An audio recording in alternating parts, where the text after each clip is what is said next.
Yeah.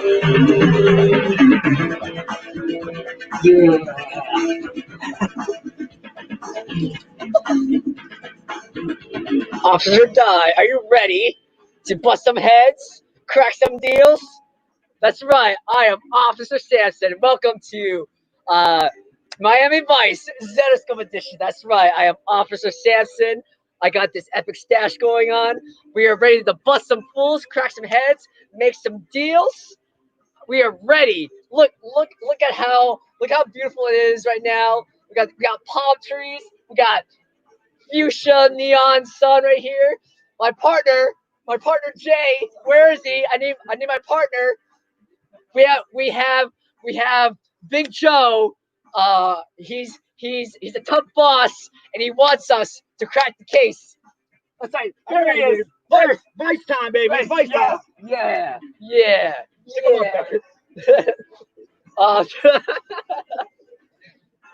What is going on? So welcome to Miami Vice Zenescope edition, day 2 of our beach con. We love doing silly skits over here. So if you missed out, we did Baywatch, we did some Top Gun, now we're doing some Miami Vice. We got the rotoscoping VHS background right here. I love it. And we want to say thank you to everyone who's been hanging out with us so far. We got some great guests. Also, happy Friday. Happy Friday to everyone. We hope you've been if you've been tuning in all week so far. Thank you. If today's your first day tuning in, welcome. We love doing virtual cons, and this is our special beach con. So we got some really, really cool special products. So I'm going to be doing a little bit of housekeeping, and then we'll get my partner Jay to come back, and we'll get rolling. We got a pretty cool schedule going on today. So we have some sales. Jason Cardy, he's going to be one of our special guests today. Jason Cardy is a fantastic artist, and all of his work is the basis for our Kickstarter statues. So we're going to be talking a little bit about those statues with him. And then later, we're going to have Big Joe, Dave, Ralph, and Butch Mappa. They're going to be coming in, and we're going to be doing a special panel about creating how to adapt or create a story from conception or from a simple pitch all the way into an actual issue that you can hold in your hands and read. So that's going to be going on later today. Very exciting. We have a ton of people in the stream right now. Wow, it's already 90 people. It's been only like 4 minutes in. Awesome.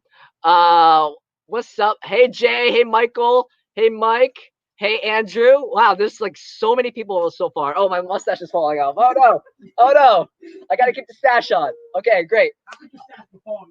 I don't know. It's bad, like low budgets. All the budget has been going to this green screen right here. Anyway, so welcome, everyone.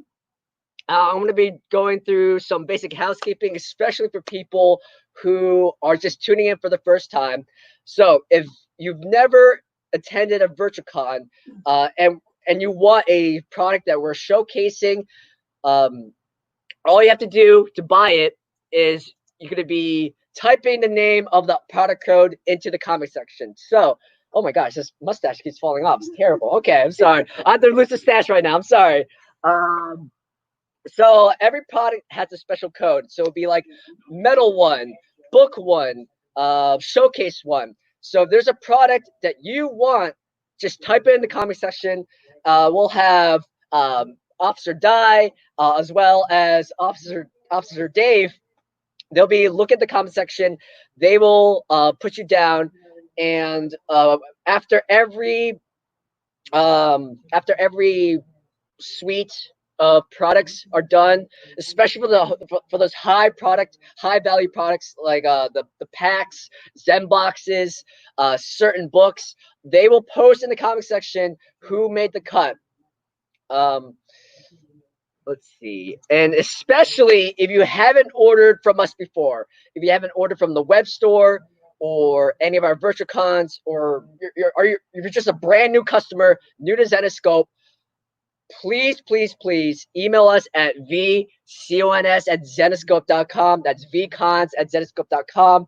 Email us your information, so your name, shipping info, or shipping address, email address, phone number. We need all that information. So after the show is over, we will send you a big giant invoice. If you order stuff and we don't have your information, we can't send you your invoice. Similarly, if you're ordering on YouTube or Twitch, chances are you have a username. Your username does not actually match your actual name, your real name. So if you're using a username on these two platforms, please email us at vcons@zenescope.com with your name, your username, email address, shipping address. Similarly, we need all that information for invoicing. Lastly, you have any questions at all, any questions related to VirtuaCon, whether it's about a specific product or the status of your invoice, or whether or not you made a cut on a certain product, please email us at vcons@zenescope.com. I know a lot of you like to direct message us on Facebook and Instagram, but the just to keep it simple and keep all the inquiries at one source, please email us at this address. Di, she looks at all the emails for VirtuaCon, so that is the single most important platform to get all your inquiries and questions in. Other than that, again, we have Jason Cardy as a guest today. We have a special editors panel going on today as well, and I think that's about it. So, Officer J, if you're ready, we're gonna be so right now we're gonna be going on a hiatus with Miami Vice. We're dropping the Vice for now, and that's Miss Mecca. Miss Mecca needs some energy, so Apparently Miss Becca's dying over there. Miss Mecca needs some juice. So if you don't know who Miss Mecca is, she's our HR robot, and she assists Mr. Robot, our VP. So Officer J, take it away. All right, let's rock and roll, dude. All right, let me get my what's up to the peep in the streams? Jay Crockett here, dude. All right. I want you guys to know Miami Vice was easily my favorite show growing up. Chris, if I got that thing going off all day, I'm going to tell you right now, I'm going to kick it. I'm going to kick it, dude. I'm going to kick Miss Mecca, dude. All right. All right, go stop. Miami Vice, Hill Street Blues, easily my two favorite shows growing up. My mom and I used to watch Hill Street Blues religiously. She was not a huge fan of Miami Vice like I was. She thought it was some really bad acting. I thought it was outstanding. All right. I am a huge Vice fan. So what's going on? John Hazel, what's going on there? Troop, what's up there, Larry? Michael, just want to say hello to everybody in the stream. What's going on? It's Friday. It's Friday, people. All right. Friday is good times. All right. We got still one more day of this stuff. Ralph, curse you. 5 hours on a Thursday, 5 hours on a Friday. Curse you, Tedesco. All right, Di, you ready to rock and roll? Let's do this. All right, Di's got her bucket cap on today. I want you to know that's a Candido special. Di, if you could. All right, that's a Candido special. Like Flyers bucket cap. That thing is stellar. All right, I wore that to many a Flyer game myself. All right, comfortable. All right, so let's go. Let's start with pack number one. Let's start where we always start. We're going to start with pack number one. Bob Hutchinson, if you're out there, if you're listening, pay attention, man. We're starting with pack number one. Tell Abby I said hello, Quinn. Hello, Quinn to Abby, Chris. Chris is having one of those days already. He's having one of those days. I think it's the mustache. Could be the fact that we were just on for 5 hours yesterday, in early, working late, all that jazz. All right. Look, Synth is ready for pack number one. Bam, let's do it. All right, Synth, pack number one. Put her down for Synth. All right, let's go pack number one. Pack number one has 6 books. If you bear with me, I will show you the books that are in pack number one. It is these two. The one thing I was trying to look at on the stream yesterday was when I was taking notes on how poorly I do, is the kind of the glare that comes off of the books or whatever. So I'm going to try and tilt these a little bit to try and eliminate some of the glare. Synth, yes. So what I'm looking for is I'm looking for new buyers today on pack number 1. If you got pack number 1 yesterday, if you got pack number 1 the day before, I mean, we'll put you down on the list, but I can guarantee you're not. I'm not going to guarantee that you're going to get it. So I'm looking for 15 new buyers on pack number 1. Again, has both of these books in pack number 1. Those are both 350 print runs that we normally sell for $20 a piece. All right, and they are part of pack number 1. Pack number 1 also has this cover by McTeigue, another cover by Elias Chatzoudis too as well. You may have seen this go up on the web store. This is a web-only book or only in pack number 1, all right, which makes this pack certainly worth to grab, all right. So you get those 2 covers too as well, and then you get the wraparound 100 print run, and then also the Paul Green. So there's 6 books in the pack. What makes the book or makes the pack a steal is this book that I'm holding in my left hand is what we call an insert for San Diego, meaning it is only available in the pack that I am showing you. It is a 100 print run, okay? So we're only doing however many total packs of these. How many total packs? Right, we're doing 15 today, but how many packs like total though? Do you know? It's like so 100 packs in total. So this book will only be available in these packs. So once the packs hit the web store, this book will sell out for sure. So now's the time to grab pack number 1 if you didn't get it, because again, this insert that I'm holding up here. In fact, Chris was actually just asking me about this yesterday. Are we going to sell this individually? We are not. This is a 100 print run that's only available in pack number 1. And then, of course, you also get the Paul Green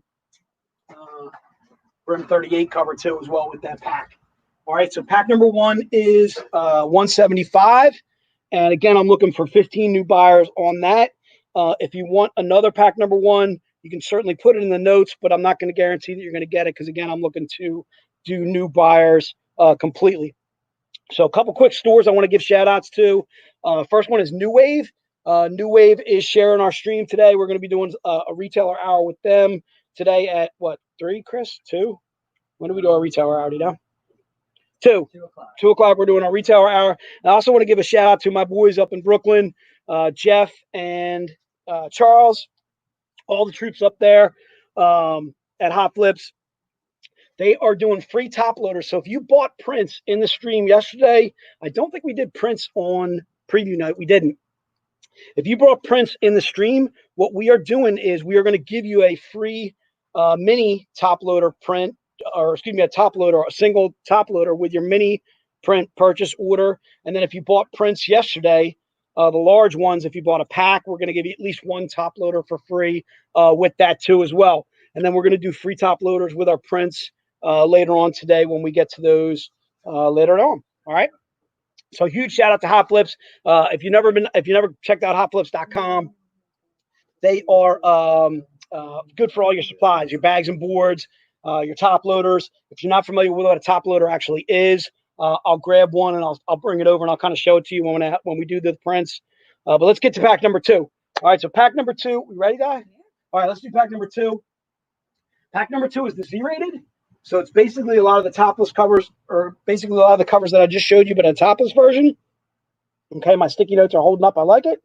All right, so this is pack number 2. Pack number 2 is $650. I understand $650 is steep, but again, you're going to see why in a moment, why it's worth it to grab it for $650. Hutch, I'm talking to you, sir. All right, you better be on the stream. All right, this is pack number 2. You're going to get the connecting covers by Elias Chatzoudis. Do I got these swapped? No, I got them right. All right, so again, you get both of these books in pack number 2. All right, and then you also get how many are we doing in pack number?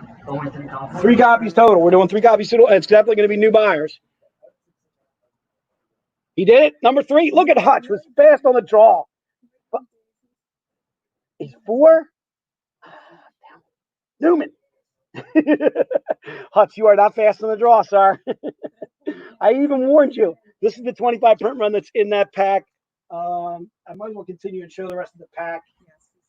1, 2, 3, 4, right? Which is all the more reason you're gonna have to come back on 1, 2, 3, 4. What's the? Oh, it's here. Okay, and this was in pack 2. I want to show you guys what you got pack 2. Again, I'm only looking for new buyers, though. Dave, did you compare them to the previous day? You guys are on top of that? All right, no double ups. All right. So those were the books that were in pack number 2. All right. Bob, looks like I'm going to see you on Saturday, dude. Nothing I can tell you. All right. Let's go to everybody's favorite item. You ready, Di? Huh? We're going to do a different code on that item. All right, so don't put it on there yet. Look at Bob. I made the cut laughing out loud. Bob, you did not make the cut. Dave just told me. Dave just vetoed you. What's that? Someone on Twitch beat you out, Bob. You are sorry, Bob. Saturday, sir. Saturday. Saturday. All right, so we're going to change up the code on the item that I am the unspeakable item. We're going to make it Tubbs, Tubbs. All right, if you want this bad boy, it's Tubbs. Put it in the stream, Tubbs. All right, we are looking for new buyers on Tubbs. Tubbs is Tubbs, dude. Not Tubbs as in like tubs where you take a bath. All right, dude. Okay. All right, not that you can take a bath in multiple tubs. Well, I guess you probably could. You could jump from one tub to the next tub. That's his last name, Chris. That's your last name. All right, dude. Your Tubbs. I'm Crockett. Okay. All right. Okay. Chris is having a rough morning, people. All right. I want you guys to bear with Chris. He's having a rough morning. All right. Sometimes it happens to the best of us. All right. All right. So Tubbs. So Tubbs 1 is the $99 Zenbox. Again, I am looking. Oh, Maria Laura Sanapo is in the stream. Maria, listen, gorgeous. We love you. We love you there, Maria. Maria Laura Sanapo is in the stream. Give a shout out to Maria Laura Sanapo. If you guys have not gone to her Facebook page, I highly recommend going over to see Maria. She joined us for our stream. Was it last month, right? Last month, Maria joined us all the way from Italy. Huge love, huge shout out to Maria Laura Sanapo. Absolutely love the professor. Bruce will testify to this. Not Bruce the Shark, but Bruce, our lawyer, will testify to this. Well, Bruce the Shark will testify to it too. Actually, both of them. Two Bruces dig you, Maria. I dig you too. You know I love you. We're missing you big time. The professor's in the stream. We got the professor in the house. All right, so we are doing the Tubbs. We're doing the Tubbs Zenbox for $99. You know what's in there. It's going to have this cover. It's also going to have a metal book. It'll have a figure. It will have something else in there. I can't tell you. That's a key. All right, that's what's in the Tubbs. In the Tubbs. Tubbs today, dude. And we are looking for only new buyers on Tubbs, the Zenbox. How many Zenboxes are we doing? 20 total. 20 total Zenboxes, and we're looking for only new buyers. Looks like I got Tubbs all over the place. Witten, I know you got one yesterday. You can't have two, sir. I'm vetoing you right now on principle. All right. All right. But if you did get the Zenbox yesterday, I cannot give it to you today. All right. Don't make me sick Chris on you. Chris Shark will come out. Maybe Alex Shark will come out and bite you guys. You don't want that. That's all bad. All right. How are we looking, Di? You're still going? All right. She's putting in a couple extras just in case.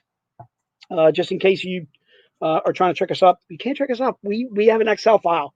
We have Di hands of speed, typing away, and she has the ability to compare what we did yesterday compared to today as well. I want hashtag save Di. Hashtag can't do a what is it? App can't use an app. All right, can't use an app. I want you to know I switched up to some Red Bull today. All right, because I had to, dude. I'm low on energy. I'm struggling. I'm 50, Alex. All right, I'm 50. 50 is 50. All right, I'm 50 years old over here, and I'm struggling. Okay. All right, so I switched up to some Red Bull. I'll get to some tea later.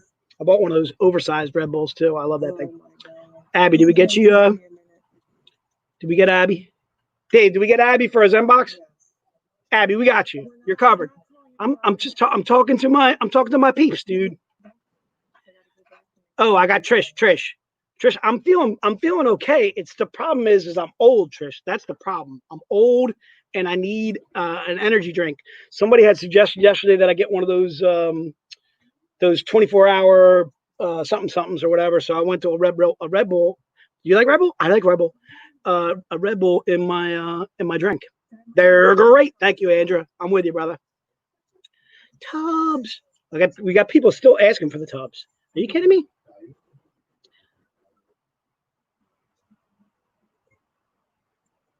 All right, so Dave's gonna be putting into the stream. Dave's gonna be putting into the stream who got pack 1, pack 2, and the tubs Zenbox today. All right. Rob Chinqui, what's up, man? I'm always happy to see. Bob, we did check again. You didn't make it, sir. What do you want me to tell you, dude? I don't control these things. All right. They just tell me what's going on. All right. If I had to try and write down all the names at the same time as I'm selling, I think I'd probably fall over is what I probably do. Hashtag save die. Hashtag let's do a die swim. Die swim going on. We're doing a die swim. Bob, we're gonna allow you in the pool. Just you, Bob. But I want you to know if you're in the pool with die, you have to chill. All right. This makes it a chill only. You ready? All right, let's do this then. So we are past pack number 1, pack number 2. Dave's going to be putting it into the stream to let you know who got what, who got the Zenbox 2 as well. And again, I'm looking for new buyers on pack 1, new buyers on pack 2, and new buyers on the Zenbox, Dave. Please. All right, let's go to book number 1. You ready, Di? Let's do this. All right, book number 1 is GFT Annual 2020 F as in Frank. A 350 print run. These are $20. I'm doing 20 of these total. All right. I am not looking for new buyers necessarily on this, but if you try to buy more than one, though, I gotta hold you just one per day or one for this day. All right. Ride or die is great. Look at that. Silly is the man, dude. Gotta love some die. Dave does rock. Dave, don't just put your fans. Rob Chinqui, don't give Dave any. I want you to know I bought Dave a headband this morning. All right. So I went to Walmart to see if I could find a Hawaiian shirt, and then I realized that I already had a Hawaiian shirt because I found one in my dad's closet. But I figured while I was there, I would get Dave a headband. I don't know if you didn't catch the stream yesterday. We were all wearing headbands. I only bought 4 headbands. All right. I had me, Chris, Di, and myself. All right. But I got, and Joe. But I didn't get Dave a headband. Dave now has a headband. And he's capable of writing banana on it. Dave, I need you to put banana on your headband now as we speak. He's throwing out his headband. His headband just went flying out of his office. He's not accepting my present. Beware of Greeks bearing gifts, Dave. All right. Oh, look, if you don't want to be banana, dude, I'll be banana for the day. Okay, Dave? What do you know about that? I'm banana for the day. What do you know about that? All right. Wait, I'll get it where we're at. Banana, you're not wearing it, sir. Oh, all right. Well, then I'll give it back to you. I didn't even put it on. I faked it. I held it away from my head the entire time. Okay. All right. Dave is banana. Banana. Banana. Banana. Banana.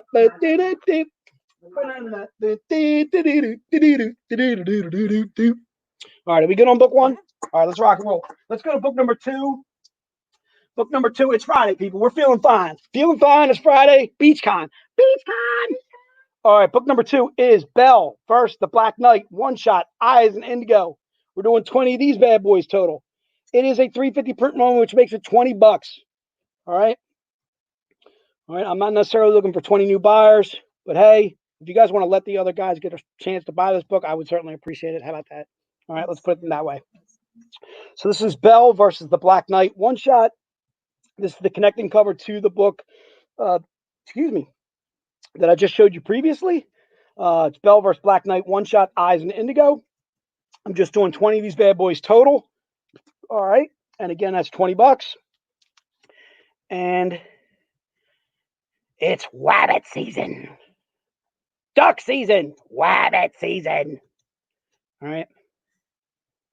How come you can make them snowballs in summer? All right. All right, that's book number 2. That's one of my favorite books, dude. I just absolutely love that stuff. I got Saturday morning cartoons, the best. All right, you know what I'm talking about, the man, the myth, the legend, BB. All right, book number 2, Belle vs. the Black Knight, one shot, Eyes and Indigo.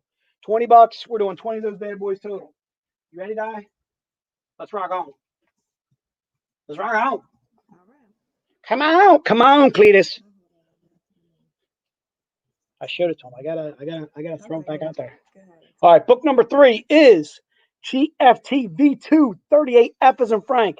We're doing 15 of these bad boys total. Okay. If you did get pack number 1, it's in pack number 1, so you're good to go there. It's $25 for book number 3. Yes, Trent, the Red Bull is working. I'm feeling it. Hey, Trent, I'm feeling it, dude. I'm feeling it every day, but you know what's what? It's not Red Bull and vodka, Dave. All right. Although Red Bull and vodka is one of my go-tos. But no, I'm not spiking any no vodka today. I will be drinking a Miller Lite later today. You can guarantee that. Actually, I'm going to drink quite a few because it's Friday. It's Friday. You ain't got no job. How you going to get fired on your day off? All right. Friday. What's up, Big Perm? I mean, Big Worm. I love me some Chris Tucker, dude. What's that? Put some water in it. It won't hurt. All right. It's your ass, Mr. Postman. All right. GFT V2 38 F as in Frank. These are $25. What do you got? Bye, Felicia. Hey, don't ever come around here. Okay? You look like Janet Jackson. Damn. I love that movie, dude. We should have been quoting Friday like a long time ago. I don't know what I was quoting, but it wasn't Friday and it wasn't good. All right, so GFT V238 F as in Frank. You ready, Di? Let's press on. Press on. Let's press on. Let's go to book number 4. Book number 4 is the topless version of book number 1. We are just doing 10 of these bad boys. All right, the book itself is GFTANN20G as in girl. All right. Cardy's coming on at 1, right, Chris? Yeah. Okay, so 1 o'clock Cardy, dude. 1 o'clock Cardy, people. Book number 4 is GFTANN20G as in girl. Again, these are $100. The reason being is it's a 100 print run. Okay, it's covered by Elias Chatzoudis. I'm good with my sticky. I thought for a second there I was all kinds of non-PG. The list, Zane, if you're paying attention,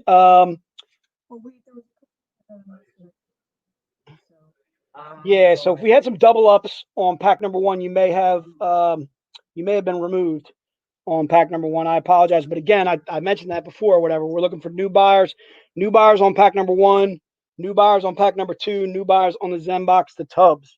All right. Okay. So this would be Eric. If you was Eric, Dave, if you could do me a favor, check out for Eric, see if he was pack 1 yesterday, please. Again, this is book number 4 that we're showing right now. This is the GFTANN20G. These are $100. Yep. Eric, you got one yesterday. You're good to go, man. Rob, we got you covered for book number 4. Thank you, sir. All right, book number 4 is GFTANN20G as in girl. We are doing 10 of these bad boys total. All right. Dave's going to be listing the people that got the packs, and then also the Zenbox, and then also the individual books as needed if we're selling out. All right, let's go to, you ready to go to, yeah. Okay, let's go to book number 5. Book number 5 is the connecting cover to the one I just showed. This one is Belle vs. the Black Knight, the one-shot J as in Jason. This is also limited to 10. Book number 5 is limited to 10. It's $100. The reason being is it's a 100 print run. See if I can tilt that a little bit to kind of get rid of the glare. I don't know if that's working for you guys. Closer, closer, further, closer, closer. Damn! All right, book number 5 is Belle vs. the Black Knight, one-shot J. Again, these are $100, and we're doing 10 of those bad boys total. Chris, do I have to have Ralph's big head on? Like, can I get rid of that little box right there? Ralph once again is giving me obscene gestures from such a pristine young man. Pristine. All right. So Rob Chinqui is jumping on. Rob, you finally made a decision. You're jumping on the hundreds. I'm with you, brother.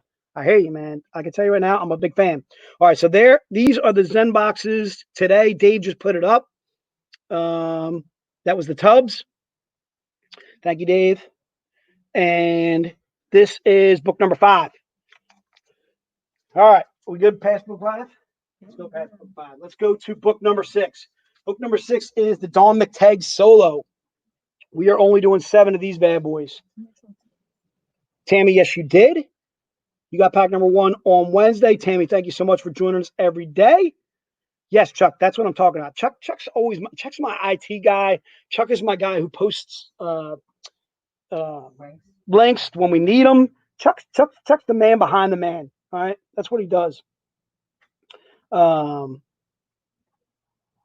book number 6 is GFT V2 38G as in girl. This is a 75 print run, and a topless. We have to do it for 125. Sorry, I misspoke. 125, and we are doing 7 of those bad boys total. That is book number 6. Alan, I got you covered for book number 6. Thank you, sir. That is the Dawn McTeigue. All right, and that cover's just absolutely slamming. Huge fan of Dawn stuff. Huge fan of Elias, who's just absolutely crushing these BeachCon covers. All right, that is the Dawn McTeigue, which was book number 6. Let's go on to book number 7. Book number 7 is also part of the Z-rated pack. If you got that in there, you might not want to double up. It's 120. It's 175 for this one. The reason being it's a 50 print run. This is GFT V2 38 Eyes in Indigo. Again, that's book number 7. And we're only doing 5 of those total. So book number 7 is 175. And we are only doing 5 of these total. Thank you. All right, so book number 7. Jeannie, we need you on tomorrow. I don't know what you're doing on Saturday. If you can join us for a Saturday, Jeannie, we need you. All right, darling. Book number 7, GFT V2 38 Eyes in Indigo. Those are 175. I'm only doing 5 of those bad boys total. All right, I promised you guys some new books. I'm ready to deliver. Di, you ready for a new book? Let's go new books. All right, so we're going. What is this, book 8? Book 8, Chris, is Spirit 09G. All right, solo. I'm doing Spirit 09G. I'm only doing 20 of these bad boys total, and it's $50. If you're interested in Spirit 09G, this was one of those insert covers that I mentioned earlier in the stream. We put this in an insert for, I can't remember what we did it as an insert. I might have done it solo. I can't remember, actually, to tell you the truth. I do so many books. Cheezo, man. This is 20, or we're only doing 20 of these total. It's $50 individually if you want to buy this cover by Paul Green.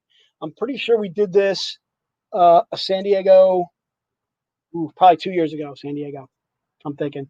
If not 2, maybe 3. Okay. So the cover itself is Spirit 09G or Spirit Hunters 9. G as in girl. Again, these are $50. The reason being is this is a 150 print run. And it's a non-topless. Okay. And I'm just doing 20 of those bad boys total. So if you want book number, what was that? Book number 8? 8. 8 is the Spirit 09G. All right. And that's the Paul Green. You can buy that solo. All right. Book number 9. It's keeping it the same. We're only doing 10 of these bad boys today. This is part of our Collectors Club. If you're not familiar with our Collectors Club, I've been talking about it the last 2 days or whatever. I'm going to talk about it a little bit today as well. Book number 9 is Red Agent Anna Dr. Moreau 05 Els and Larry. These are $25. If you've never ordered with us before, just go ahead and put into the stream or put into the notes, yes, I would like book number 9 by Paul Green. Or just put book number 9 and we'll get you covered. If you've never ordered from us, period, please send us an email at vcons@zenescope.com and we will get all your information. And we can send you a link or send you a PDF file and you can pay for your invoice and bam, your order ships just like that.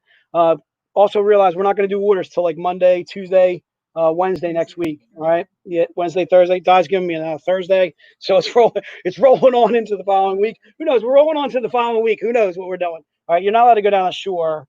Okay. Next week. How about that? There's no shore for you. All right. And no Michigan trip either. Book number 9, Red Agent Anna Dr. Moreau 05 Els and Larry. These are $25. We're doing 10 of those total. All right, I'm going to talk a little bit about Collectors Club when I get to the other Paul, the new Paul Greens. All right, you ready? You ready, Di? So I want to do a combo deal here. This is book number 10. Book number 10 is going to be a combo deal. We're doing 3 books. All right, 3 for 50. All right, I'm only doing 15 of these total, right? Did I say 15 before? All right, so these are the books that are going to be in this combo. It's 1, 2, and 3. All right, it's the connecting covers. Paul Green. I'm only doing 15 of these total. Okay, 15 of these total for $50, and it's a 3-fer. All right, so you get all 3 of these covers, all Paul Green cosplays. You know what they're cosplaying as. All right, if I say it, I'm gonna get vipered. All right, some cosplay action going on right there. Some Paul Green action. All right, one of them is like Robin Hood Outlaw 04G. Another one's Robin Hood Outlaw 04H, and then this one I think is Hellchild Blood Money 03 F as in Frank. Okay, so just to give you an idea what those covers are, Outlaw 04G, Outlaw 04H, and then the Hellchild Blood Money 03 F as in Frank. So you're getting all 3 for 50. All right, and I'm only doing 15 of that set, and that would be book 10. All right, so just put book 10. You don't have to put the set. You can put combo. Mike, I got you covered for the combo. Thank you, sir. Okay, or you can just put book 10, and you're getting all 3 for 50. All right, so I want to do a little combo deal for you guys there. All right, you ready, Di? Let's roll on. This is book number 11. Book number 11 is also part of our Collectors Club. We're only doing 10 of these bad boys. It is GFT V238 K's and Kick. All right, book number 11 is also part of pack number 1. So if you got pack number 1, you're probably squared away. All right, but if you want to do another copy, it is $25 for this one. The reason why it's $25 is a $250 print run. Right, and this is part of our Collectors Club. Our Collectors Club is not something necessarily you can join. It is our way of telling you that our books go up and up in value. We have Collectors Club only books, meaning they are only sold in the streams that we do. They are only sold at the conventions that we go to. Every once in a blue moon, Joe may throw them up on the web store in a limited quantity, that type of thing. If you've never seen our Collectors Club books, take a look at them on eBay. I'll just give you one, for instance, the Monster Planet 03E by Ebas. Look that up on eBay. You'll see it probably going for like $40, at least 30. And that's a book that we're selling, that we sold for $10. So it's not only doubled in value, it's probably tripled or quadrupled in value. Okay, so this is book number 11. Again, it's GFT V238K as in Kick. Those are $25, and we're just doing 10 of those bad boys today. All right, and then I've got book number 12. Book number 12 is GFT V238 Els and Larry. These are $50. The reason why they're $50 is it's a 125 print run. I am struggling today. I'm going to do 10 of these total. All right. This is not available in any of the packs. So if you thought you got this in a pack, you did not. It's only buying it solo is book number 12. Just put book number 12 in the notes and we got you covered for it. Again, it's $50. And I'm doing 10 of these bad boys total. The book itself is GFT V238 Els and Larry. And again, that's also part of our Collectors Club.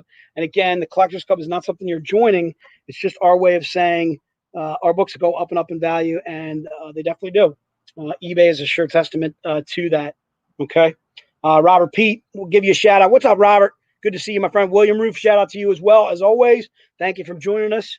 Both of you gentlemen. Thank you to Mark James Cotter for joining us too as well. All right. Mike, what's up, Michael? All right. Mike, next time don't out me on a video that I send you and Beth of me. All right. Don't out me like that. That's just not right.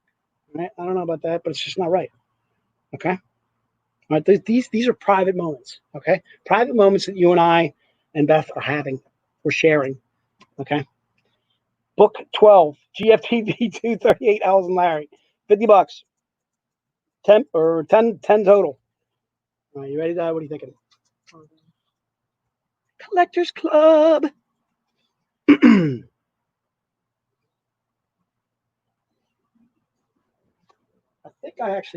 think we actually might have some of those left, Dave, that Van Helsing that you threw up there. You know what I'm talking about? That Van Helsing League of Monsters 02F. People still want that. I kind of replaced it. But I think we actually might have some of those left from the previous day. So if you have somebody inquiring about it, we might be able to fill that. All right. Thanks, Michael. I cherish you guys. I did not. Nope. All right, so let's get on to book number 13. I called it. Let's do it. All right, book 13 was part of pack number 2. Okay, this book is GFT V238 M as in Mary. It's $100. The reason why is it's a 100 print run. We're just doing 5 of these bad boys total. All right. Chuck, I need a drink. I ran out of Red Bull, dude. Oh, wait, no, I didn't. Look at that. Bam. Thanks, Chuck. Good looking out, dude. Chuck's always looking out for me. All right.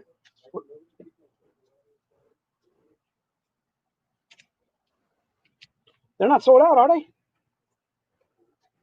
11 is? And 12 is sold out. Holy guacamole. Maybe we'll do some new buyers on Saturday for those two. You want to do that? We can do that. I really haven't done that yet. So I'd sort of like to be consistent. What's that? So book number 13 is GFT V238 M as in Mary. These are $100. I'm doing 5 of those bad boys total. All right, book number 14 and 15 is a combo deal. All right, 14 and 15 is a combo deal. You're getting both for 15. Okay, and I'm just doing 10 of these total. It is the Monster Planet 03E as in Edgar that I'm holding in this hand. Jeez, oh man, this screen always crosses me up. All right, and then you also get the Keith Garvey, which is brand spanking new. It's GFT ANN 20M as in Mary. All right, these are both 500 print runs. We normally sell our 500 print runs from anywhere from $10 to as high as $15. For this, you're actually getting both for $15, which to me is an absolute steal. Again, this is the book that I'm talking about. It was on eBay for $40, $30 right now. Look it up. If you're doubting me, go ahead, look it up. All right, I need you to look in the sale, like past sold too as well. Not just what some bonehead selling it for $15 is thinking. All right, I want you to get up closer to like 20 or 30, 40. All right, because that's what it's worth. All right, this is the GFT ANN 20M as in Mary. That comes in the combo deal. You're getting both for 15. Both. All right, and I'm just doing 10 of those as a combo today. All right, we got about 20 minutes. 20 minutes to Cardy. 20 minutes to Cardy. All right. All right, so book 14 and 15. You're getting both of those. John, you can put combo. I'm down with that. Dave is going to be putting into the stream. Dave, can you put into the stream, like, are you putting like everything it sells out and listing them or now? Huh? Only the sellouts? All right, so if you get a sold out item or whatever, Dave's putting in the stream for you, letting you know what's what. What's what?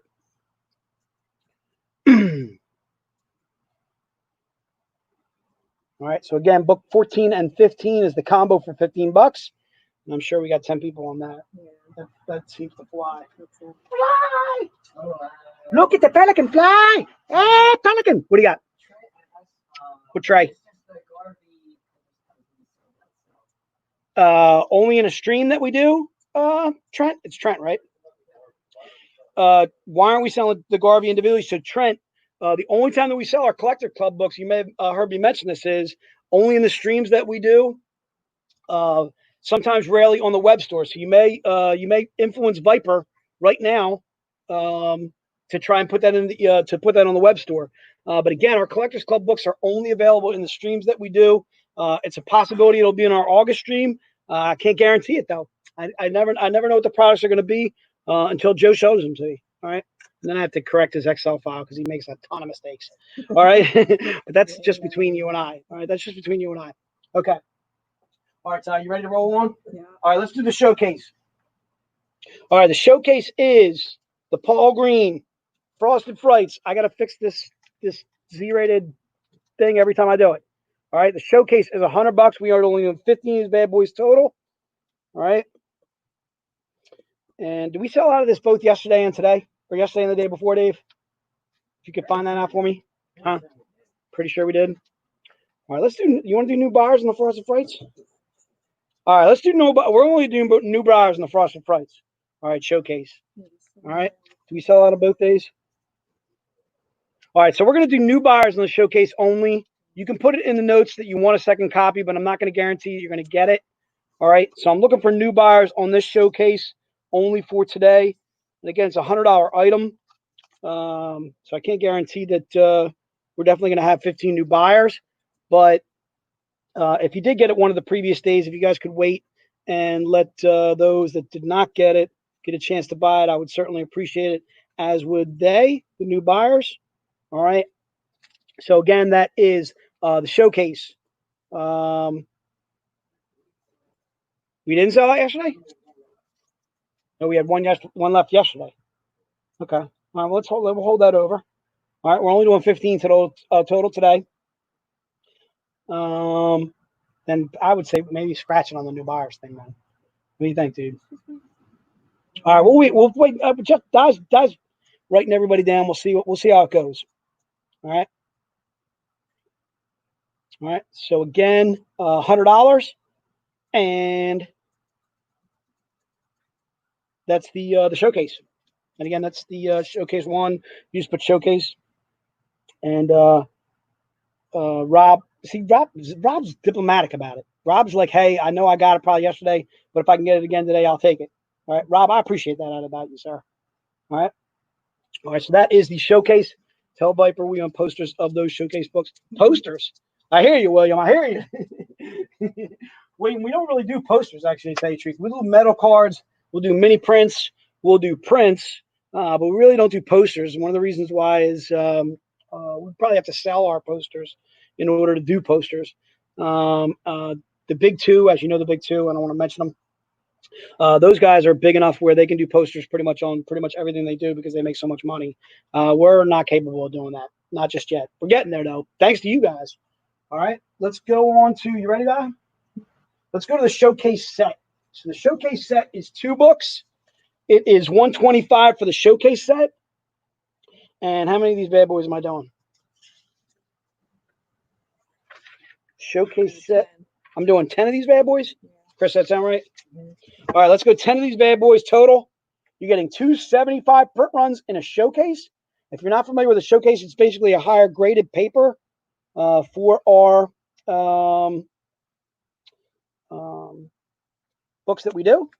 All right, sometimes we do exclusives. Sometimes we do showcase. Sometimes we do gallery. The showcase is always grayed out a little bit better. It's a higher quality paper. These are made right here in the great US of A. All right. These are our showcase books. These are 75 print runs. One's are covered by Ebas. As you can see, this is Ebas here. I got crossed up again. This is the Dawn McTeigue. All right, and I'm doing 10 of these bad boys total. To me, at $125 for both, that's an absolute steal. All right, because normally we do our showcase books for anywhere from $75 to $100 by themselves. Here, you're actually getting 2 for $125. All right, that is the showcase set. Okay, let's go on to the. I got some time. We got 10 minutes, 12 minutes of Cardy, people. All right, this is the medals. All right, so I want to tell you a little bit more about the medals as I show you. The medals, you're going to get 5 medals. All right, the medals steep. All right, it's expensive. It's $800 for the set. Okay, we are doing how many sets of the medals? 3 per day. All right. Do we sell out of the medals each day, Dave? Do you know? The Wednesday and the Thursday. So the medals, you're getting 5 books. 4 that I'm going to show you. What's up? We one left yesterday. That's okay. All right, so we're doing the medals for $800. I'm not going to do new buyers on these then if we didn't sell it yesterday. Okay. All right, so the medals, you're getting 5 books total. I'm showing you 4. There was the Dawn McTeigue, and then also the Elias Chatzoudis, and then there's 2 more Elias covers. I don't even want to know what's going on. What's going on? Jeff. I got this package. Yeah, I just got this package. Stu dropped off the package. It's from Jeff Briggs. No, Jeff Briggs. Oh, Jeff Briggs. Thank you. Jeff, that is very kind of you. We have fantastic VIPs here that we have fantastic VIPs here who take care of us. Sometimes they send us lunch. So Jeff, we're going to break that on Saturday, but Dave wanted to break it out today just to show you and obviously say thank you, Jeff. Huge shout out to you, Jeff. Put Jeff in the notes. I got a gift for Jeff. All right, please put him a note, put a little asterisk by him. I got a little gift for something for Jeff. So, Jeff, thanks so much for being a VIP, and thanks so much for sending a banana suit to Dave. It's fitting. It's fantastic. That's excellent work, out of Jeff. I got no other words other than that's outstanding. Okay, all right. So let's get back to the medals. I'm way off course here, people. Way off course. Stay on target. Loosen up. Stay on target. All right, this is the rest of the medal set here. Okay, take a deep breath. All right, deep breath. These are the medal covers also in that set. So you're getting 5 medals, though. I'm only showing you the 4. The 5th book will be an insert, which will be a 1 of 6, or a chance at a gold, which is a 1 of 1. The gold will be in addition to the 4 books that I'm showing you. So you will have all 4 guaranteed that you're getting. You're definitely going to get all 4 of these ones that I'm showing you in the medal set. Again, the medal set is $800. They are there's only 25 sets of these made. Okay. All right. And the 5th book will be either be an insert, which is a 1 of 6. It could be, like I say, a clothed version of this. I don't know. Who knows what it could be?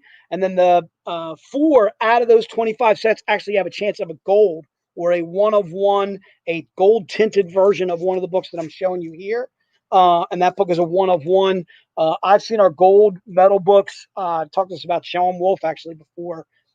He threw up one of his gold medal books that he got so many years ago or whatever. And I think he got like $800, $900 for the book. I mean, it was just insane. Okay. That's the kind of value some of our 1 of 1s have. Just those books by themselves. I will not wear a French maid costume, Trish. I like to keep it male. Okay. I will wear pink swimmies with unicorns, but French maid, I draw the line. I draw the line of French maid. I appreciate you looking out, but that's a no for me. I'm sure you would, die. Okay. Jay's not cross dressing. Okay. Not that there's anything wrong with that. I do not. Whatever you guys do in the privacy of your own homes, whatever you wear when you go out. Okay. I have no problems with what I have. I'm with you. I'm here for you. Okay. But Jay, no.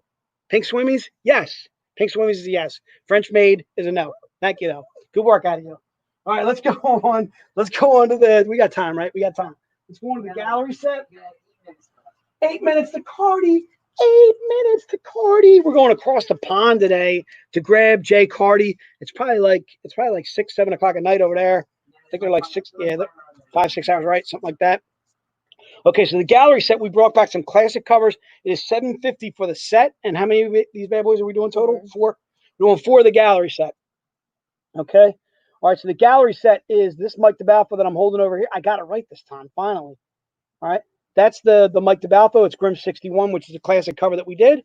And then also the Robin Hood the Curse classic cover by Mike Crome.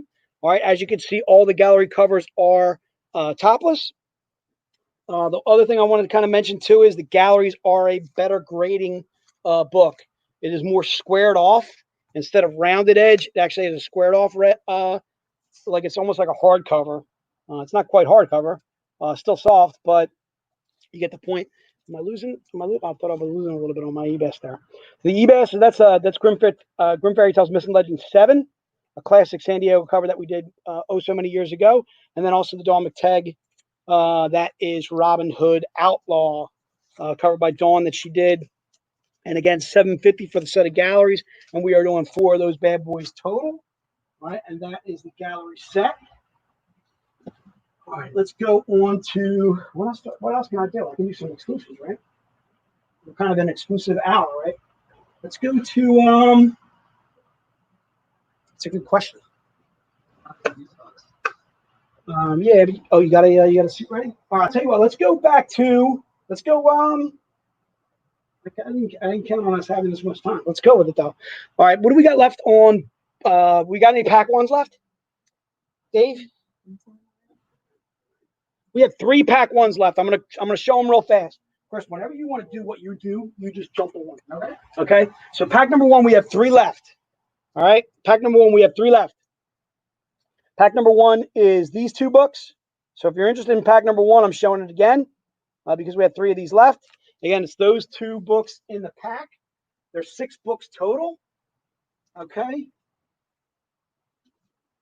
And these are also part of pack number 1. Pack number 1 is $175 for the pack. And the reason why it's $175 is, to me, it's an absolute steal. Is it has a Hunter print run wraparound, which I will show you in a moment. It has those 2 books as well. And then it also has these 2. Okay, this Paul Green, and then this is the wraparound Hunter print run that I mentioned. This is only available in that pack.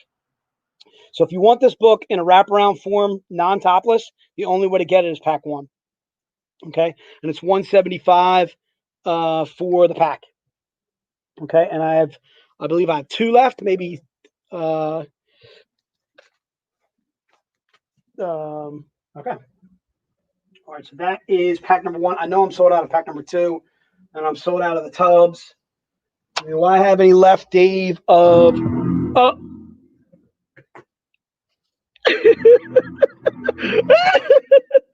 it's trouble here, people. It's trouble. I'll read this. I'll do that.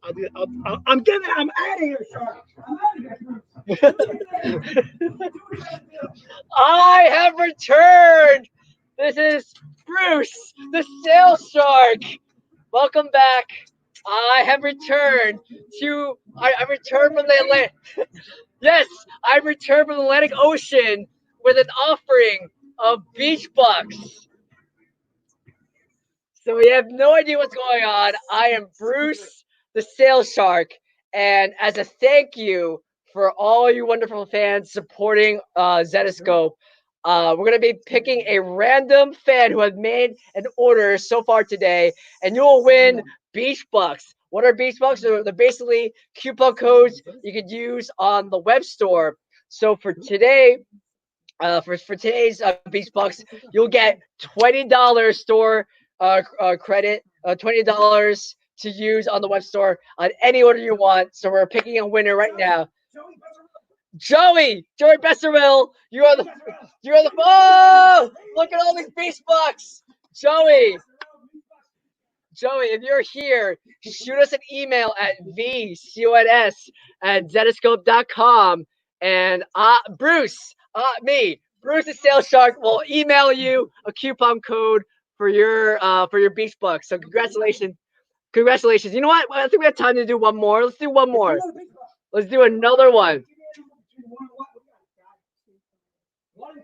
What? Okay, so we're choosing a number. So again, so Joey, if you win, congratulations for winning. So shoot me an email. All right, we're vamping. Okay, 56 is the number. 56 is the magic number. All right, we're suspense is killing me, Bruce, the Sale Shark. Bruce can't take it. Who is the winner of the next round of beach bucks? Oh, it looks like we're still still getting some more numbers. But yeah. So again, this is a one-time use coupon. There's no expiration date. You can use it whenever you want, and we have a lot of cool stuff going on the web store. All right, wow. There's a lot of commotions going on. Who is the winner? My poor heart can't take it. Who is the winner of the next round of beach bucks? Alan Mayo! Alan Mayo! Congratulations! You get some beach bucks. Alan Mayo! Congratulations! Shoot me, Bruce, an email at vcons@zenescope.com, and I will send you your beach bucks. What time is it? Oh, it's oh, okay. Okay, let's bam. Jason Cardy, if you're listening, we need you, sir. We need you. Bruce needs Step you. to the stage. We need you, sir. All right, so Jason Cardy's not here yet, so we have time for one more round of beach bucks. So we're gonna do another round of beach bucks. Who is gonna get another $20 store coupon? Oh, here! Oh my gosh! Look at all these bills all over the place. All right. 39 is the magic number. Roy Benuenos. Roy, congratulations, Roy. Woo! Congrats, Roy. More beach bucks. So Roy, shoot us an email at vcons@zenescope.com, and you'll also get a $20 store coupon Hey, whoa! What's up, Crockett? What is going on?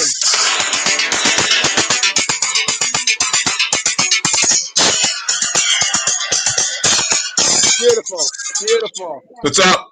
awesome. I got my shades back. Not much.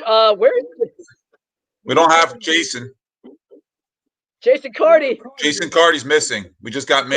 Crockett. You want to interview me? That's fine. Jason Cardy, what did you do? All right, hold on. How long have I been a detective in Miami? Yes. That is the first question. You know, I've been doing this for quite a while.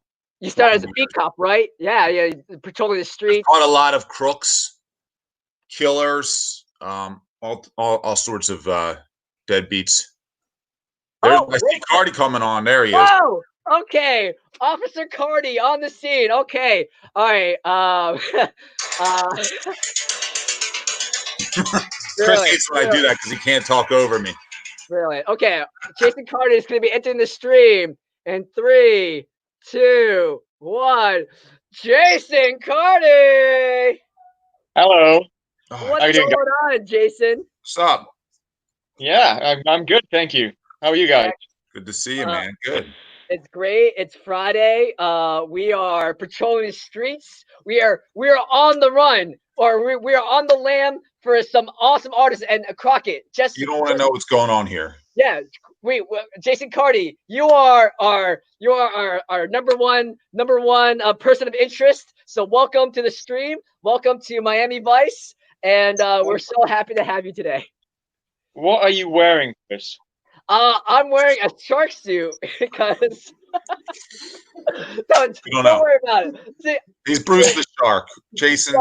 It's a running gag. So my alter ego is Bruce the Sail Shark, and I slash prices. I give awesome deals, and I also get cold really easily. So he's very thin skin. Yeah. So he gets the air. We need to wrap Chris up. Yeah. So, Jason, thank you for being a guest, especially you being across the pond. You're only about 5 or 6 hours ahead. So, thank you for your time. And Jason, you are a superstar, and we have a list of accolades to read to introduce you to the rest of the audience. So, Jason, I'll read off a little bit of your bio so everybody we catch up everybody on who you are. You've been a Zenescope cover artist since 2014, and correct me if I'm wrong on anything. You've designed our statue line. Yep.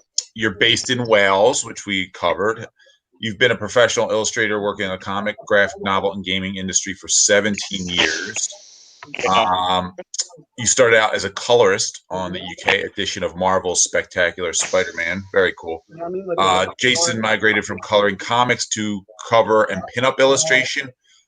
Has worked on a large number of high-profile, well-known franchises such as Transformers, Teenage Mutant Ninja Turtles, Thundercats, many others. He's worked with publishers like Titan, IDW, Udon, Panini, Marvel UK through Panini, and your illustrations can be seen on trading cards, board games, video game licenses such as Street Fighter and Soul Calibur from Jasco Games. Whew, is that enough, or should I go on? I hope that's enough, Jason. Thank you very much. Yeah. It's good meeting you finally. I know we've worked together over the internets for a while. So it's good to finally put a face to the name. Chris, you want to start us off? I know you have a question.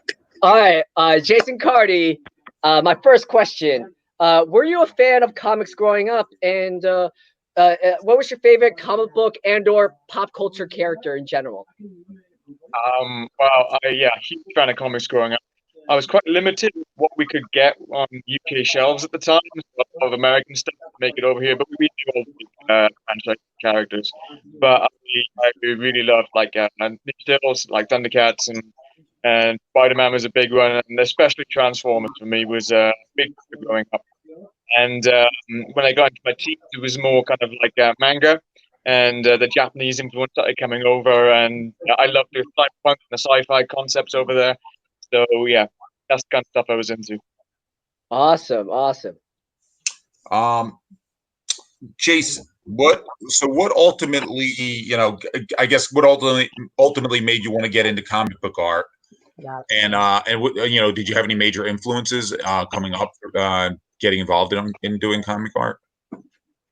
In terms of like artistic influences, Yeah.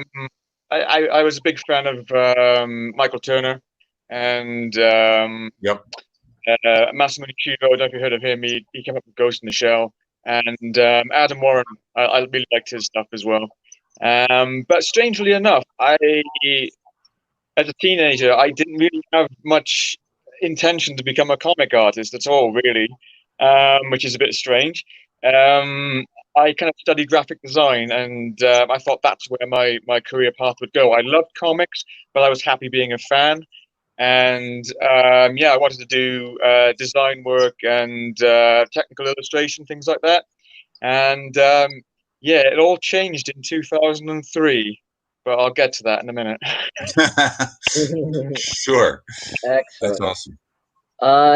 So Jason, you've been a longtime fan of comics and manga and pop culture, and how did you break into the industry? What was that like? And what made you decide that this was like your career? This is this thing I want to do for the rest of my life. It's so bizarre because I kind of broke into it by accident, if that's a thing. Basically, a good friend of mine, a guy by the name of Simon Williams, just started working for Panini Comics, who owned the license for Marvel UK. And they had Transformers at the time. And he said to me, he always liked my eye for color. And would I do color up a couple of his pieces to be published in Transformers? And I said, yeah, sure, why not? I got to go for it. I was in a full-time graphic design job at the time. And so I did this work and sent it in. Didn't think anything would come of it. And they said they wanted to publish it. I thought, great, fantastic, that's amazing. I'm a huge fan of Transformers, so this has made my day. But the series got cancelled and it never got published. So that was a bit of a disappointment for me. But the editor liked my work so much, he said, would you like to do Spectacular Spider-Man instead? And how do you say no to that? No. A coincidence for you guys. The very first piece of published work I ever did was coloring a piece for Spectacular Spider-Man issue 96. And the artist who drew that is John Royal. Oh. He's doing a lot of covers with us now. Yeah. Yeah. And I haven't spoken since doing covers for you, but I really must, because we got a bit of catching up to do. Is John based in UK too, or is he in the States? Do you know? I'm not quite sure where he is at this moment. Yeah. I tell you that. But it got me into the industry, and from there it just cannonballed. Spider-Man led into Action Man, which I think is our equivalent of G.I. Joe, and then Titan, who owned Transformers because they bought it, wanted me on board, and they wanted me illustrating covers, and I did a few of those, and that got the attention of Jasco Games, which I believe you guys work with some puzzles and whatnot. And, speaking of Jasco, I just want to show a quick image. So this is a bunch of Jasco cards you worked on. That's so cool. Yeah, it's a Street Fighter deck that I did, and I know you guys are going to ask me if I got any dream jobs or dream projects. How would you know that, Jason? I don't know how you would know that we would ask you. Jason's an empath. He can read our minds. Wow, you're reading minds apparently. It's one of my skills. Don't give away our secrets, Jason. All this is pre-recorded. Pre-recorded. Yeah. Sorry. Continue. It's just a label. We overlay that later. Jasco Games turned up and said, would you like to do some cards for us? And that opened the door to so much other stuff, which has been unbelievable, because the Street Fighter stuff you just showed up there, is one of my favorite franchises ever. And the reason for that is I made a lot of friends when I was in school playing that game. And we had a lot in common through that game. And I thought I'd love to illustrate on Street Fighter. So when they came calling and offered me the job to do that was like a dream job for me. So there's a lot of stuff I'd like to work on, but that was a main one. And I'm glad to say I've been able to do it. And I'm extremely grateful. Right. That's Very good. awesome. Follow your dreams, kids. Follow your dreams. Follow your dreams, like Jason. So, how do you remember when we first started working together, or how you became aware of Zenescope? And I think I can't. I'm having a tough time recalling if I reached out to you, because at that time I was still editor in chief of the company. But maybe you recall. I knew of Zenescope through kind of just flicking through previews every month, really, and Zenescope caught my eye. I liked the quality of the artwork, and Al Rio's pinups were fantastic. And so I knew the quality of the stuff that you guys put out, and I have met you once before, Ralph, and that was London Comic Con. London Con. Oh, okay. I basically came to that con because there's a lot of guys in the different publishers that I knew, and I wanted to just socialize and catch up with them. And I saw you guys were there, and I thought I'd like to just introduce myself and just see where it goes. And I couldn't get hold of you because you were so busy. There were like crowds around the Zenescope booth all the time. Like to hear and I think Dave Franchini had just started at the company, or he was like a new guy, and I was chatting with him, and he said you were the guy to speak to. And I managed to catch you, I think, in the last like half an hour of the convention, and when everybody was packing up, and you give me the most bizarre kind of like portfolio review in history. It literally took 5 minutes, and he glanced through images on my iPod. Fair. Sounds right. All that we had.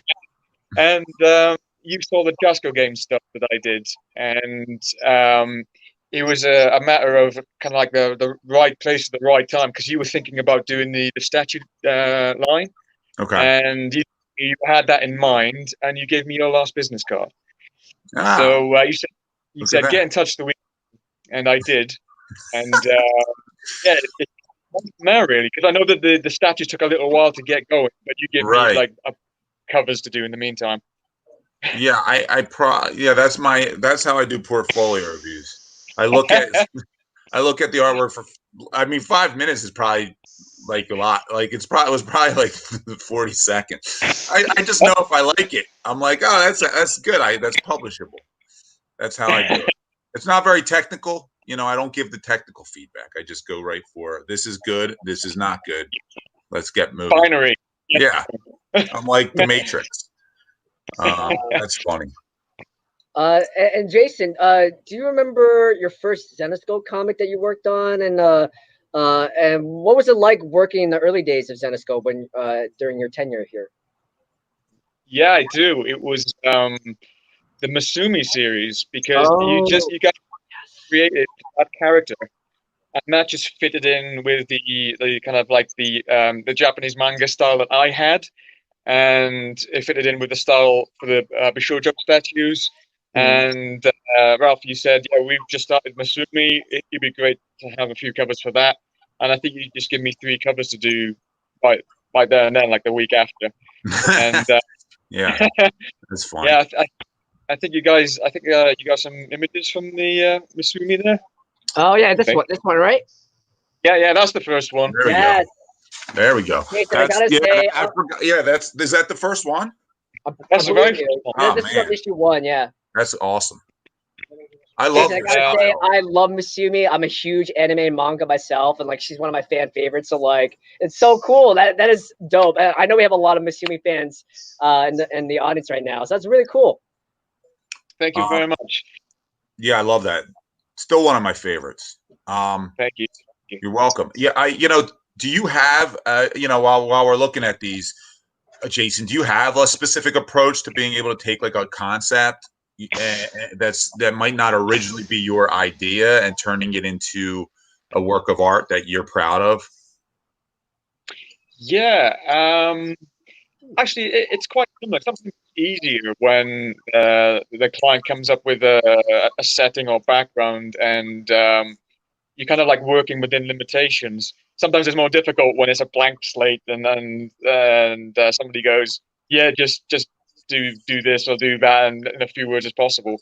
But Yeah. I kind of enjoy both really, and I think I approach them the same ways. With the Masumi art you just popped up there, I think you just give me a little bit of background for the character, who she was, and where she fights and where her story's based, and I think you give me like free reign with the backgrounds in this one. So that was quite cool to have her in Shujuku in Japan, and then have the Japanese temple. I think you allowed me to come up with the idea for that, which I thought was a really good idea until I actually researched what a Japanese temple looked like. And that's a lot more detail than I thought it was going to be.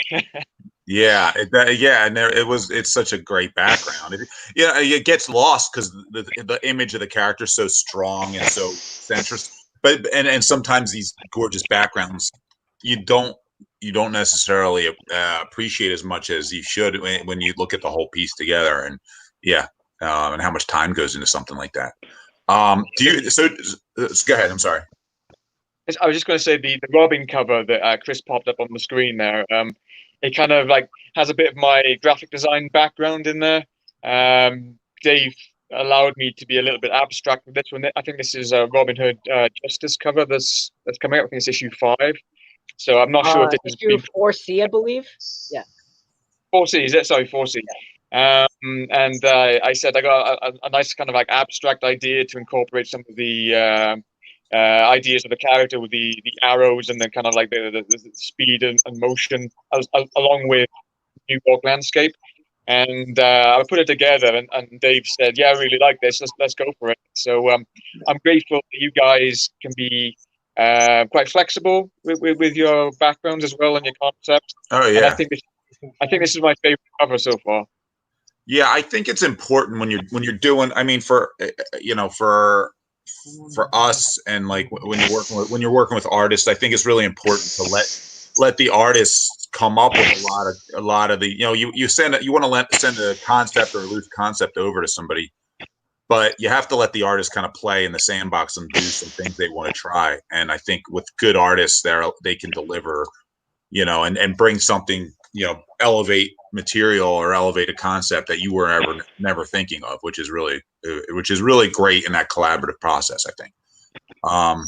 So Jason, do you have like a dream job in comics or an artwork in general that you're like you really want to do, like a brand you want to work with or a comic book you want to work on? As I mentioned earlier, there's quite a few cool characters I'd like to work on. A few in the DC universe, but the main 2 franchises I love going up were Transformers and Street Fighter, and I've had a massively good fortune to have worked on both of those. Right. In fact, with the Transformers franchise, the stuff that I read when I was a kid got cancelled because no one was reading it, like the early 90s. So they brought it back in 2010, I think, and I was one of the people involved with finishing it off.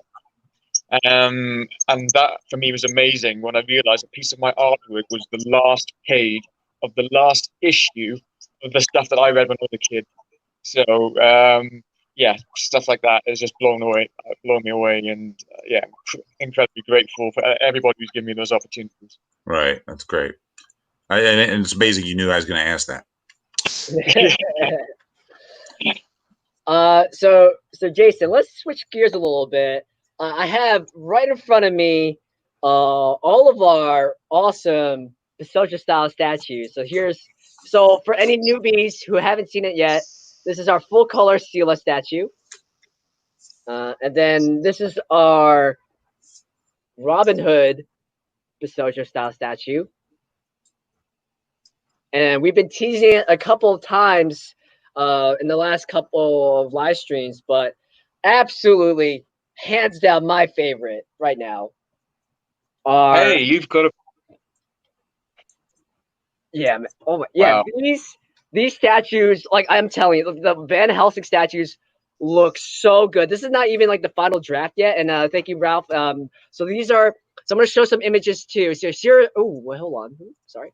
So here are some images, some concept images, where our statues are based on. And Jason, you've been crushing these so hard. So I want to pick your brain a bit.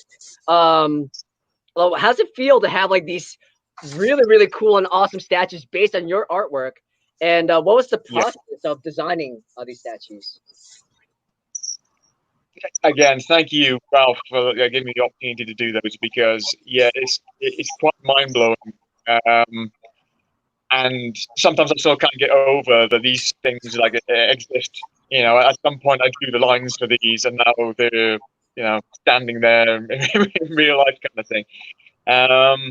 The process is kind of similar to my approach with comics, but I got the extra stage in that I need to make sure that it looks good from all angles. So my first step was to give you guys like a load of images, sometimes 4, 8, or 12, to pick a pose from, which is in keeping with the character. Obviously, with the Robin one, that is a strong aiming pose that was captured. And from there, I need to make sure that it looks good from all angles. So I've got a really basic 3D program. It's not great at all, and it can barely render a figure, let alone pose. But I use that to model my drawing and spin it around to make sure it looks good from all angles. And then when we settled on that, I do throwing play that Ralph gave to solidify certain things. Like I think we shortened the span of her legs with that one because she was a little bit crouched to begin with. And we built it up from there. And it's absolutely amazing to see these things actually coming out now. Mm-hmm.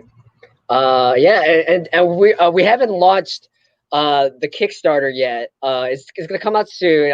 We were talking with our licensing coordinator Jen, but the Van Helsing statue will come out soon in our Kickstarter. Again, this is like a work of art. Seriously, this is so good.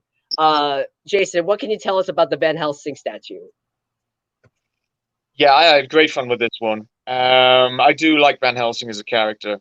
And I come up with like loads of different poses for her, and you guys picked the one which she's holding her hat from the wind, which I thought is a great little characteristic here in the statue. It makes it look a little bit different.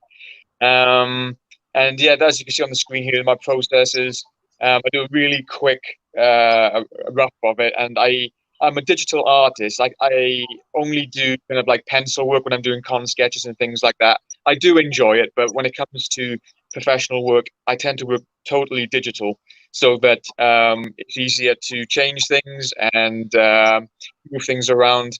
As a little aside here, I did a cover once for another company, and they gave me the wrong dimensions of the cover.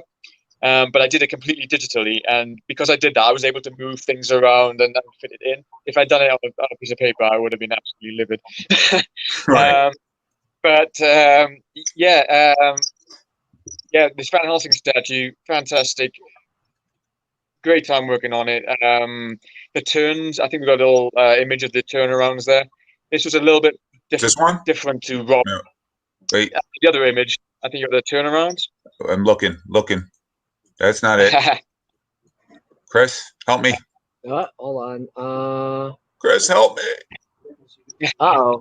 I think we're having some technical difficulties. I don't see it here. Sorry. We ruined the interview. We ruined it.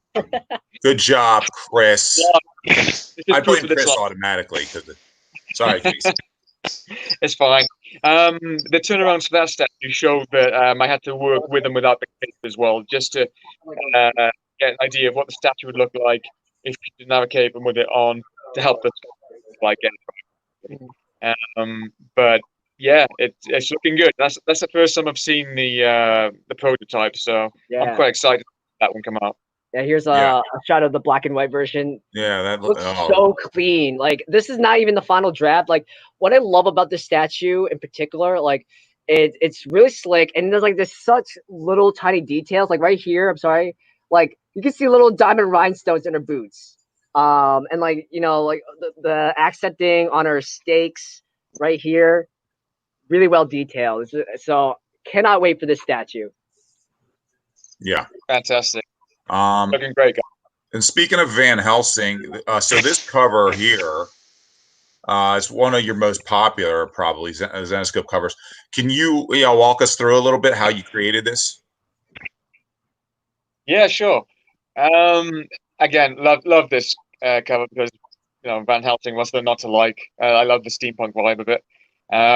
Again, I really like doing a bit of having a bit of flow in the artwork. Windswept characters with either hair or cape kind of like being blasted to one side is something that I like to incorporate. Again, yeah, I think I did about like 15 different roughs for this. It's something I do. I like to give my clients a lot of choice.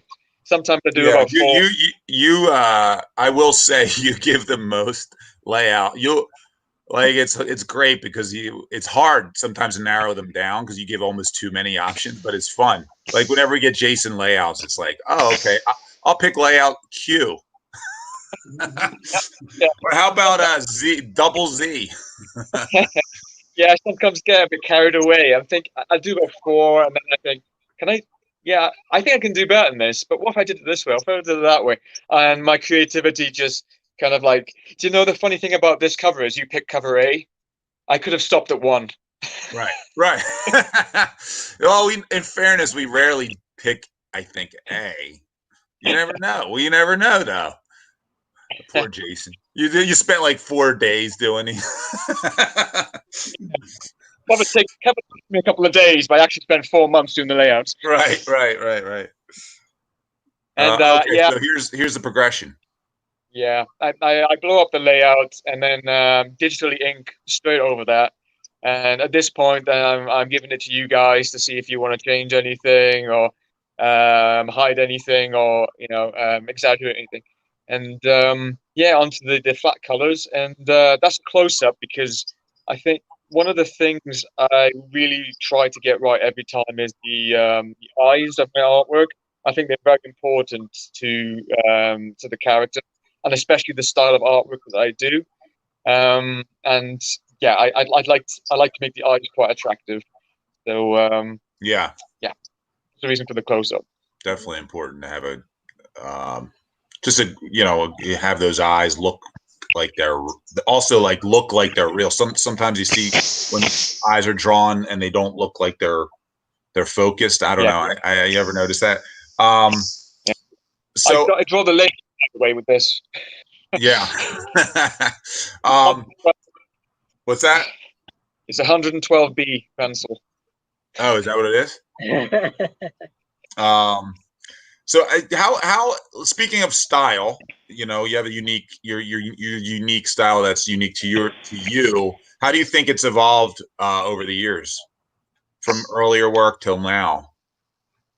I think I began to adjust and adapt different things. I think I've become better at adding a bit more body language to the characters, which is why I really like the Robin cover you put up at the beginning. I just love the drop shoulder and there's attitude there. So I think that things like that have improved over the years. There's another Robin cover I give you as well, and I incorporated the background to kind of like draw the eye. So I kind of like take the viewer's eye on a journey around the picture. And things like that I think I've improved upon over the years, and also got better tools. I used to draw in Photoshop all the time, and that was quite limited. And now I use a program called Clip Studio, and I'm twice as fast now than I was like 5 years ago. So it's a case of improving my technique with better tools, and yeah, being aware of where I was and learning all the time, basically. Yeah, that's makes sense. Very cool. And Jason, so your style has evolved a lot. We've seen incredible growth, and you've worked on some of the coolest projects in Zenescope, including but like Transformers and Street Fighter. Those are massive. So what is the best piece of advice you can give for aspiring artists out there? I think there's a number of things, and I think they're quite practical. Don't compare yourself to others, I think, is a good one. You can draw inspiration from other artists, and you can take some ideas or approaches, but I don't think it's healthy to either compare how good you are or how many likes you got or whatever. Everybody's got their own journey and experience, and an artist is an individual, so be the best you can be, your best self. I think also that art is a continuous learning process, like life, really. And even the masters are just continuing to learn all the time. If you think you know everything, then you probably stop being an artist, because you don't. Yeah. You got to continue all the time. You got to take on board constructive criticism, because it always will come, and it's an opportunity to learn every time you get it. So look for it and ask for it. Yeah, I think that's important. That's advice I think we've heard a couple times from artists on this. You keep learning, you keep evolving, you keep learning, and you can't think you ever know it all. Couple quick. I know we're short on time, so we'll do a couple quick fan questions if we have any, and then we'll let you go. Here's one. Chuck Garza asks, which is the next Zenescope character you'd like to work on? If you have one in mind.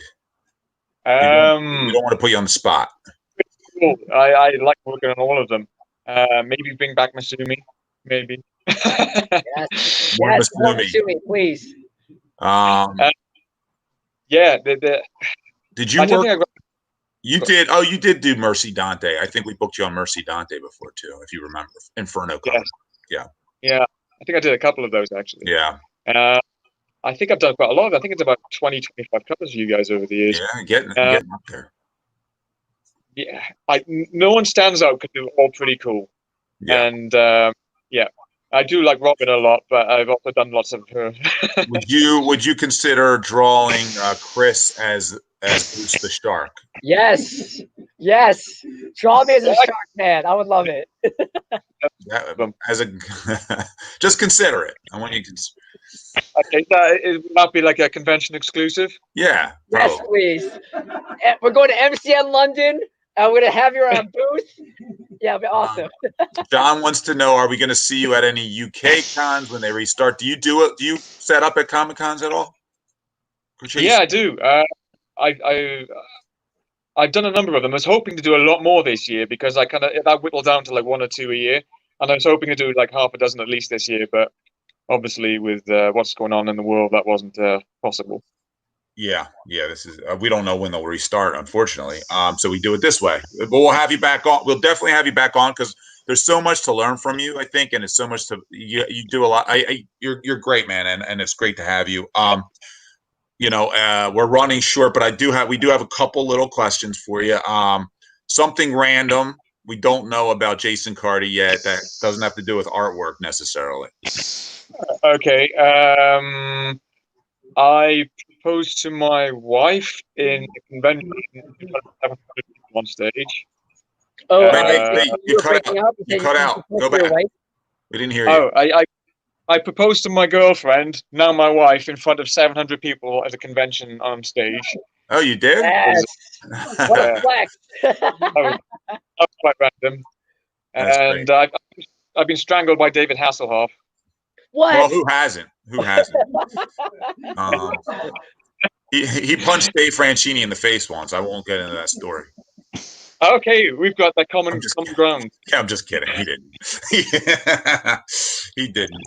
That's funny. He strangled you as a joke, I'm assuming, not as like a real strangle. Well, him and my friend Simon were supposed to be doing a comic book together. It didn't actually work out that way, but he he acted out what he wanted to see in the comic, Oh, and he okay. jumped people and grabbed me by the throat. And I was thinking to myself at the time, you know, the decisions I made in my life led me to this moment where I'm being strangled by David Hasselhoff. Right. And is this really where it's going to end? You know, it was quite scary. It would be interesting if you like that was like, you know, he killed you, and then, you know, you'd be the guy who was murdered by David Hasselhoff by accident, I guess. No, it would suck. I'd feel sad. No. It would be a great story. So yeah, it would be, yeah. You know, Especially the newspaper. For the rest of us, not for you. Jason, last question. Are there any future projects you want to share or plug? And where can fans find you and your work online? I got a number of things coming out. Obviously, I got a few covers coming out for you guys. Belle, Robin, Grim Fairy Tales. I've got a piece in the Udon Street Fighter swimsuit issue coming out next month. Also, Street Fighter board game coming out through Jasco Games. Did some artwork for that.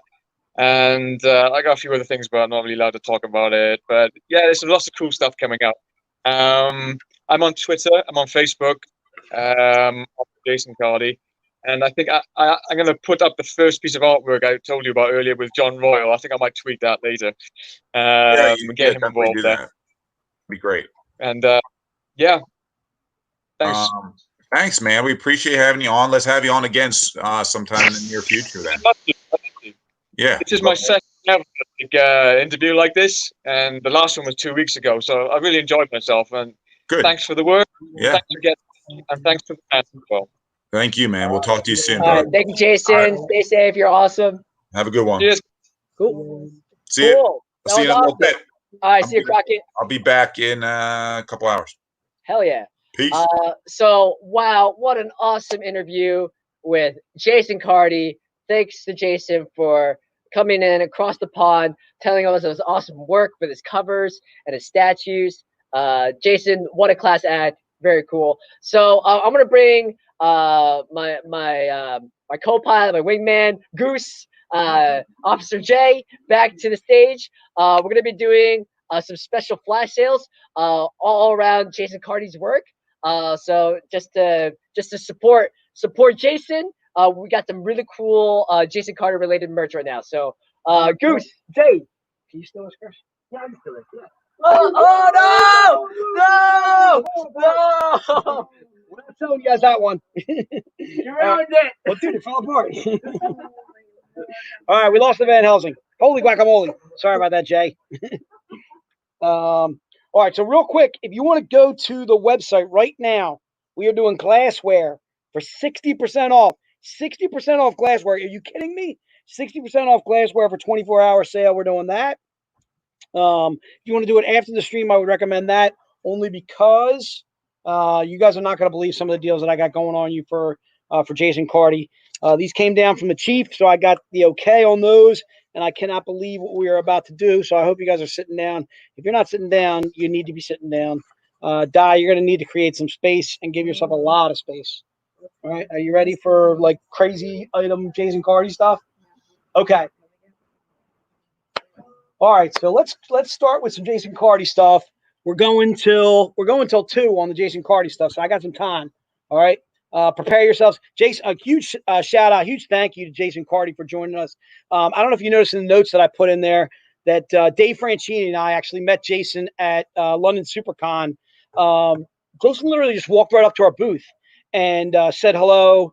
Said, "Are you guys taking on artists?" And Dave started talking to him. Next thing you know, he and Dave connected severely. We are beyond lucky to have Jason Cardy doing covers for us.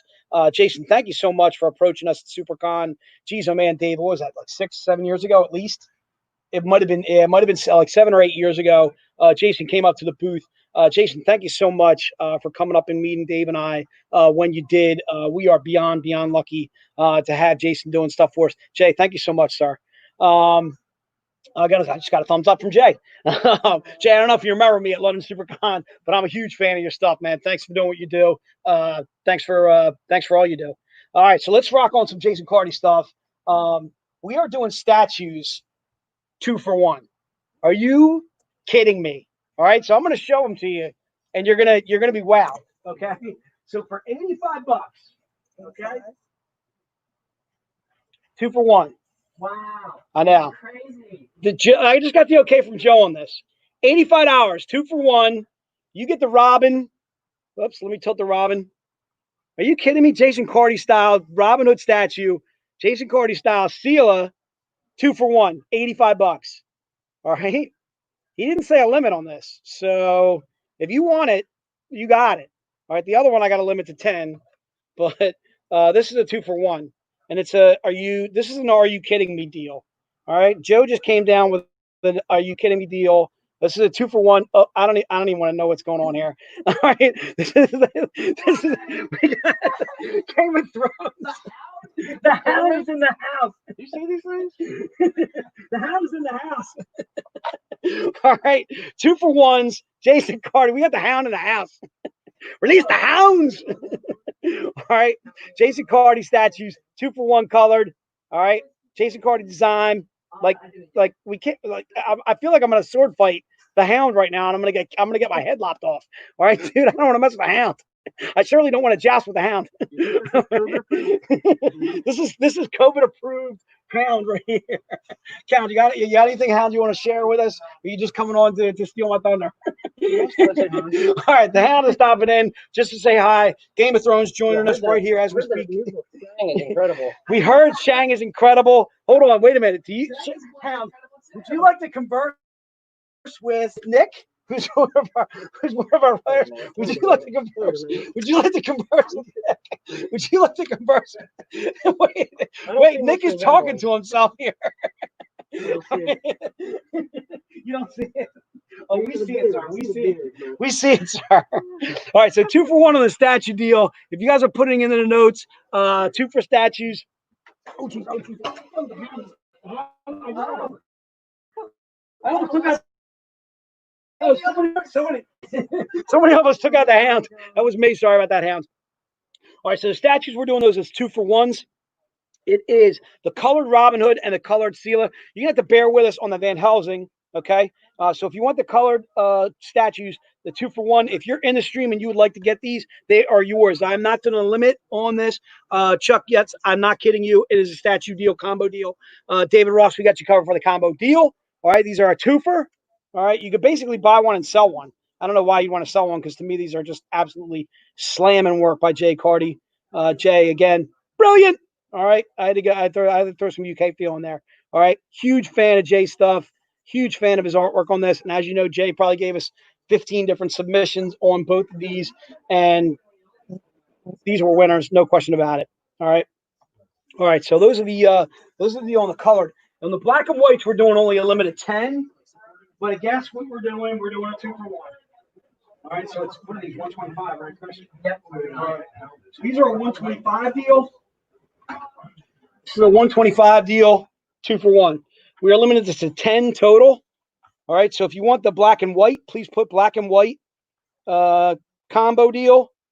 It is 125 for both. The reason why they're $125, they would actually be $125 normally each, is these are limited statues. The black and whites were limited. What were they limited to? 12. You know, 250. Yeah. So there's only 250 made of these. We're gonna do 10 total on this on the black and white editions. Right. So it's 125, 10 total. Again, 2 for 1 deal on the Cardy statues, and these are again just phenomenal. The reason why these are 125 for both is again they were limited statues that we did. When we sell these at shows, it's normally 125 just for this. Normally 125 for that again because these were the limited versions. Okay, and they both come in these snazzy boxes. I'll show you the Snow White box. The one I selected is not the best box, but again, so they come in the box too. All right, so it comes in a box that has protected, so it'll be able to protect your statues for you. All right. So again, those are the Cardy statues. We're doing 2 for 1s on those. If you want the colored, just put colored combo. If you want the black and white combo, please put the black and white. John, we got you covered. Jay Witt, we got you covered for the black and white. All right. Again, we're doing 10 total on the black and white. We are doing unlimited on the colored. All right, but you just got to let us know in the stream. All right, you good to go? Yeah.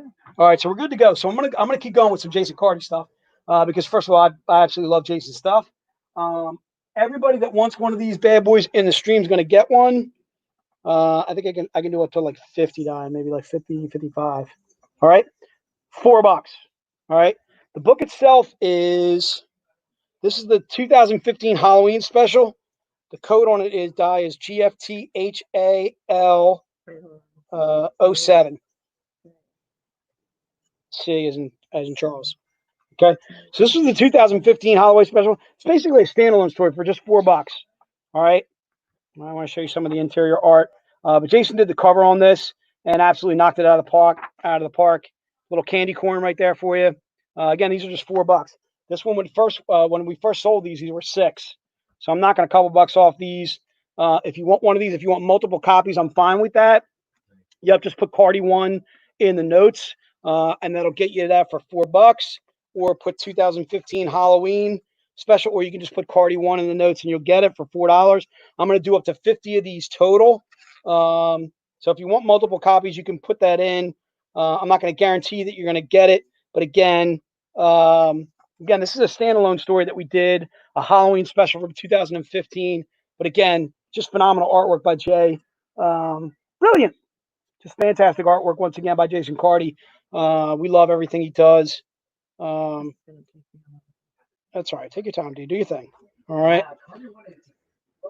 Yeah, Cardy 1's going to be exploded. Well, it's only $4. Yeah, it's only $4. So it's basically this kind of little side story on Sela, Halloween style, obviously dark and twisted. This was actually written by Troy Brownfield, so you can actually read it as a standalone story, or obviously collect it as a Jason Cardy cover that you'd absolutely dig. All right. Jay, we're looking forward to getting back over to you over in London at some point. Maybe seeing you at London MCM or something like that, hopefully in the future. If you guys want to go see Jason too, Jason's on Facebook. Jason, are you on DeviantArt? Give me a thumbs up if you're on DeviantArt, and people can find you that way. Yep, Jason's on DeviantArt too as well, so you can find him there. You can also find him on Facebook, and yes, Jason does do commissions, obviously based on time frame, that kind of thing. I'm sure you can always work it out with him as far as when he'd be able to get a commission for you. If you're a huge fan of Masumi, like Jason is, like I am, and you want to get a Masumi commission done by Jason, just go ahead and shoot him a message on Facebook, man. Okay, so again, I'm going to do this for $4. It is GFTHAL07C. Again, it's just $4. These, when we first came out with these, they were $6 each. I'm knocking at least a couple bucks off of that, and I'm gonna do 50 total. And we got plenty of people getting that. I'm losing the coat because the coat's like it's just too hot in here. It's hot in Miami Vice here. All right. We got all kinds of guests hopping on. We got to pop Nick on, dude, for later. Nick Bermel is one of our writers. He's writing Shang for us currently. Also wrote Dragon's Blood. Did a couple Grim Tales of Terror stories for us too as well. We just got a guest appearance by Nick. Just popped in as the Hound. Nick is a huge Game of Thrones fan, as I am. We're both not a huge fan of the ending of Game of Thrones. If you're listening out there, George R.R. If you're listening out there, George R.R., finish the books, man. Finish the books. We need you, dude. We need you to finish those books. I'm not going to start reading those books until you finish them, my man. I can tell you right now, I very much enjoyed the series on HBO, though. You're upset that he hasn't written the book, or you're upset by the ending? Hasn't finished the book. I'm not going to start them. I'll be honest with you. I'm not starting those books until he finishes them. I heard they're phenomenal. We actually met George R.R. Martin out in San Diego, 2013, 2014. So funny, quick story. I actually walked up to George R.R. Martin. I was wearing a Phillies shirt, and he is from New York City. He was talking a little bit of Mets and Giants with me, and I was talking obviously Phillies, Eagles. And I was like, man, I'm really sorry about the Mets, man. They really suck. And he was like, don't worry about it. I'm also a Giants fan. And at that point, the Giants had won 2 Super Bowls, and the Eagles had yet to win their Super Bowl in 2017. But anyway, it was just really funny just being able to joke with George R.R. Martin on a personal level, being able to talk to him. There was so many people just mobbing around him. I was happy just to get the couple minutes that I was able to speak with him. So, George, if you're listening, finish the books, man. We need you, dude. All right. Game of what? I'm allowed to say that, Michael. We're not doing any of that product. All right, dude, I'm allowed to say that stuff. All right, what are you thinking, Di? You ready? Yep. All right, so Di's ready. Let's roll on. Let's go to another one. You're gonna get ready, Di. Should I give your fingers a rest? Let's give your fingers a rest, huh? You ready? You ready to go crazy again? All right. $5, dude. $5. This is the Swimsuit 2017, other Jason Cardy cover that I absolutely love. This one is full of nothing but single covers. The book itself is GFT Swim 2017 C. All right, Don? Yep, it's also Jason Cardy. Okay, so let's make this Cardy 2. Just put into the notes Cardy 2 for $5. It's yours. Chris, did you get that on that? Yeah. So it's GFT Swim 2017 C. I'm doing these for $5. Okay, so I'm knocking $1 off of that. If you're interested in that, again, it has a standalone story. The standalone story that's in there is, Dave, what is that? Is that like a preview to Shang? It's Shang goes to the beach, or Skye goes to the beach. All right, and then also it says and covers in interiors too. All right, there's a cover by Mirka Andolfo. Huge fan of Mirka's, as I am of Jason Cardy's too as well. There's a cover by Alfredo Reyes, one by R.B. White. So this book not only has a little short story in it, but also has throw a little love to Chrissy Knott. Chrissy Knott, if you're out there, brother, give us a shout out, dude. Jump on the stream. There's Amani Moore, little Chrissy Knott. All right. So this has nothing but swimsuit covers. Jason obviously did the cover work for it. So again, it's a book that you can not only collect, but also has that short story in there, and then also has multiple swimsuit covers in there too as well. There's a Michael Dooney and a Joe Sanchez Diaz. All right. So what's cool about some of these swimsuit issues, what's kind of cool about them is a lot of these covers won't make it necessarily as an exclusive, but probably could because they're absolutely just slamming. Like for instance, I don't think Noah Salonga's ever done an exclusive with us, but he's done some regular covers, and this to me is exclusive worthy. You know, we have to ask Dave his process as far as here's a Ryan Kincaid. I'm a huge fan of Ryan Kincaid stuff. If you never met Ryan Kincaid at a convention, big fan of Ryan's. Ryan's extremely humble. He's always hanging out with Tyndall, Jason Metcalf. It's like a murderer's row when those guys go to conventions together. Here's an R.B. White and a Vincenzo Federici. All right. So again, these are exclusives or that are not necessarily, or these are covers that necessarily wouldn't be covers of books for us, but they've made the swimsuit book that I'm talking about here. And again, it's just $5. Here's an R.B. White. Here's a Greg Bo Watson. Greg Bo's done plenty of covers for us. Okay. All right. And some love to those gentlemen. Here's an older Anthony Spey. That was actually an exclusive cover. Another Ryan Kincaid. This is part of our Grim Fairy Tale Swimsuit 2017. And again, these are just $5. I'm going to limit this to 50 people total. Di's typing away. Take your time. Put Cardy 2. Alan, I'm positive we can do 2 of those for you. So actually, I think I have actually more than 50, but we're doing 50 total. Let's make it 50 total buys. All right. Exactly. All right. So that's another cover by Jason Cardy. Another some more slamming work by Jason. Again, huge thank you to Jason for his candid answers in talking with Ralph and Chris. I am always wowed by what the artists have to say. I just fall into a trance every time I'm listening to what an artist has to say. Because first of all, they're very inspirational. They're very candid. We appreciate them taking their time to talk with us. Jason's probably like 6, 7 o'clock at night over there. Jason's taking some time from his dinner hour to speak with us here at Zenescope. Again, Jay, we can't thank you enough for all that you do for us.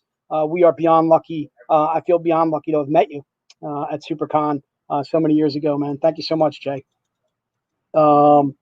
Again, that is the Swimsuit 2017, another cover by Jason Cardy. I'm a huge fan of Jason's stuff. What do you think, Di? You think we're ready to roll on? All right. Got to get to my favorite cover by Jason Cardy, which was a slamming Secret Retailer. All right. Hang on a second. We're taking a tea break. Take a tea break. Tea time, people. All right. As Di's busy typing away, getting all these Jason Cardy orders in. We have 5 minutes to retail hour. 5 minutes to retail hour, people. All right, what are you thinking? Yes? All right, let's go with one more Jason Cardy book, which I absolutely love. This is one of my favorite Jasons. All right, this was a secret retailer that we did. The book itself is Robin Hood Ongoing, or RHO 19. And you know what? Let me see if I can find you the code. I'm going to do this for 75 bucks. I normally do our secret retailers for 100, but I'm doing 10 of these total. It's actually, I'm sorry, it's a Robin Hood 19. It's just RH19F. All right, guys, so RH19F, $75. I'm doing 10 of these total. Chris, if you want to throw that in. 10 of these total, and it's just 75 bucks for that one. Easily my favorite Jason Cardy cover. It's hard to pick a favorite because there's just so many good ones. That Masumi cover that you did, Masumi 1 was just beyond slamming. Again, I'm just huge fan of everything Jason does. Jason, thank you so much for all you do for us. Again, Robin Hood 19F. And that was one of the secret retailers that Jay did for us. Awesome stuff from Mr. Cardy. All right, so I'm going to put all these Jay Cardys aside. All right, I'm only doing 10 of that secret retailer total today. Okay. All right, are we good to go? Let's go. Let's go to the print. So you can get a free top loader with this print.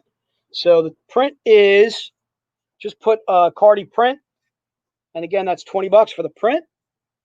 All right, it's an 11 by 17. All right. I may have to change up my favorite Jason Cardy cover. Hold on a second. I'm backtracking.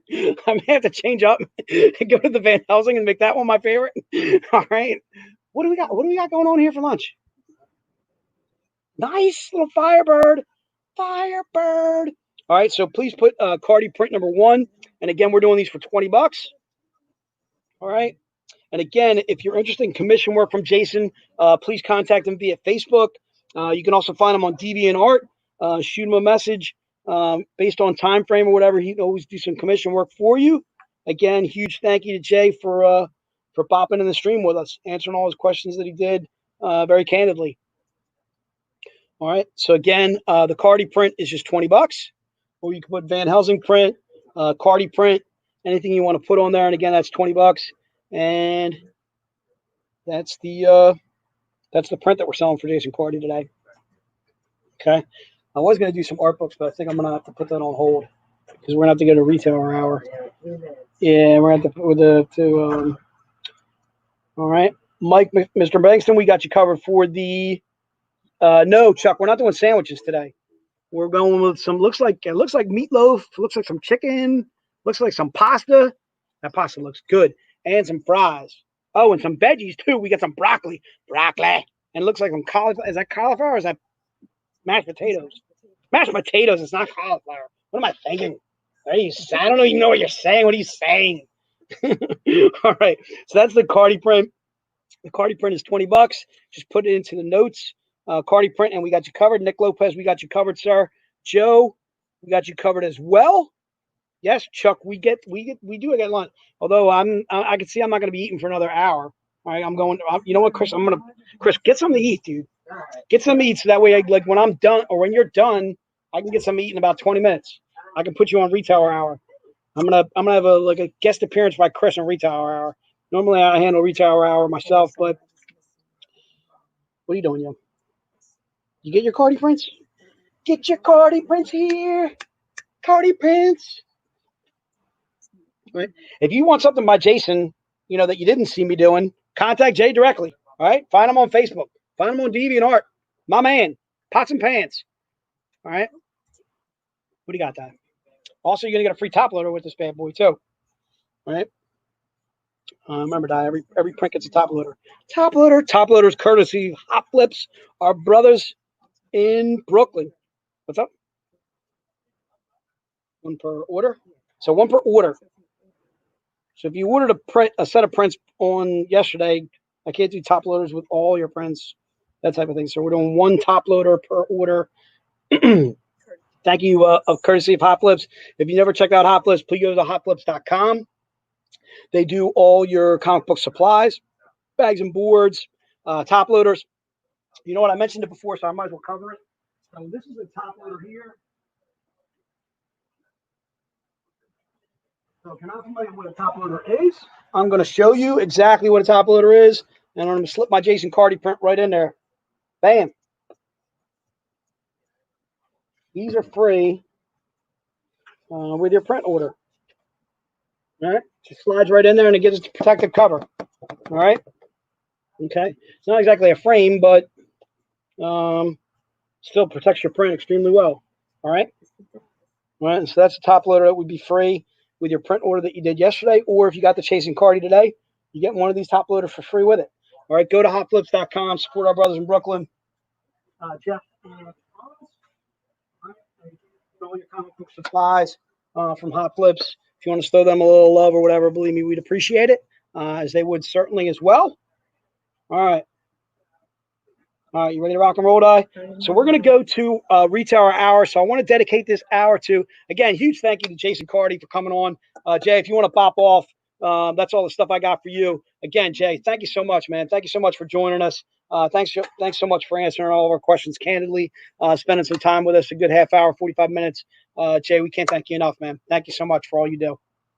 We're going to do a Retailer Hour now, which is everything that we sell in this hour, half of the proceeds are going to go to New Wave Comics. So I want to give a huge shout out to New Wave Comics.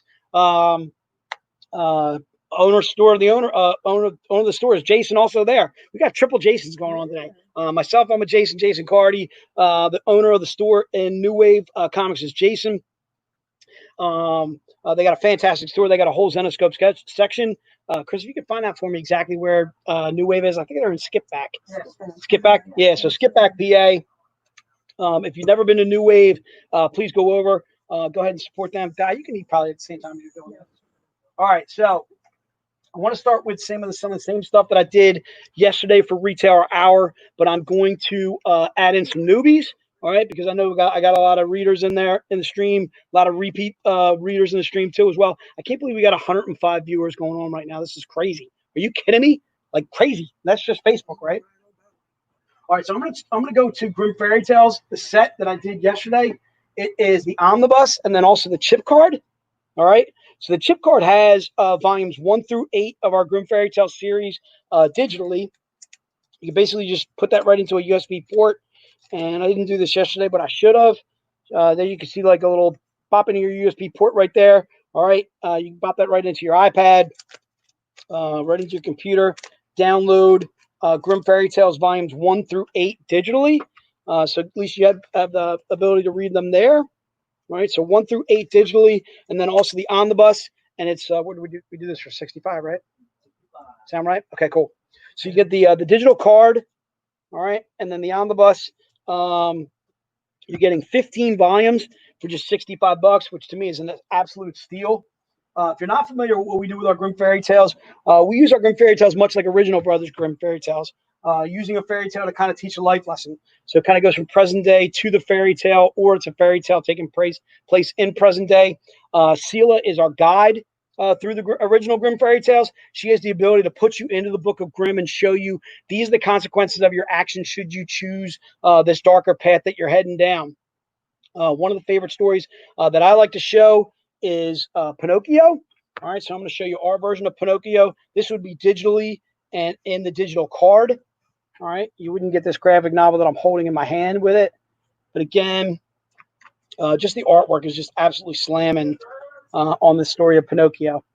Okay. All right. So basically taking Pinocchio, but putting it a little present day feel to it. And again, the artwork to this is just absolutely beyond slamming. All right. And we start with the classics like Little Red Riding Hood, Robber Bridegroom. What else? Cinderella, Hansel and Gretel, Sleeping Beauty. All right. So these are the classics that we start with. All right. Kind of really cool. Little Red Riding Hood again, Cinderella, Hansel and Gretel, Rumpelstiltskin, Sleeping Beauty, and Robber Bridegroom. All right. Those are the fairy tales that we start with. Issue 1. This is basically issue 1. This is where Zenescope started as a company back in 2005. Was Little Red Riding Hood, and Sela did not come along actually till issue 2. So that's actually a fun fact for you guys. Sela did not come along till issue 2, which was Cinderella. All right. So that was our Grim Fairy Tales Volume 1. If you just want Grim Fairy Tales Volume 1, just put that into the notes. It's just $10. Or you can do the combo deal. The combo deal is, again, the chip card, which has the first 8 volumes, and then also the omnibus, which has volumes 9 through 15. Okay, obviously in an omnibus, and it's those for $65. Or you can just do Volume 1 if you've never read us for just $10. All right, little cover by Anthony Spey right there on the front cover. All right, and I want to get to a couple more items that I covered yesterday. I'll start with our version of Alice in Wonderland. In our version of Alice in Wonderland, this is Alice after she's come out of the rabbit hole. She's already been driven mad by the things that Wonderland has done to her. She's trying to assimilate herself back on Earth and start a family. She has a daughter, Callie. Callie becomes the focal point of our Alice in Wonderland story. I got to show you a few pages from the Alice in Wonderland. If you'll bear with me for a second, you know I struggle when I try and flip into the pages. All right. This is Callie here along with our Mad Hatter. He's like an assassin type character. So what you're getting in the Wonderland omnibus is you are getting the first 6 volumes for, what did we do this for? 60, right? Is that right, Chris? I think we did this for 60, right? So you're getting 6 volumes for $60, which to me is an absolute steal because if you bought Return to Wonderland, if you bought Return to Wonderland, it's $20. It's $19.99 in the comic shop. Beyond Wonderland is normally $17.99. All right, so you're already getting a steal at getting 6 volumes for just $60. Okay. All right. The one thing I wanted to show too was, let's see if I'm going to be able to show it. All right. So our version of Alice in Wonderland, again, very dark, very twisted version of Alice in Wonderland. For those of you who read it already, you already know what happens to Alice very early on in the story. I don't want to give that away. All right, but I'm a huge fan of when Raven does stuff for us, and he just absolutely crushed our version of Alice in Wonderland. All right, we also do Oz. Our version of Oz, a little bit more dark and twisted Oz. There's still a Dorothy. She's still from Kansas, but our Toto's a wolf. We get kind of dark, kind of twisted with just about everything we do. This is our version of the Cowardly Lion here. You can see is not quite so cowardly at all. All right, so you can do any one of the Oz volumes for $25, any one of the individual hardcovers for $25, or you can do all 3 for $60. And if you bear with me for a moment or whatever, I'll show you all the Oz. All right, and again, so in our version of Oz, not everybody's good.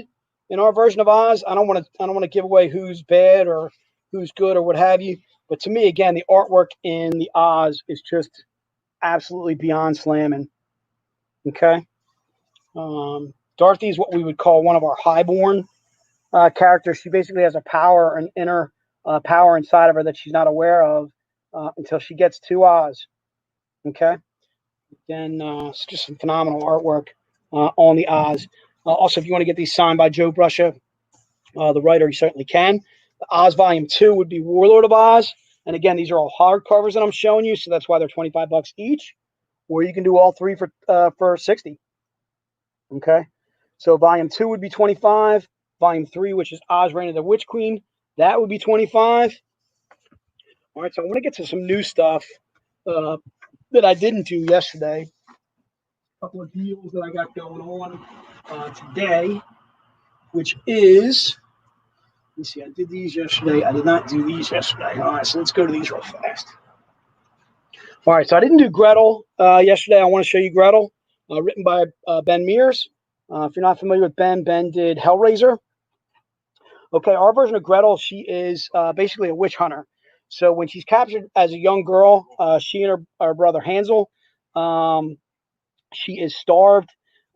She is basically forced to eat her brother's heart in order to keep living by a witch that has captured she and her brother. She starts basically almost gaining powers once she starts eating the hearts of witches.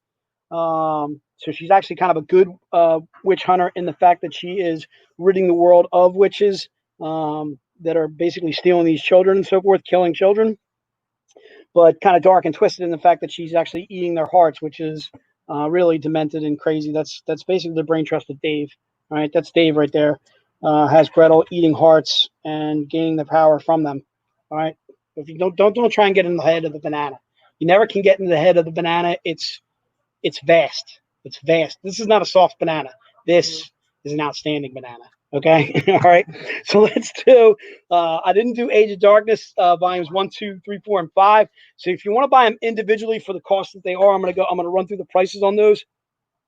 So our Age of Darkness series is where the Dark One and the Dark Queen actually look to take over our 5 realms, which are Earth, Mist, Oz, Neverland, and something. Wonderland. Sorry. There you go. So those 5 realms, take them over and rule them as evil. All right, so you can buy any of the Age of Darkness volumes individually. The first volume is 16. The second volume is 16. I'm going to come up with a deal in a minute on all 5. Yeah, are you looking at? We did. I think we did them like at least a stream ago, if not 2 streams ago. Okay, so again, volume 1 is 16. Volume 2 is 16. I'm going to also come up with a deal for you on all 5 in a moment, if you give me a second. This is volume 3 for 16. Volume 4 is actually 20. Okay, that's actually a Neil Adams cover right there. What do we do with 70? $70 for all 5. That, you might as well forget about them buying them individually. All 5 for 70. That's a steal. All right, so basically all 5 volumes of our Age of Darkness series. Our Age of Darkness leads into the Realm War, where we have the battle. All right, or you could do volume 5 but individually as 20. All right, so 4 and 5 are $20 each. All right, but if you buy all 5 together, you're getting all 5 for 70. And again, half of the proceeds going to New Wave. Huge shout out to Jason, who is sharing our stream today. New Wave Comics. Skip back.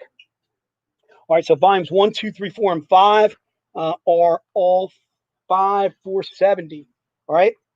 Here's a book that I did not do in any of the streams. I'm doing it for $10 today. Irresistible, dude. All right, Little Raven Gregory, right? Yep, Little Raven Gregory. So Irresistible is a story about this guy named Alan who I think Dave, is he wound up cracking open a find, like basically a find and get genie? I know he's granted a wish, right? Irresistible, yeah. He saves someone, he's granted a wish. So he saves someone, he's granted a wish. This is a kind of be careful what you wish for story. He wants to become irresistible to women, but it becomes a little bit more of a curse than it is a good thing.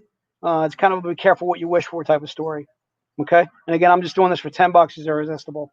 All right. Again, one of the things I kind of touched on yesterday and I touched on in previous streams is there are no bad jumping on points with us as a reader. If you want to get started with Oz, if you want to get started with Grimm, you want to get started with Neverland, you want to get started with our Alice in Wonderland, if you want to get started with the Age of Darkness, you certainly can. Gretel, individually, there are no bad jumping on points. If you want to get started with Irresistible just for $10, Brandon, we got you covered. Thank you so much. Again, it's a little, it is a little bit. It's got a little comedy feel to it too as well. Irresistible, but from the brain trust of, and that's a Sean Chen cover right there. I forgot about that. Well, Sean Chen, if you caught Sean Chen in the stream yesterday, again, huge shout out to Sean Chen. Thank you so much, Sean, for joining us during the stream yesterday. I'm also going to do Black Knight. This one's written by Terry Cavanaugh. If you're not familiar with Terry, Terry's done stuff for Marvel. He's done Avengers. He's done Iron Man. He's done a bunch of different stuff for Marvel. We're lucky to have Terry doing some stuff for us too as well. Our Black Knight, I would say she's almost like a female Daredevil, almost like a Daredevil meets. What would you say, Dave or Chris? Daredevil meets Doctor Strange. All right, I like it. Let's go with it. All right, she's a defense attorney, much like Daredevil is. She's not blind though, or Peyton Parks. Okay. Kind of like Lawyer by Day, Black Knight by Night.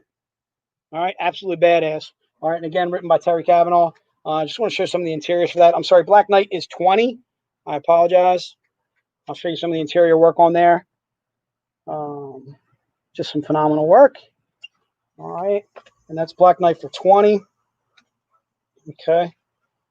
And again, we are not just pretty covers. We just got phenomenal interiors too as well. All right, so that's Black Knight. It's also a standalone story, and again, that's a perfect jumping on point for you. I did not cover Black Knight yesterday. I don't think I've done it in a couple of streams, so I wanted to get to that. Let's get to Oz, Tales from Oz. You ready, Di? All right, so our Tales from Oz, these are origin stories on individual characters from Oz. So Tales from Oz Volume 1 is only $12.99. It has origin stories on the Tin Man, the Cowardly Lion, the Scarecrow, and then Toto too as well. All right, so this has origin stories on individual characters from Oz. All right, we also have a Tales from Oz Volume 2. All right, so it's $12.99 for either, or if you want to do both for $20, I'm fine with that. All right, so you can either do both of Oz, Tales from Oz. These are origin stories from Oz. These are not, what's up? 2 for 20. And this one actually has Glinda the Good Witch. It also has Adarast and also Zamora too as well. They're $12.99 individually. So if you have Volume 1 and you don't have Volume 2, Volume 2 is $12.99, or you can do them both for $20. All right, Tales from Oz Volume 1, Tales from Oz Volume 2. And again, these are origin stories on the individual characters from Oz. It's not necessarily an Oz story, but has individual characters or origin stories on Oz too as well. So I can show you some interiors on that too as well. Just phenomenal interior work too as well again. All right. All right, so those are the Tales from Oz. You can do 2 for $20, or you can do them individually for $12.99. All right. Also want to get to Grim Fairy Tale Steampunk. Grim Fairy Tale Steampunk is only $10. Okay, another new book on the stream. Grim Fairy Tale Steampunk. This is actually one of those alternate reality books. So it has characters that you're very familiar with of ours, like Cinderella, like Robin Hood, like Alice, like Captain Hook. It's taking Robin Hood too as well, obviously, as you can see. All right. But it's putting them into an alternate universe. So these are characters from our Grimm universe, but they're not doing the same things that you would normally find them doing in our Grimm universe. Okay, so if say Robin Hood is normally a female vigilante for us in New York City and so forth, kind of protecting the citizens of New York, I can't guarantee you what she's doing in Steampunk. You're gonna have to read it for yourself. All right, again, so that's $10 or $9.99. For Steampunk. And again, that's also another book that you can get started with us individually to read. It's a good jumping off point. Again, every book that I'm showing you are good jumping off points. Okay. You can certainly get started with reading the origin stories, Tales from Oz, before actually reading the Oz. If you already read the Oz and you want to get the origin stories on those characters, obviously a perfect way to do so. 2 for $20 deal there. Okay.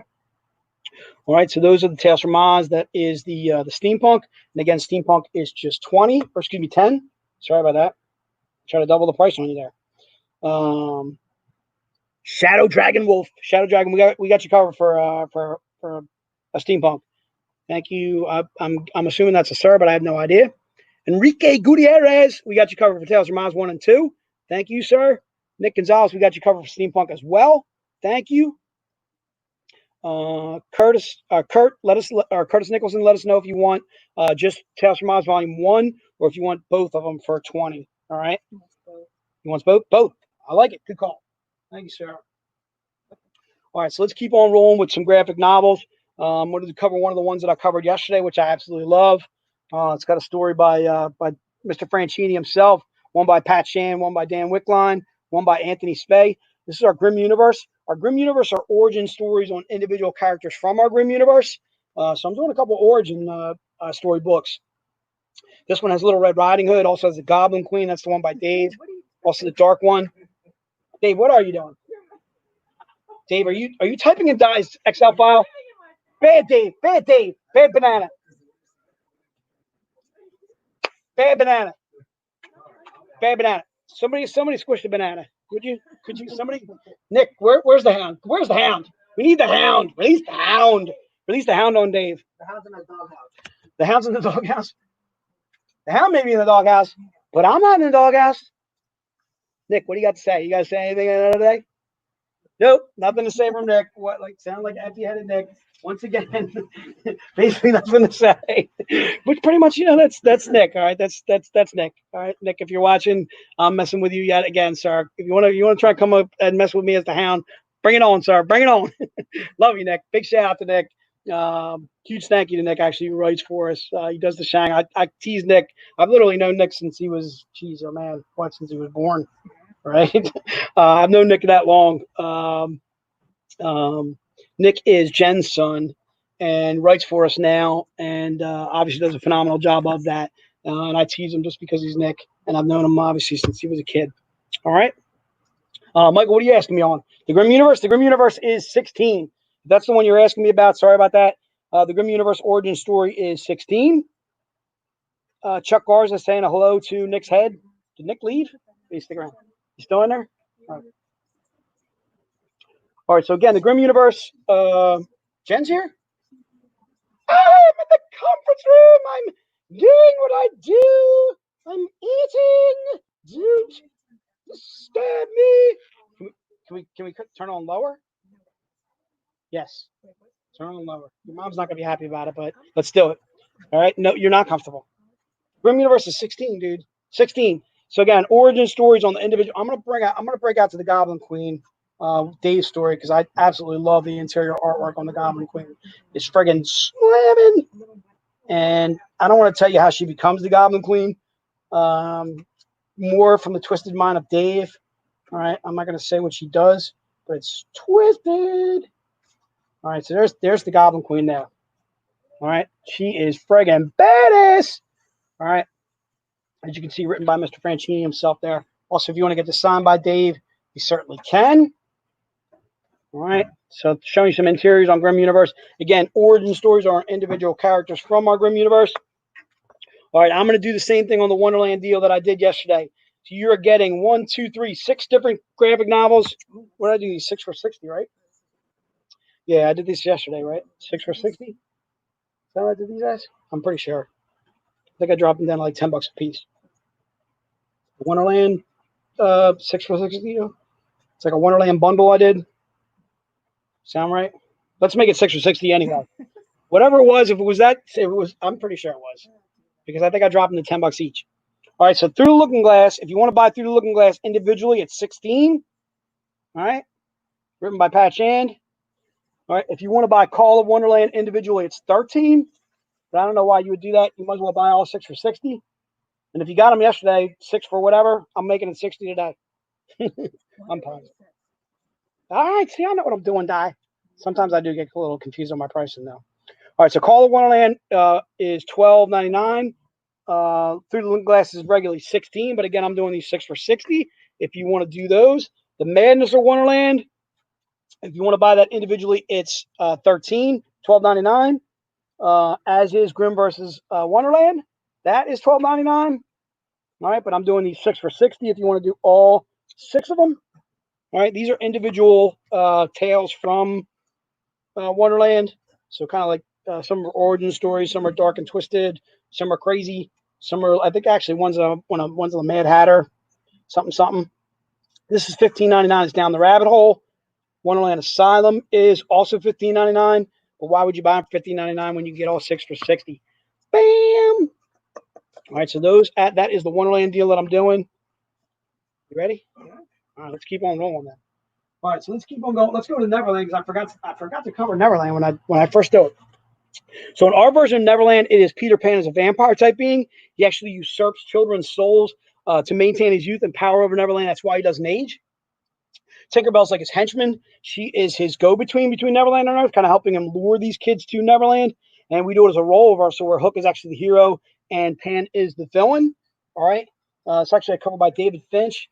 These are written by Joe. I do want to show you a couple interior pics from Neverland because I absolutely dig the interior artwork on this too as well. So again, if you like to think of Peter Pan as absolutely badass, if you like to think of Tinkerbell as badass instead of flying around the clouds with Wendy, and Wendy's jealous of Tinkerbell, and Tinkerbell's jealous of Wendy, and you already lost me because that storyline makes no sense to me.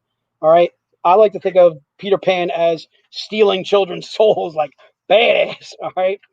That is our version of Neverland. There's one more too. I wanted to kind of show you Pan with his croc, and he's just absolutely there's Pan. Badass. All right. So again, we're not just amazing stories. We are phenomenal interior artwork. Not just phenomenal covers, but phenomenal interiors. All right, so you can do Neverland for 16, or you can do Hook, which is volume 2, for $12.99. Okay. Or you can do the Tales from Neverland, which are the origin stories. That's $12.99. Or you can do Neverland Age of Darkness for $12.99. or you can do all 4 for, what did I do? 45. All 4 for 45. All right, all 4 for 45, which would be Neverland. It would be Neverland Hook, all right, which is volume 2. And then you also get the Tales of Neverland. And then you also get Age of Darkness. All right, Chris, can you do me a favor and can you take over? All right, so I can grab something. Yeah. So I'm gonna bob Chris on real fast. I'm gonna put these aside, the ones that I did, Chris. Which one? So that way you don't do them. Oh, so you can go pile? to this pile, you can go Yeah. to that pile, Yeah. and if you need me to come back on to grab more or whatever, just let me know. Yeah, if you're man. all right. And then also too, you can always go into prints too as well. For sure. You man, All right. Chris. Yeah. All right. Thank you, Jay. So we're gonna give Jay a little bit of a break. He's been selling. He's been working hard. So we got some food. So he needs to get some refueling in. But I have some more awesome trades for everyone. So again, if you're just tuning in, this is Retail Hour. We are supporting New Wave Comics at Skip Pack, PA. Jason, he's the owner of New Wave. He is a really, really awesome down to earth dude. I've done one in-store event with Jason. He's really cool. He has a great community over there. So shout out to Jason and New Wave Comics. He's currently sharing the stream, so thank you. And if you're ever in PA, if you're looking for a really cool comic shop to check out, definitely check out New Wave Comics. So my next graphic novel is Evil Heroes. Evil Heroes is $20. And again, half of the proceeds of what we sell in this hour go to Jason at New Wave. So Evil Heroes, it's our spin on superheroes. It has like a very, very DC inspired look.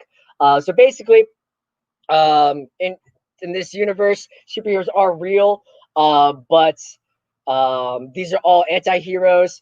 These heroes are here to conquer, not protect us. And so so there's like this crazy story where these living gods come down to take over the earth. One of the numbers tries to rise up and fight them and save humanity. Really cool story. It's a play on classic superhero tropes. So I really love this book. So again, if you're interested in Evil Heroes, $20.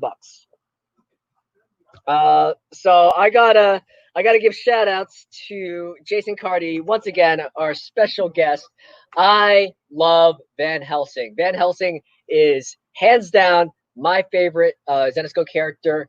If there was a close second or a tie, I also love Gretel. But Van Helsing, absolute favorite. So we're gonna be doing a Van Helsing series sale. So we have 5 trades right here. I don't quite remember. All 5 die is so on point. So if you are new to Van Helsing, this is a perfect diving in point. So who is Van Helsing? Lysel Van Helsing. She is the daughter of Abraham Van Helsing. She's actually been living for a couple of centuries, and each story is self-contained. This is where she tracks down and fights a reimagined version of the Universal monsters. So here she fights the mummy. Here she fights a version of the werewolf in the Himalayan mountains. And we had Jason Metcalf on as a special guest. So here she fights Jason Metcalf's awesome badass rendition of Frankenstein. So cool. So we have 5 trades for $70. So this is Van Helsing versus Frankenstein. By itself is $20.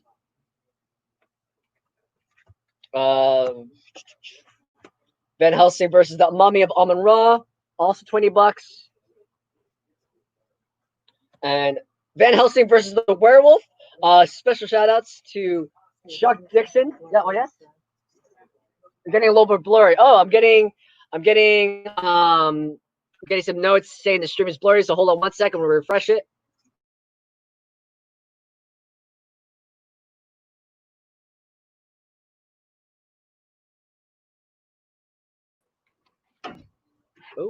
Oh my God! There's 2 of them. What? Okay, great. All right, cool. All right, Miami Vice is back. I think we're okay. I think we're clear again. So Van Helsing versus the Werewolf. This is written by Chuck Dixon. So very huge figure in comics. He's the co-creator of Bane in the Batman comics. He also written on Punisher. And just let me show you a splash page or a couple of pages. Look how awesome this art is. So cool. So Van Helsing versus Werewolf is also $20. What books I haven't talked about yet in this bundle? Van Helsing versus Sword of Heaven. It's blurry. It's blurry again. Oh no. Okay, I'm gonna refresh one more time. I'm so sorry. So, oh, it's Stu Vader Waiter. All right, we're gonna.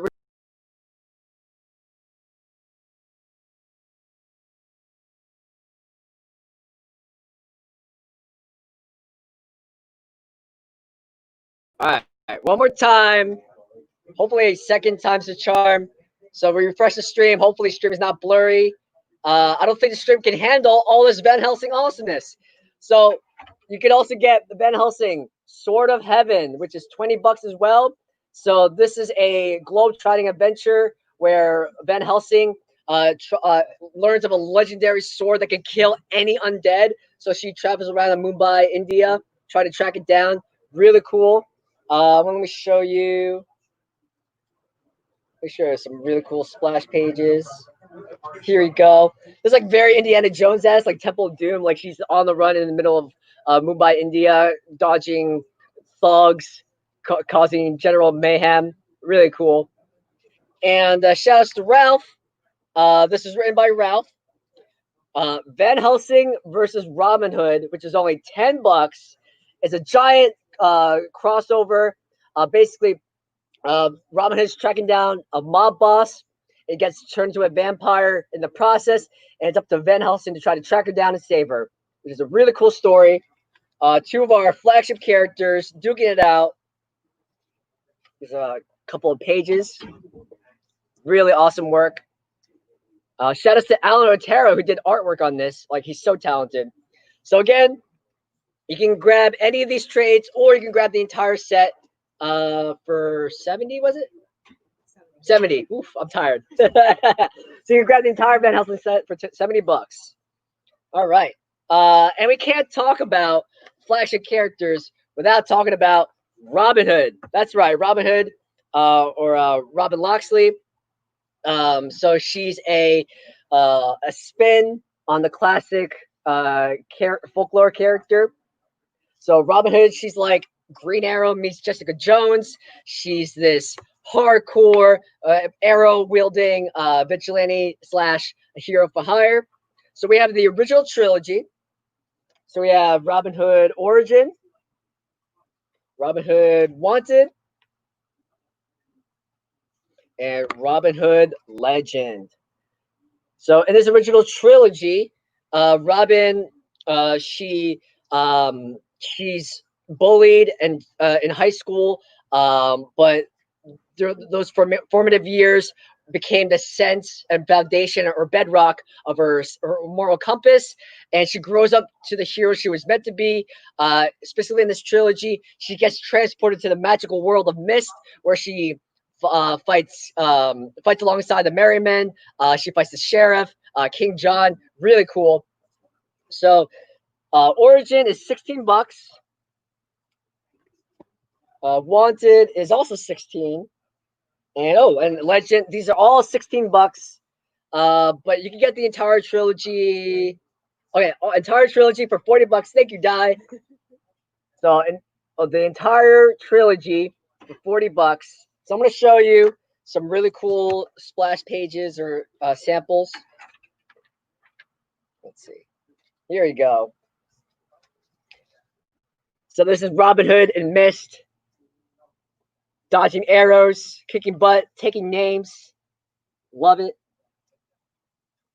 And here we go. Here's, I know we have some Archer fans in the crowd. So Robin Hood Wanted, the cover is done by Archer himself.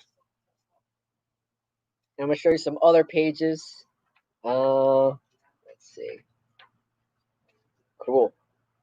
Yeah. Here we go. Robin taking on a witch, a sorceress. Who will win? Magic or arrows? Obviously Robin. She's awesome. She's badass. All right. So again, so you get the entire Robin Hood trilogy for $40. All right. Let's see what else we got.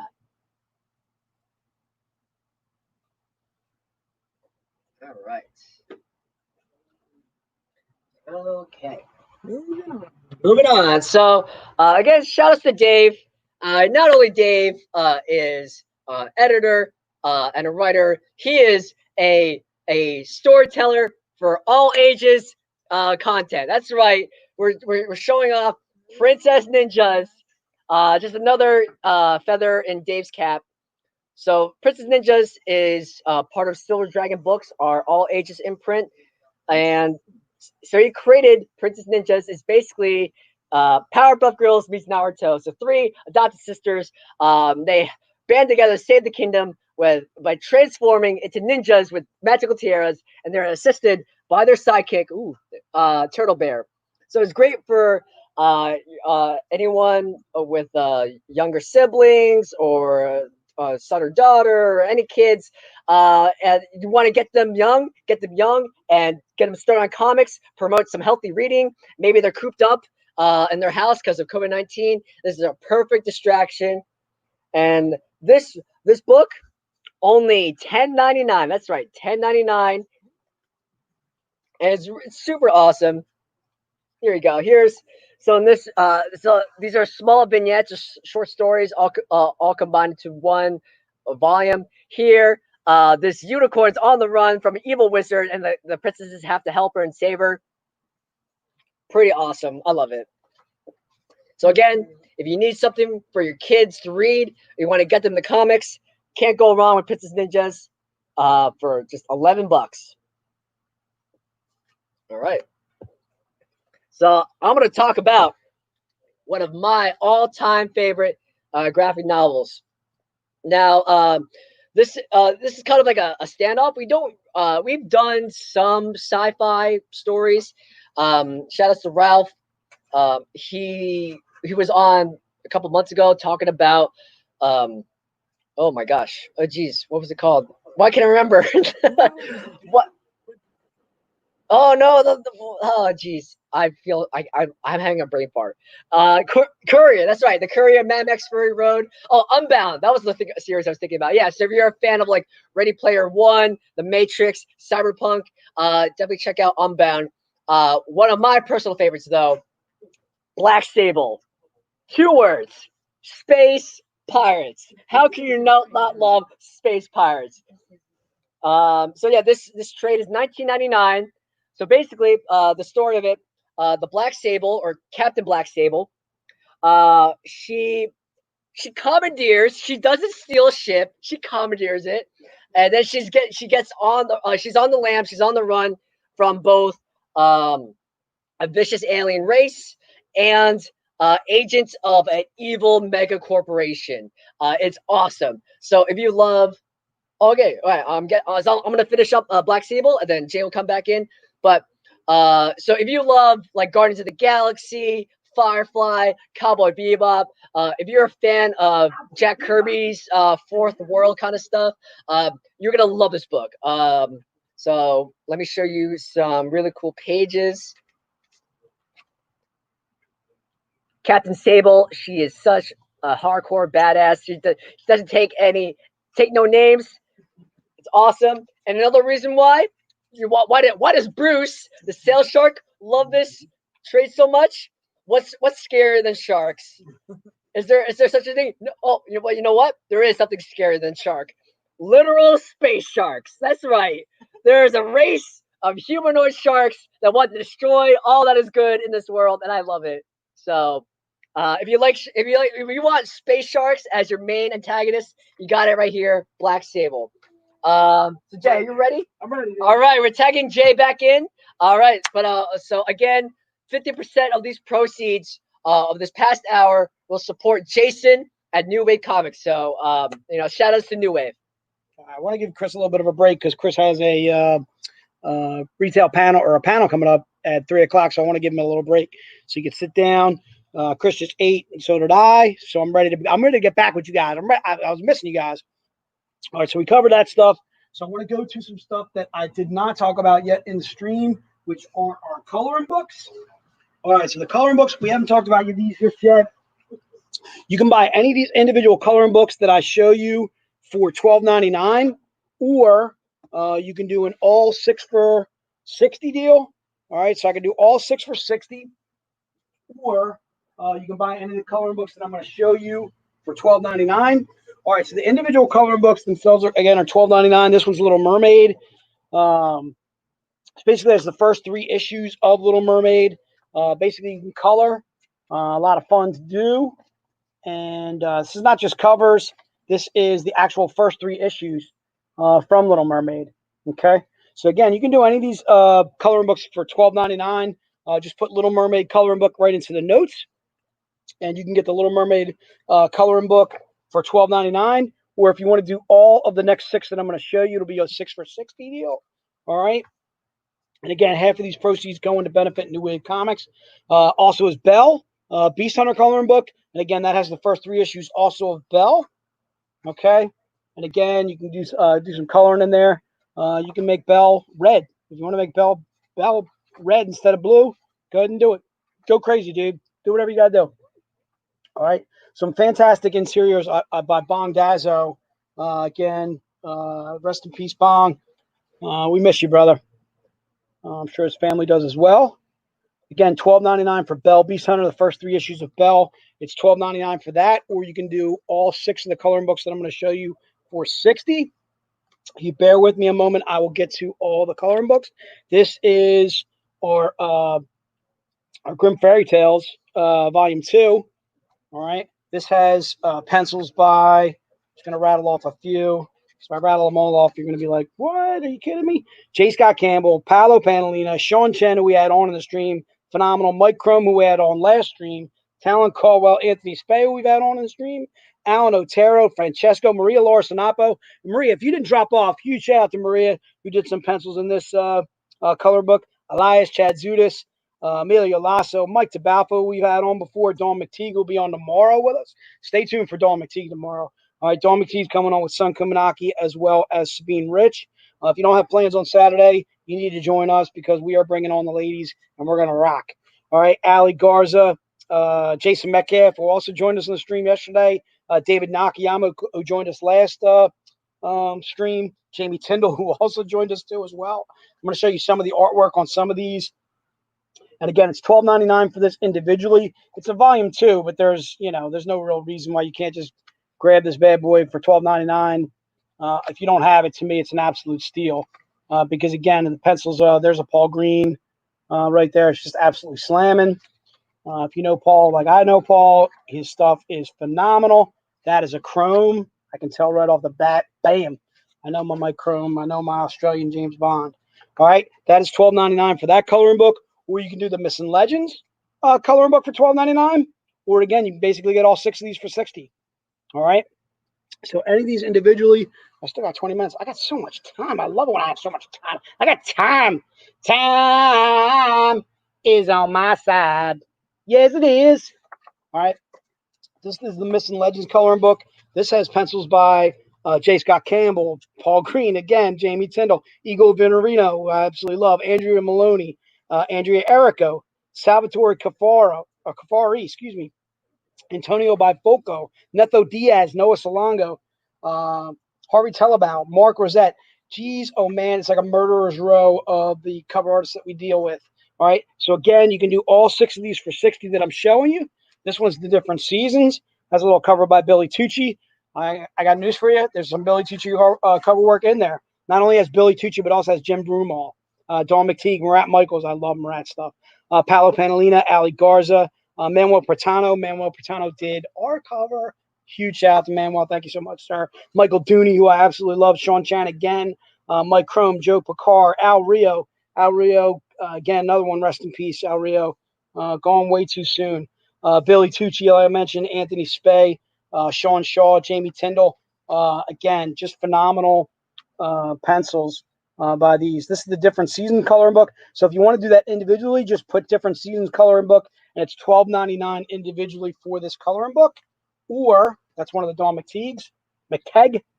All right, just put that in for $12.99, or if you want to do all 6 for $60, again, if you get all 6 for $60, you're getting pretty much everybody that's ever done a cover for us, just all in coloring books that are all just phenomenal covers, phenomenal choices by Dave when he put these together, and Jen as well.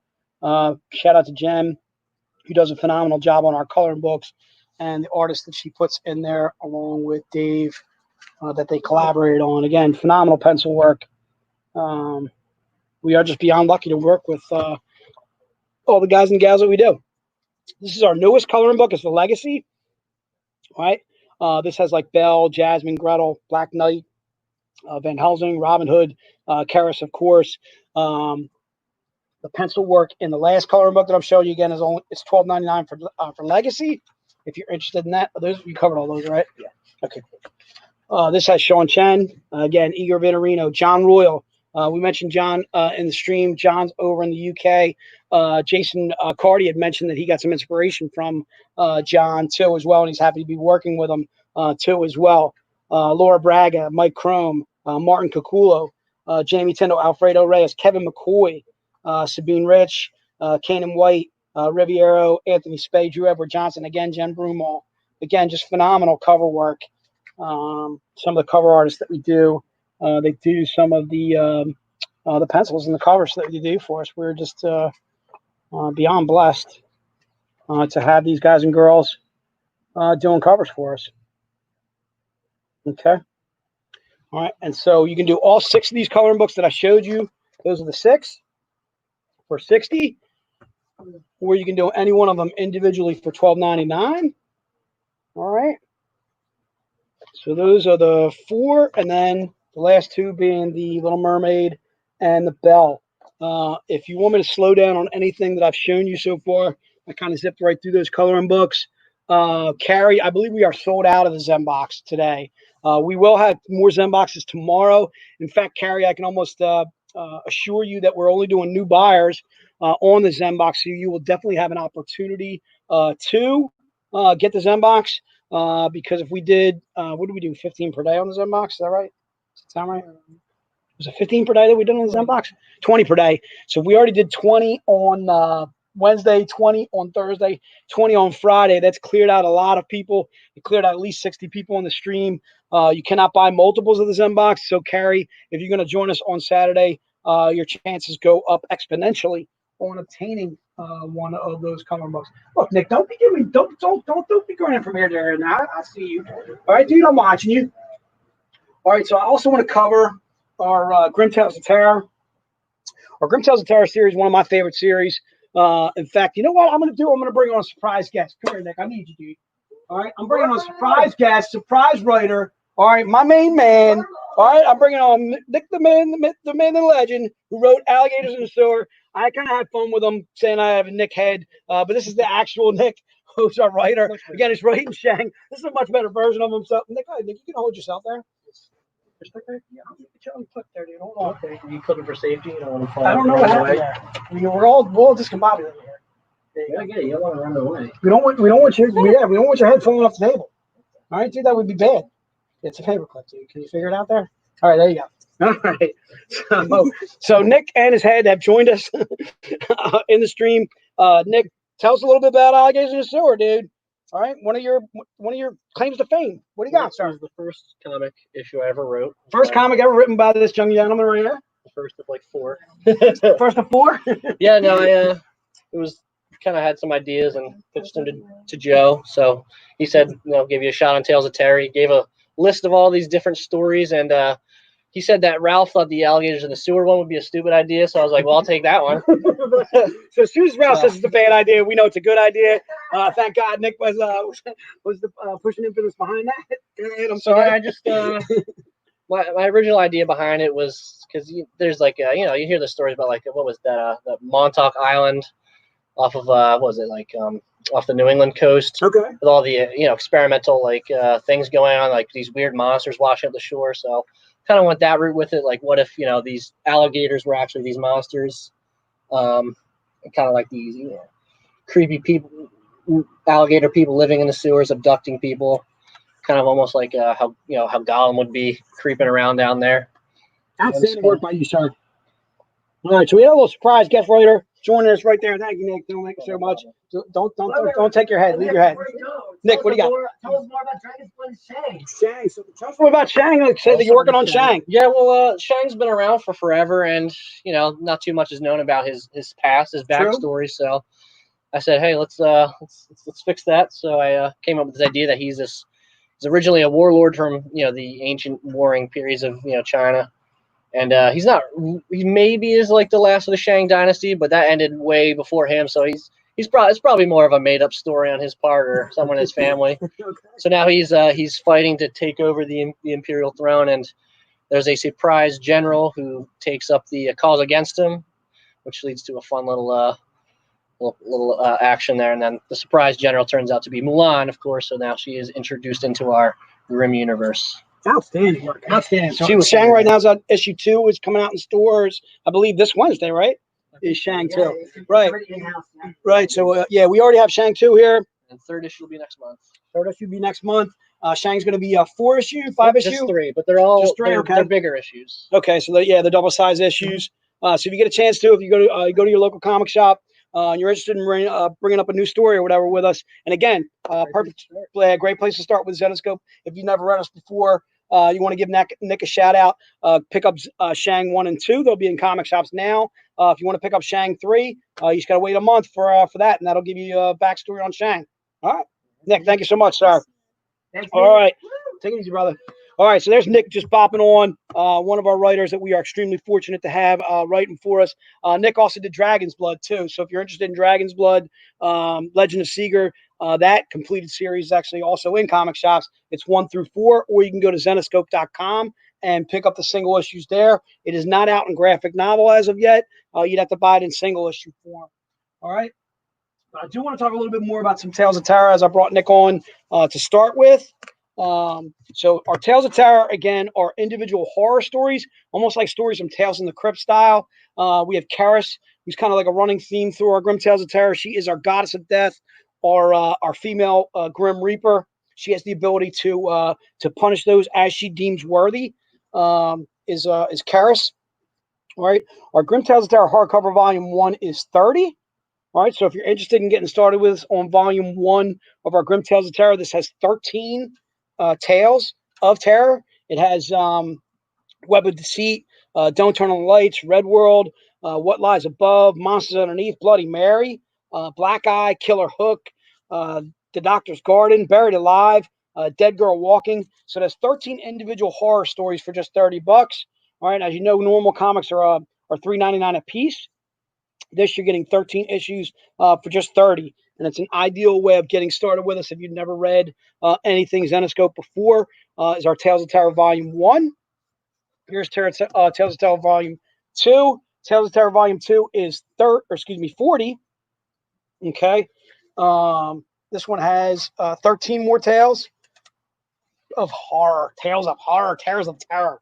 It has Jekyll and Hyde, Drop Dead Gorgeous, Sleepless, Videotape, Black Cat, Briefcase Killer, The Monkey's Paw, The Boogeyman, Vanishing Hitchhiker, The App, Pickford's Model. All right, I want to see if I can show you some not too gruesome interiors from some of our Tales of Terror. But again, just phenomenal writing by Pat Chan, Troy Brownfield, Ralph Tedesco, Joe Bruscia, Latoya Morgan, who we've had on the stream, Ann Toole, Eric J. Just phenomenal. Phenomenal work on our Tales of Terror. Okay, again, giving you like basically taking classic literature or urban legends. Chris, are you fading away? It's 5 hours, dude. You got a panel coming up in about 5 minutes, dude. You need a Red Bull. Get Chris a Red Bull stat. All right, here's Black Cat. Chris is fading away. You started out with a rough morning, Chris, and now it's hitting you in a wave. You know what it could be? It comes to the fact that you ate. As soon as you eat, sometimes you don't get you ate too much. I only got Caesar salad, dude. I got Caesar salad. I got a little bit of that chicken and pasta. It was good. All right, so Grimm Tales of Terror Volume 3 is also 30. Okay, so if you already have volumes 1 and 2, and you want to get volume 3, it's also 30 in a hardcover. And again, this also has 13 stories. It has Nick's Alligator in the Sewer, like I said, like we mentioned. It also has Snuff Film. It also has Clowns, Black-Eyed Children, Cadaver Arm, The Invisible Man, Deal with the Devil, Light as a Feather, Stiff as a Board, Mental Patient, Haunted Hanging, War of the Worlds. Like what? Wax Museum. All right, and again, I'll see if I can show you some interiors from volume 3. You don't have to start with volume 1 on our Tales of Terror if you want to, and you're a completionist, and I hear you. You want to grab it for $30. It's certainly a good place to start, but you can start with volume 3 if you like War of the Worlds. If you like Alligators in the Sewer and you want to read that by Nick. There's Clowns, written by Dave Franchini. Okay. All right, again, all these are individual horror stories. They're all standalone stories. So if you pick up any single Grim Tales of Terror issue in a single issue in any comic shop, you can start with that if you've never read us before. Or even if you've read us before, it doesn't matter what issue Grim Tales of Terror that you are picking up. They're all standalone stories, which makes them kind of unique for us in that you can start with any single issue that we do, Grim Tales of Terror-wise. All right, so if you want to do volume 4, that would complete the set. The volume 4 is also 40. What did I do for all 4? Do you know that? For the 120. 120 for all 4 of the hardcovers that I mentioned. So if you want to do all 4 of the hardcovers for 120, you certainly can, or you can buy them individually, 30, 40, 40, and 40. All right. Okay. And again, these are the ones that are in volume 4. It has Chain Letter, New Teacher, Route 66, the Bermuda Triangle, Off the Menu, Phone Call from Beyond the Grave, Wyoming Incident, Don't Flash Your Lights. I love that story. Skinwalkers, Ouija Board, the Black Dahlia, too, as well. Let me see if I can find a couple interior pages that are not too gruesome. No, that's way too gruesome. All right, but again, our tales are meant to be gruesome. All right, they're meant to be dark. They're meant to be twisted. And again, Keres is kind of like our running theme through our Grim Tales of Terror. She is our goddess of death. She is our female Grim Reaper. If you've never seen Keres, she is this young lady right there. All right, that's Keres there. Again, almost like a female Grim Reaper, like absolutely badass. When we do anything comic-wise, we're probably gonna incorporate a badass female into it because that's just what we do.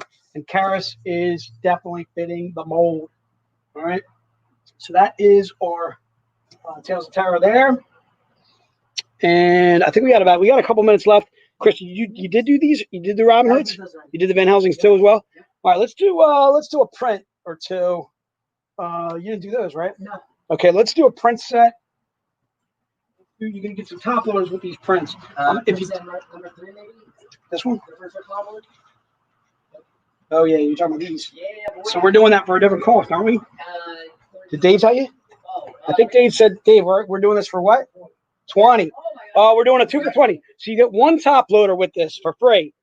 If you bought it yesterday, we're gonna make it $20 for when you bought it yesterday. We are doing this 2 for 20. 2 for 20. So you're getting both of the prints. All right, this is basically our tribute to ourselves. All right, this is Chris, Die Dolphin, Chris Shark. All right, me sitting on my mound, my throne of toilet paper. That's a little Cheshire Cat plushie. So if you bought these 2 for 30 yesterday, we're going to do them 2 for 20 today, and you get a free top loader on top of that, making it an absolute steal. You can go right back to back, right in the top loader, bam, for free. All right, bam. All right, you can either do the dolphin side, or I guess you can flip it around. All right, flip it around, do the people side. As you can see, Mr. Robot is in the back terrorizing us all, terrorizing us both. All right, you got a little Cheshire, hashtag Cheshire plushie, hashtag Trish Bankston, hashtag Mike Bankston. Huge shout out to those guys. They're trying to get the Cheshire plushie. You know, I can't do that for you guys. I'd love to, but I can't. That'd kill me here. All right, you also get a free top loader with those bad boys. Nick, if you want to be on a print, too bad. All right, you gotta call Manuel Pratano. Manuel Pratano. Actually, Nick could probably write himself right into a freaking book if you wanted to. Actually, take care of himself right there. Make sure you kill yourself in a gruesome way, though, dude. I've been killed. What's up? Yes, you do, Josh. You get a top loader from yesterday. We're only doing single top loaders, though. We're not doing top loaders for every single print that you bought. But you also get a top loader for free. Huge shout out to Hot Flips. If you're not familiar with Hot Flips, Well, Dale, we're going. You know what we're doing is we're doing Miami Vice, Dale. We were doing Miami Vice, dude. All right. I lost my jacket because I'm sweating because Di keeps on turning down the air conditioning. It's probably like 75 degrees in here. She probably turned it up to 80 or something like that. I sent Alex over there on a mission. You did turn it down, Alex. You are too good to me. I love you. Thank you so much for looking out. All right. But Di over here is Di's wrapped up in a shark blanket, shark suit thing, bucket cap and sweater. I'm sweating bullets over here, and Di's like she's ready for bed or something like that. All right, so we're gonna go to what are we doing at 3 o'clock? We're doing something, aren't we? All right, we're doing breaking the story. So stay tuned for breaking the story. If you missed some stuff, like I didn't get to prints, I didn't get to some pins. I'm gonna get to that in the 4 o'clock hour. So stay tuned for that. I'm also gonna do some recap on some of the exclusives, some of the packs, whatever we have left that's still available to sell. I'm going to get to that stuff too as well. Did you want to do your okay, all right. So let me keep on going. We're going to do we're making the panel. I think we're talking some Hellchild. Is it Hellchild Blood Money? We're talking some Hellchild Blood Money. We're going to be bringing on Ralph Crockett himself. We're bringing on Ralph. We're bringing on. I was Crockett. That's what Ralph does, though. He steals. All right, he steals my. I was Crockett. I was. What's that? All right, let's tease on some things that are coming up. Give him. What do you got, Dave? All right, as we're getting set up for our panel, here's a little Grim Fairy Tales, like bam, art portfolio. What? A little fairy tale art portfolio, bam. Are you kidding me? These are some of the covers that are going to be in there. Let me see if I can. Right now, samples. Yeah, these are only samples right now, but we're gonna have these. Are you kidding me? Like Ebas, larger than life, like bam. All right, these are like these are not 11 by 17. No, they're 12 by 16. 12 by 16. Yep. 12 by 16. Bam. Are you kidding me? There's a little Jay Anacoletto. Huge fan of Jay Anacoletto. All right, these are coming in August. All right, so we're gonna have these in August. If you guys want some art germ. Here, how about some art germ like that? Bam, art germ. Like this. Like, are you kidding me? Yeah, or like that art germ, like ridiculously. Yeah, you got to. You know what you're doing over there? I can't see the camera. All right. There's a little J. Scott Campbell in this one too. All right. If you want to just throw that down on that chair, Dave, I'll throw it on. All right. So again, we're doing some previews, just showing you some stuff that we're going to be coming up with. Well, we also got a Zodiac calendar coming up. Zodiac calendar coming up. Elias Chatzoudis style. All right, nothing but the signs. We're going to have a 2021 Elias Chatzoudis calendar coming up. That's going to be later this year, too, as well. We'll get it to you before 2021, which would make a whole lot of sense. The cool thing about these calendars is they have detachable prints, or basically you can kind of cut away the prints. All right. So first of all, I got to get to Gemini because Gemini's a spot. Are you ready, Chris? Yeah, I'm ready. All right, let's do it. All right, so I'm going to bring Chris on for the panel. All right. We're just doing some teasing right now. I'm going to bring Chris on for the panel. All right, thank you, Mr. J. Thank you, Scott. Dave. Isn't that awesome? We have special sneak freaks. So I'm gonna pull out some chairs because not just Ralph is gonna be a guest. Ooh, sorry, Diane. Sorry. And Joe, the big boss Joe, will also be a special guest. And Crockett, I need you, Crockett. Get on here. There you go. What's up, Ralph? I forgot my intro music that you hate. Hold on. Darn it. Wait, which intro? I don't hate any intro music. I love music. What are you talking about? What do you want me to play? Miami Vice. I lost it. I don't know where You lost it. Wait, here it is. How could you lose it? Hold on. Terrible. Yeah, there you go. Very cool. All right, so I need Dave. I need Dave to take one of the hot seats. Take this seat. Awesome. Very cool.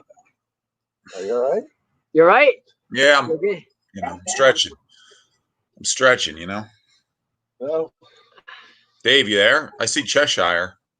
Now we're going to get a lot of hashtag plushies. You know it. The hashtag plushies are coming back. Dave, Okay. you got a haircut. I did. Fell out from the stress. Mm-hmm. How much are the portfolio and calendars? Does anybody know? Those will be the calendars will be 20. The portfolios, I think they're 25. Chuck says I woke up from a nap. No, Chuck, I was not napping. Okay, it's her Lies. fault. I never nap. Lies. Napping's for the weak. Well, it is the daylight There it hours. is. There it is, Josh. There it is. It is the daylight hours, so normally your slumber time. I usually am awake at night when I feed. Really? Okay, cool. So, We should have had a.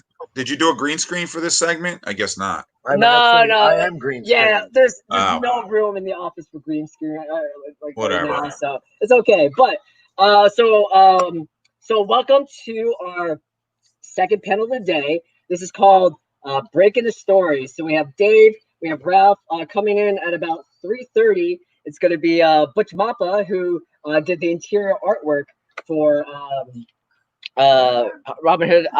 Oh my God, not Robin Hood. Hell Child Blood Blood Money. Money. I'm fading so badly All right right, now. Chris, you're out. Tag Jason in.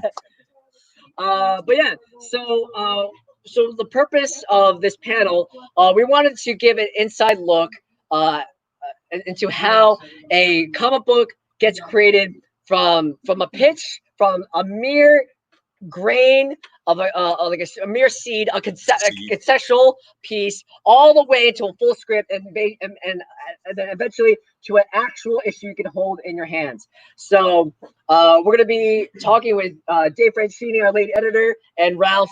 And Ralph, you actually wrote Hellchild Blood Money. So this is one of your children, one of your passion projects. One of my child. My child. Yes. Just like Dave, take care of my child. That's it. Good. Really. Okay, Show him love. This is a woman, sir. Show her love. Sorry, Chris. Thank you, Jay. This is gonna get weird quickly, I think. It's already weird. It's okay. You just asked me to love your baby. Nurse my baby. But let's talk about the writer's room. How does that story begin? So for a question for both of you, where do you draw inspirations from, just in general for Zenescope? Same time? Just Yeah. Go. do the same. 1, 2, 3. So, Dave, do you want to go first on where you draw your inspiration? I mean, like, I'm not trying to be like, I don't know. Like, I really don't know. Like, I mean, we kind of just like have a character, and we just kind of like, it's not really like, all right, like I have this like pile of stuff over here. I'm sorry, now the camera is covered up, so I didn't know what I looked like. But no, it's like, I mean, there's not really like, okay, like here's this bag of words that I pull things out of. It's like, I don't know, we kind of just Bag of words. Okay, I'll take the question. yeah, I mean, like, yeah, you do that because I don't know what I'm saying. Dave brings in a bag of words and he just pulls them I'm out. getting distracted. There's too much going on in front of me. You're reading the comments. You can't do that. It'll distract quickly. Where do we draw inspiration? I mean, we have our universe now. We have the shared universe. So I think that helps us helps guide us when we do story conferences. Of course, like we have non-shared universe titles, like when if Joe writes Black Sable or Satan's Hollow, or if I write Unbound or Courier. Those are just like ideas we either have, in the back of our mind that we've been kind of kicking around. I mean, most writers, I think most writers I know, or at least I do and Joe does, keep sort of notebooks of ideas they've come up with over the years. And Dave, you probably do that too. Yeah, I have a little notebook full of So like, and then going back, things might hit you, whether it's based on like, the funny thing with the Courier, when I wrote it a few years ago, it was about a pandemic that wipes out, 90% of humanity. And the social structure that kind of pops up after this pandemic. And there was so many allegories to today's world of what's going on now. And I was like, weird that I came up with this concept 3 or 4 years ago. Ralphstradamus. I'm Ralphstradamus. Ralphstradamus. Yeah. And sometimes those kind of ideas hit you and you kind of come up with them and they evolve. And then I like to bounce my ideas off of other people if I can. Not always. I usually call Dave in the middle of night when I'm awake and Yeah. and stalking. Yeah, so like I'll call him and ask He him. doesn't write, "Are you awake?" He just says, "I know you're awake. I see you." And then Dave Answer looks me. through his window and I'm just staring. He's floating. That's weird. We got weird again. Yeah. So No, I mean, like, that's I'm with you that's there. how Though. I Like, yeah, like even with that, like, there's sometimes I just get hit with a scene where like the other day I was literally in a drive-through for Chick-fil-A, and I just got hit with this scene in my head. And I was like, all right, that's awesome. So I wrote it down, and then like it's something to build off of later. So when we have our next story thing, I'll be like, all right, here's this scene. I won't tell you where it came from, but let's build a story around this. And it's just sometimes it just kind of hits you. Like you don't really like. Like I mean, like when we do the writers' rooms, we kind of plan a little bit ahead, and we bring in like, okay, we want to at least cover these characters, or like, all right, well, or we have our fleshed out ideas that we want to bring in, and kind of just be like, hey, well, what do you guys think of this? Like oh, that's good, or like, oh, let's not do that today. Yeah. We lost Chris. No, no, He's here. I wonder what the next question is. probably. So did we Dave, do you find it easier or harder to create pitches and stories within the confines of a shared universe? Nah, it's easier. Like, I think it's easier because you can kind of just you have more fun.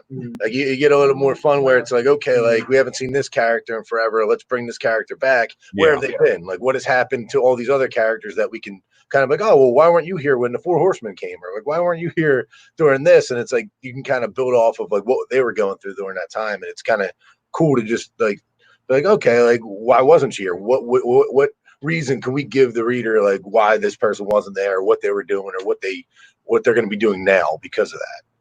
So yeah, we've created a lot of characters, I think, over the years, and then we've been getting better at like going back and trying to finish or add them into future stories.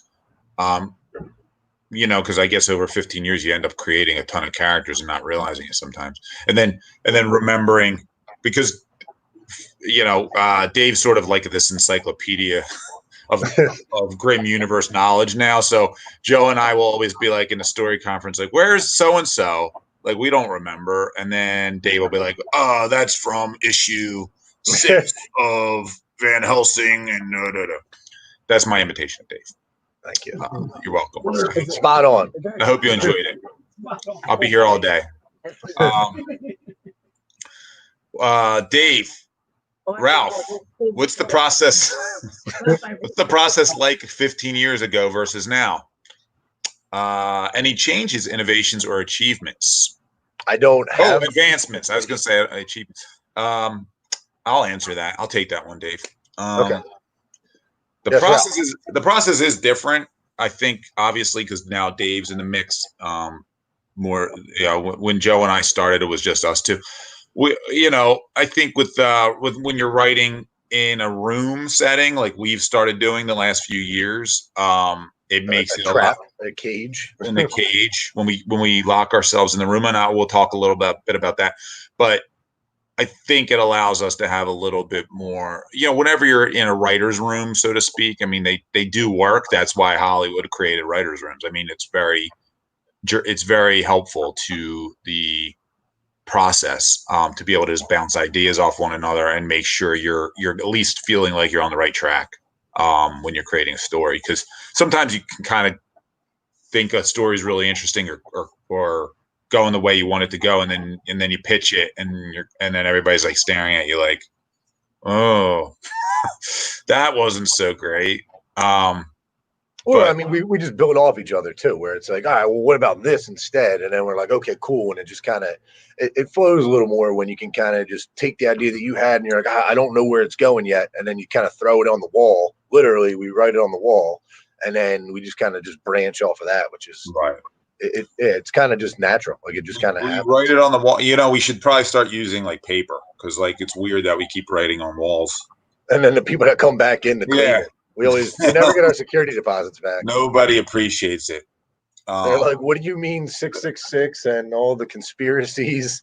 Like we had lunatics. And they're like, why is this in permanent marker? Did it have to be in permanent marker? Huh? What is a writer's retreat, Dave? How does it operate?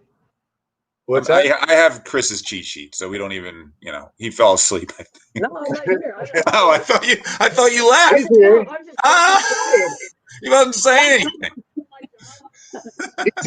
These are all Chris's questions. I didn't even come up with these. I thought he was like off doing something. He's Sorry, here. Chris. Sorry, Chris. There. I didn't see Chris you. is here. Oh, yeah, Chris is here. Chris. I want to We can't hear you. One announcement. Flash sale.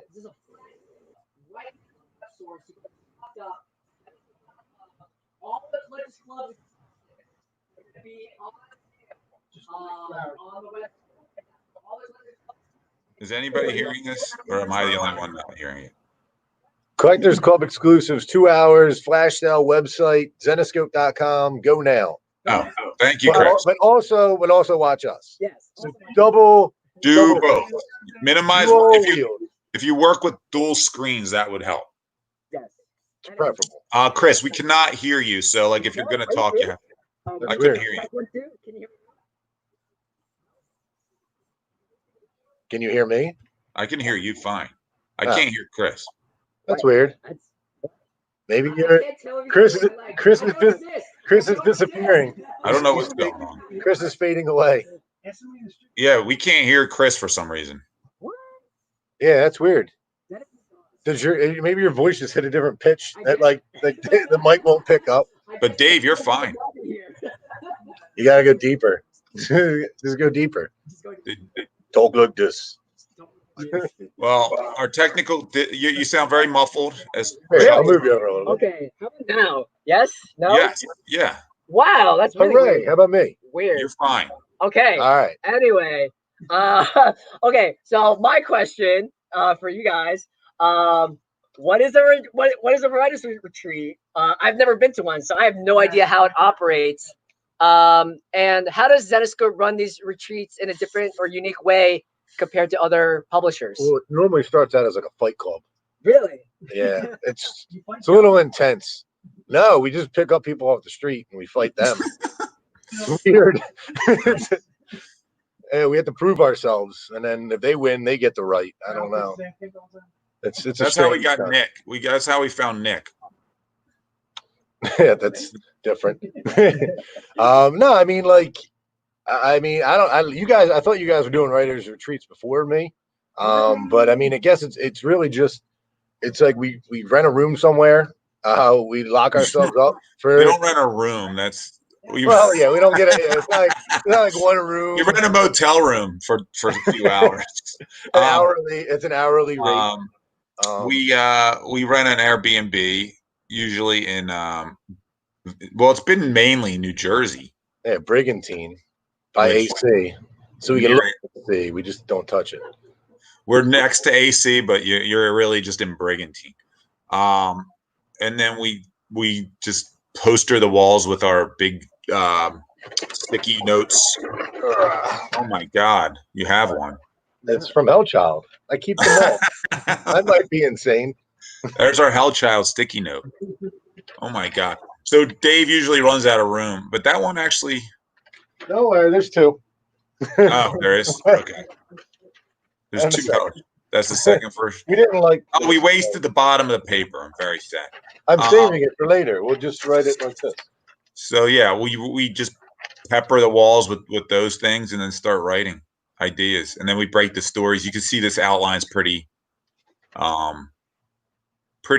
every issue's broken down, to some extent, and then we kind of hit just the story beats, like kind of like, all right, we're gonna open here, then we're gonna lead to this, and then the next scene, and we just kind of make our way down the scenes. Kind of like we fill it a little bit, like when it's something that we're gonna write, we kind of fill it in more where we're gonna what we're gonna write in it. But if we're doing it for like if we're making it, like Ralph wanted to write this, so like when we wrote it, we were kind of like coming up with all the ideas and writing kind of like out exactly what we wanted to see. And then, but when we do it for like another writer, we'll be a little bit more loose to give them a little bit more free room to get direction on it.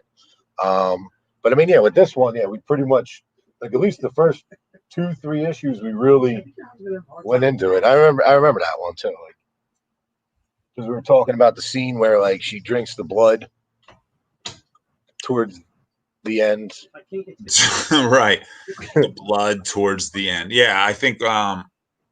Yeah, I mean exactly what Dave said. I mean, I wouldn't really know what else to add to that except for that's the basic idea of it. It's really just brain, and a lot of it's just brainstorming, coming up with ideas, and then once we think there's a good idea, and sometimes we might be getting a little loopy at that point because like we can do a 12-hour session at points where we did like covers for like 4 hours, and then we do the story. We do cover concepts too, so all the concepts you see on our covers will like the collectible covers. We knock them out in like a day. Yeah, we'll knock those out. To just do for the year. Like it can be a long process. So it's really a lot of coffee, and then and then like we just get to work and just go. No, I mean we literally write on the walls. I mean like not on the walls, but we put these up on the walls. We fill them out and then move on to the next one. It's pretty. Like, and it's easier to like kind of like do the story this way too, because like you can see where you're at, and like sometimes we'll get stuck and just stare at it like, all right, well, what are we doing? And I'm like, you know what? Let's remove this scene. It doesn't work. We'll move it down to the third issue. So it's easier to kind of write it when you can visually see like where the story is, when it's like what scenes are going to come in, where we can move them to, or like remove them completely. But I mean, yeah, like it's kind of like our process for it. I mean, it's like I kind of adapted this to like when I outline my own stories. I kind of just do this, not necessarily on the wall, but on a notebook. Yeah, we can't. I can't understand anything Dave writes, so he has to then translate that into. It makes me interpret. I don't know what this said. This is a different language. This might be Dothraki. We don't know. Chuck wants to know if we could put a YouTube video of that process. No, the answer. No. Probably not a great. No, the craziness that comes out before you actually see the words on here isn't acceptable to the human population. Yeah, that would just give everybody a headache. You want to live stream? Maybe we'll live stream. You know what we'll do next time we can do one of these?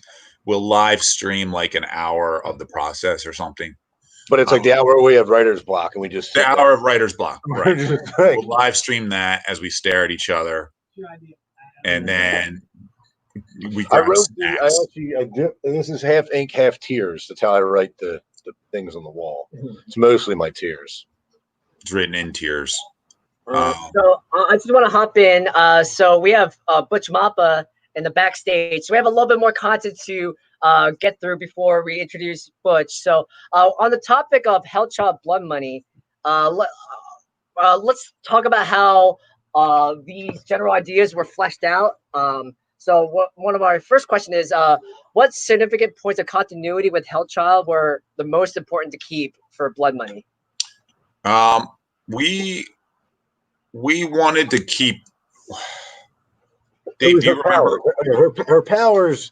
We thought she was too powerful. Yeah, that was needed because it was like, how do you tell a story with this character that can rip people in half all day, every day, but then she has to battle someone that is equal her strength? We needed to kind of make that make sense, but then we also tied it into previous stories, like where Ares dies in an earlier series, her father, and that's kind of like her main connection to her. Not Ares, not Ares. Hades. Yeah, that's a good point. She, we felt like we made her too powerful too quickly, and like, it just we wanted. Sometimes for me, especially I feel like grounding the characters, trying to ground it a little bit is always helps, because when you get too big too fast, there doesn't leave you a lot of room to go sometimes. So one of the rules I like is like, hey, let's keep things a little bit less extreme or over the top, so it allows you to grow. And I think Hellchild was a character we wanted to kind of do a soft reboot, but like keep the backstory, but was also like make her powers more clear than they had been possibly. So kind of, and bringing in new readers is always a great thing to do when you're trying to sell more books and get people to pick up your stuff. So we wanted to, and I think when we came up with this idea, we wanted it to be a little bit like a John Wick type series in some ways, and like have that gritty So it's like feeling. ground level, and she's a little more. She had like more mafia, like little like grit to her. Yeah. She wasn't necessarily like she's not necessarily when she's starting out, she's not necessarily somebody who's really that concerned with the jobs she's taking. She's not like her moral compass isn't perfect. She's not she'll take a seedy job if it's going to pay her money. So I think that was interesting. That's an interesting dynamic to build into your hero is that they're not, they're not She always doesn't have a lot of like actual ties to our world anymore with her dad gone and stuff like that. Yeah, she feels she's misplaced, but she doesn't really like she's got to find herself, and that's she's like lacking. She's not fully human. She's part God. So like we wanted to play with that. What would that do to somebody's psyche if you're part God and and vampire and hey, half vampire, half God. So she's not human. She has power. Of course, she can only access her power now. Like it's in a limited capacity or a limited window. As a vampire would. So there's a little bit of Blade mythology, I guess. If you think about it, there's some of that going on as well. So there's a little bit of Blade in there, inspiration. But I think just rebooting her a little bit was fun, and like kind of coming up with a story where somebody can just pick that book up and read it and go, okay, I see what's going on. I get it. And it's got a little bit of a Tarantino flair to it because it is very violent. I won't lie. Yes. It's not for children. It's not like Princess Ninjas. Jumping off of that, so we talked about Hellchild, but you can't really have a story unless you have, a compelling villain or a source of conflict, a conflict that drives the momentum of the narrative. So, what are like the most essential elements in building the skeleton of a story, specifically like around the source of conflict and or a villain? Like, how does that come out? Wait, real quick. Typhoon 18 wants to know how he can order book 1, Hellchild Blood Money. Type it in the comments. Yeah, just type it in the comments and we'll get you. We'll just order right yeah, if you want to order a copy of Hellchild Blood Money, just put one copy Hellchild Blood Money and we'll put that on. You can also go to shop.zenescope.com, type in Hellchild in the search bar. You get everything Hellchild related. And you don't need to even do shop. Use just Zenescope.com now. So you don't even have to do shop. Oh, Chuck, look at Chuck on top of that. So as far as like villains, I guess your question is like, how do we come up with a compelling villain? Yeah, compelling villain, and like, how do you create like effective conflict to drive the narrative of a story? The first step, you kind of like at the same time, it's like almost like who would be a villain that could do some damage or affect Hellchild in some way, and that's kind of where we started. It's like, do we have someone in there with super like powers that can match hers? But then that can't just be his only thing. It's like, what is his reasoning? Why does he want to do it? And how does it tie into bringing Hellchild in it, rather than just like, oh, she's doing something and this guy just comes from the ceiling and he's like, you Hellchild. So it's more just kind of making it believable and make it make sense, but then also like when they actually do fight, or if they do fight, is like to somehow make it entertaining. So that's kind of where we started with Tour. Yeah, you're like, even Metcalf said it yesterday on his interview. Your heroes as compelling as the villains, and you need to try to make three-dimensional villains and have a unique way in, because one rule for writers all the time is like, your villain's not a villain to themselves necessarily. I mean, some can be, but to them, they're just living their life and they don't even realize it. They don't realize they're a villain sometimes. So, not that I think Tor kind of cares, because again, he's somebody with superpowers. We find out a little bit in the book, and coming up with somebody who's a compelling match for your main character is important. But beyond that, it's always trying to figure out like what your villain wants and what makes them intriguing. Like, and sometimes you hit the mark, sometimes you miss. But I think for me, it's like always like, can I write a story about this villain and make it interesting? That's why look at the Joker. Like, that's why you've seen so many iterations of the Joker from Batman. Like, he's just a freaking great villain because he has so many layers to him. And I think that's something as writers you try to aspire to doing. Yeah. Excellent. Great. So it's about 3:30. So we're gonna be linking Butch into the stream in 3, 2, 1. What's up, Butch? Butch. Hey, what's up? Can you guys hear me? Am I clear? Yeah, we man. Yeah, hey, nice to see you guys. Poor Butch. It's only 3:30 a.m. there. Yeah, I know. If I fall asleep, just respect me and let me sleep in front of everyone. We'll respect your sleep. Butch, Right. Hey, how are you?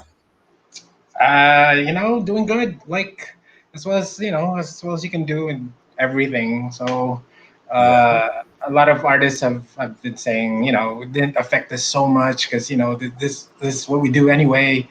I might be like one of the few artists who was actually affected because I like to work outside. So it's been kind of a struggle, working, keeping on working, and with the lockdowns and the quarantines and all that. Well, Butch joins us from the Philippines. Right. Yeah. And so we woke him up. We woke him up in the middle of the night, and he did the interiors on Hellchild, Blood Money, and some of our other books as well. Chris, I'll let you take it back over if we can hear you again. I don't know. So Chris, for those who We lost you again. Pinoy ko ay mabuti ang buhay. No, can't hear you. They hear me. No. I heard Mabuhay. I heard Mabuhay in there, so thank you for that. But can you hear me now? I don't think What is wrong? What is wrong? I don't know what's going on. One more time. So Butch, I don't know what. That's a weird microphone. I don't know what's happening. It's not connected. Dave's broadcasting from the computer mic. That's a good. Rick Webb figured it out. Rick Webb. Thank you, Rick. Rick is our new IT person. Thanks, Tap Rick. on the large mic. You won't hear it. So, let's continue. Test 1, 2. Okay, it should be working now. Now we can hear you. Yeah. Okay, cool. There you go. All right, awesome. So I'm sorry, Butch. So Butch, for those who aren't familiar with your work, could you give like a brief bio or a brief synopsis of your accolades? I know you work a lot in the comics industry. You're very talented. So for anyone who hasn't seen your work before, what are some of your accolades? Mostly a lot of Zenescope. I've been working on and off with Zenescope for, I don't know, like 6-7 years at this point. So I've done a few miniseries with them, with you guys, sorry. And right now I'm working with IDW on something. I've done stuff for like a little bit, the stuff for Image, for Top Shelf. I've been around, so a lot of indie projects. A lot of penciled pages on my resume. Awesome. Well, you do some great work. And so today we're talking about Hellchild, Blood Money. So I know you're in the backstage, so you caught some of the conversation.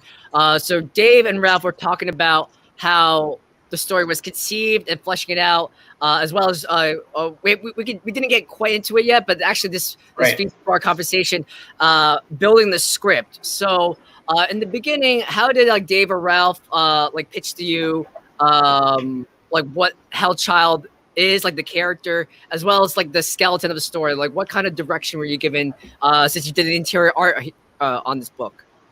Right. Well, the first thing Dave mentioned when he contacted me was if I was available to do a 4-issue miniseries, and he said Ralph would be writing it and Terry would be editing it, and just on those two factors alone, I'm like, I'm in, whatever you want me to do, because I've done working with Terry is like a huge honor, I guess, because I kind of fanboy a little bit about him, because when I did some stuff with Zenescope in 2018, I saw his name on one of the books, and I was like, oh, cool, Terry Cabana, I want to work with that. I remember him.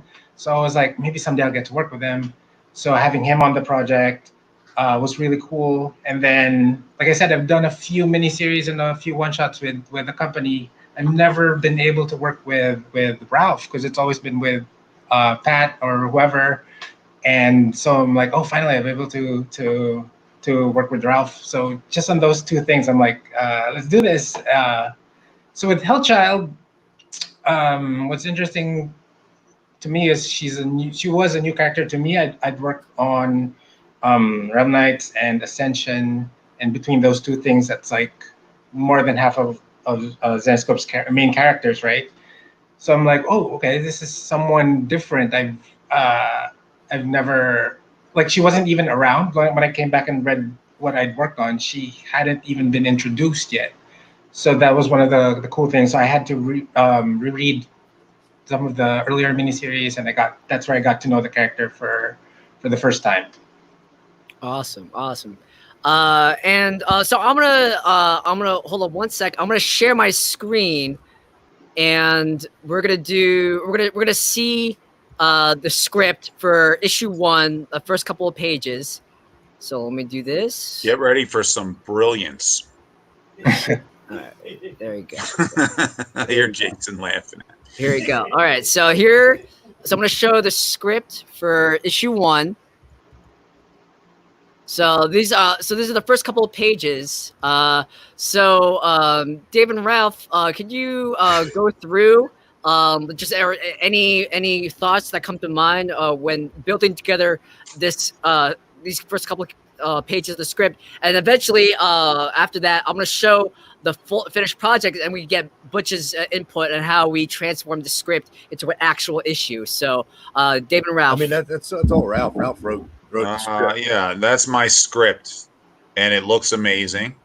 No, so really, like when you're writing, you could. I don't know how clear that is on everybody's screen or where they're watching. It might be a little hard to see, but when you're writing, oh, good, thanks. When you're writing a comic book script, you could see how, like, for me, obviously this particular. Sometimes I get more in depth, and sometimes I'm pretty minimalist in my panel descriptions. Canoodles. These are pretty basic panel descriptions, and I leave it to the artist, like somebody like Butch, who's a veteran, who can take who knows. I think with certain artists, it makes it a little easier because you don't have to be as specific on your panel breakdowns. Because I think Butch would have a good sense of story direction just from reading these. And when if you have a good editor who can translate what you want done, so it gives the writer a little bit of a reprieve. But you're usually breaking down your pages in panels. It's just like writing a screenplay, in my thought. Now, as far as like formatting scripts for comics, some writers in the industry, or I should say a lot of writers in the industry, write in Word. I do not like that at all. I don't know how people do that. I don't understand it. I'll never. Dave, I think, still does it like a crazy. I definitely do. I've been trying to get Dave to download Final Draft. We've offered to buy Dave Final Draft. He does not want to do it. I would recommend to any aspiring writer out there, like, do not, first of all, the format in Word is ridiculous. You're going to spend so much time just trying to format your script in Word. Final Draft's a screenplay program, and that's what Joe and I write in. I don't know how many people in the industry use it or don't use it. I couldn't use anything else at this point. And then I could transfer that. I could save that as a Word document to send it to, or a PDF to send it out. But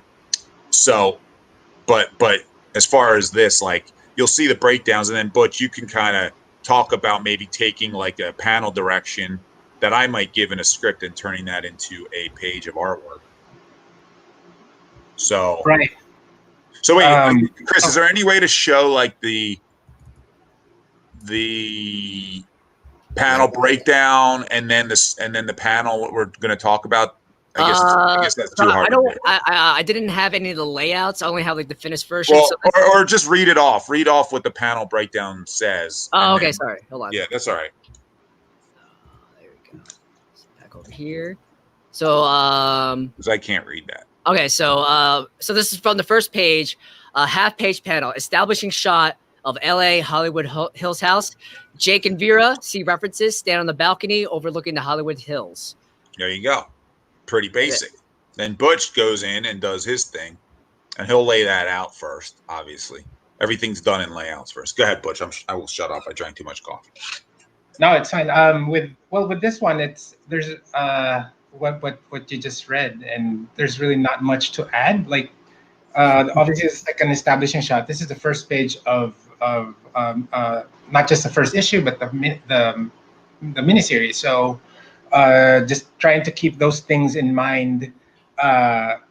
What you want is like a clear shot of, like, what I like to do. I like to give each character a nice shot when they come in. So here in this page, with the first panel, we have pretty standard shot, I guess. Like Ralph mentioned, I literally, like, it's literally half the page.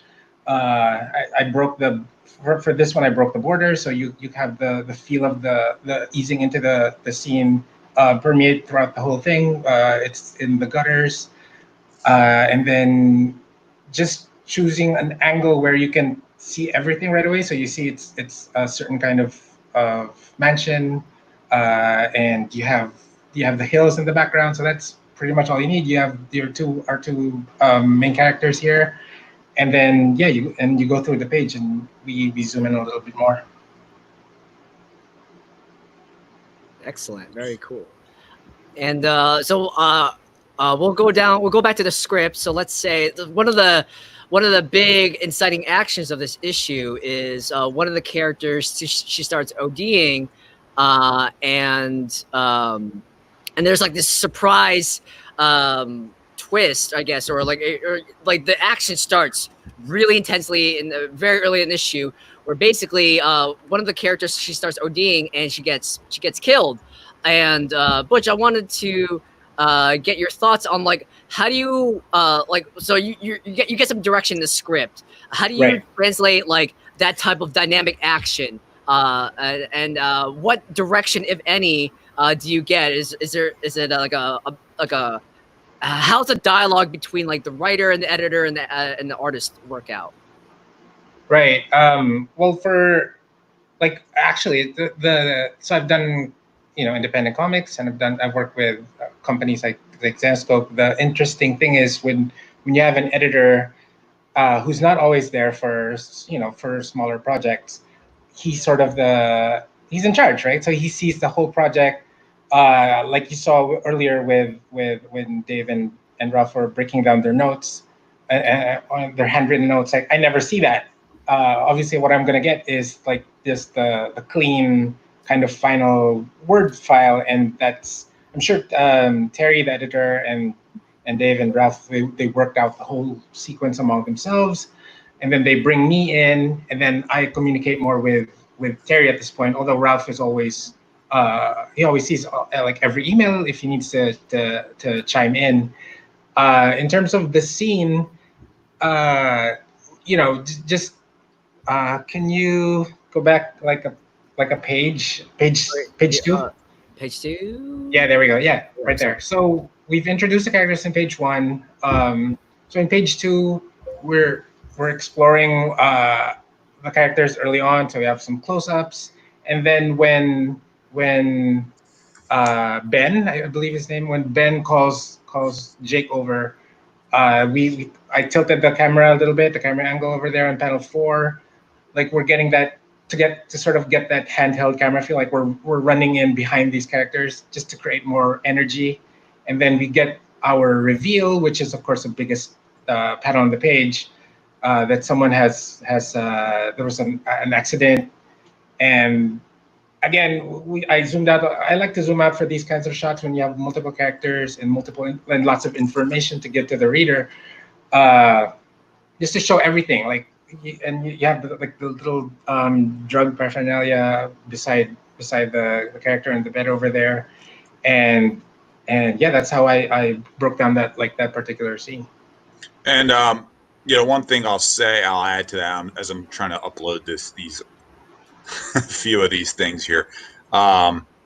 to give you guys an idea of like references. So when you send a script over, what I'll do is I'll also send over my references. So like for the main guy, was his name Jake, right? Yeah. Jake. So wait, here we go. So this, that's a reference I sent for Jake. You know, and then like here's like a reference of one of the bodyguards we would send. Here's a reference of like if I want a specific action that I'm thinking, I'll try to find it on somewhere online as well. So it gives you you know, that's what you get over to your editor with your script.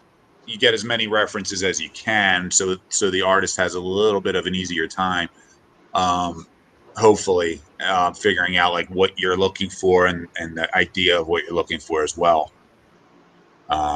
There's a lot of funny ones in this folder. I'm just looking at it while you're talking. Awesome. So I want to hop on over to issue number 4. This is another. I have another set of images that I want to get your thoughts on. So this is jumping ahead. This is issue number 4, and there's like a really striking reveal, and you had like these great establishing shots right over here, and then eventually there's like this awesome reveal. So in this final issue, our characters find themselves on this human trafficking ring, and they're in the middle of this really swanky gala, and all these characters, Hellchild included, are being auctioned off to the highest bidder.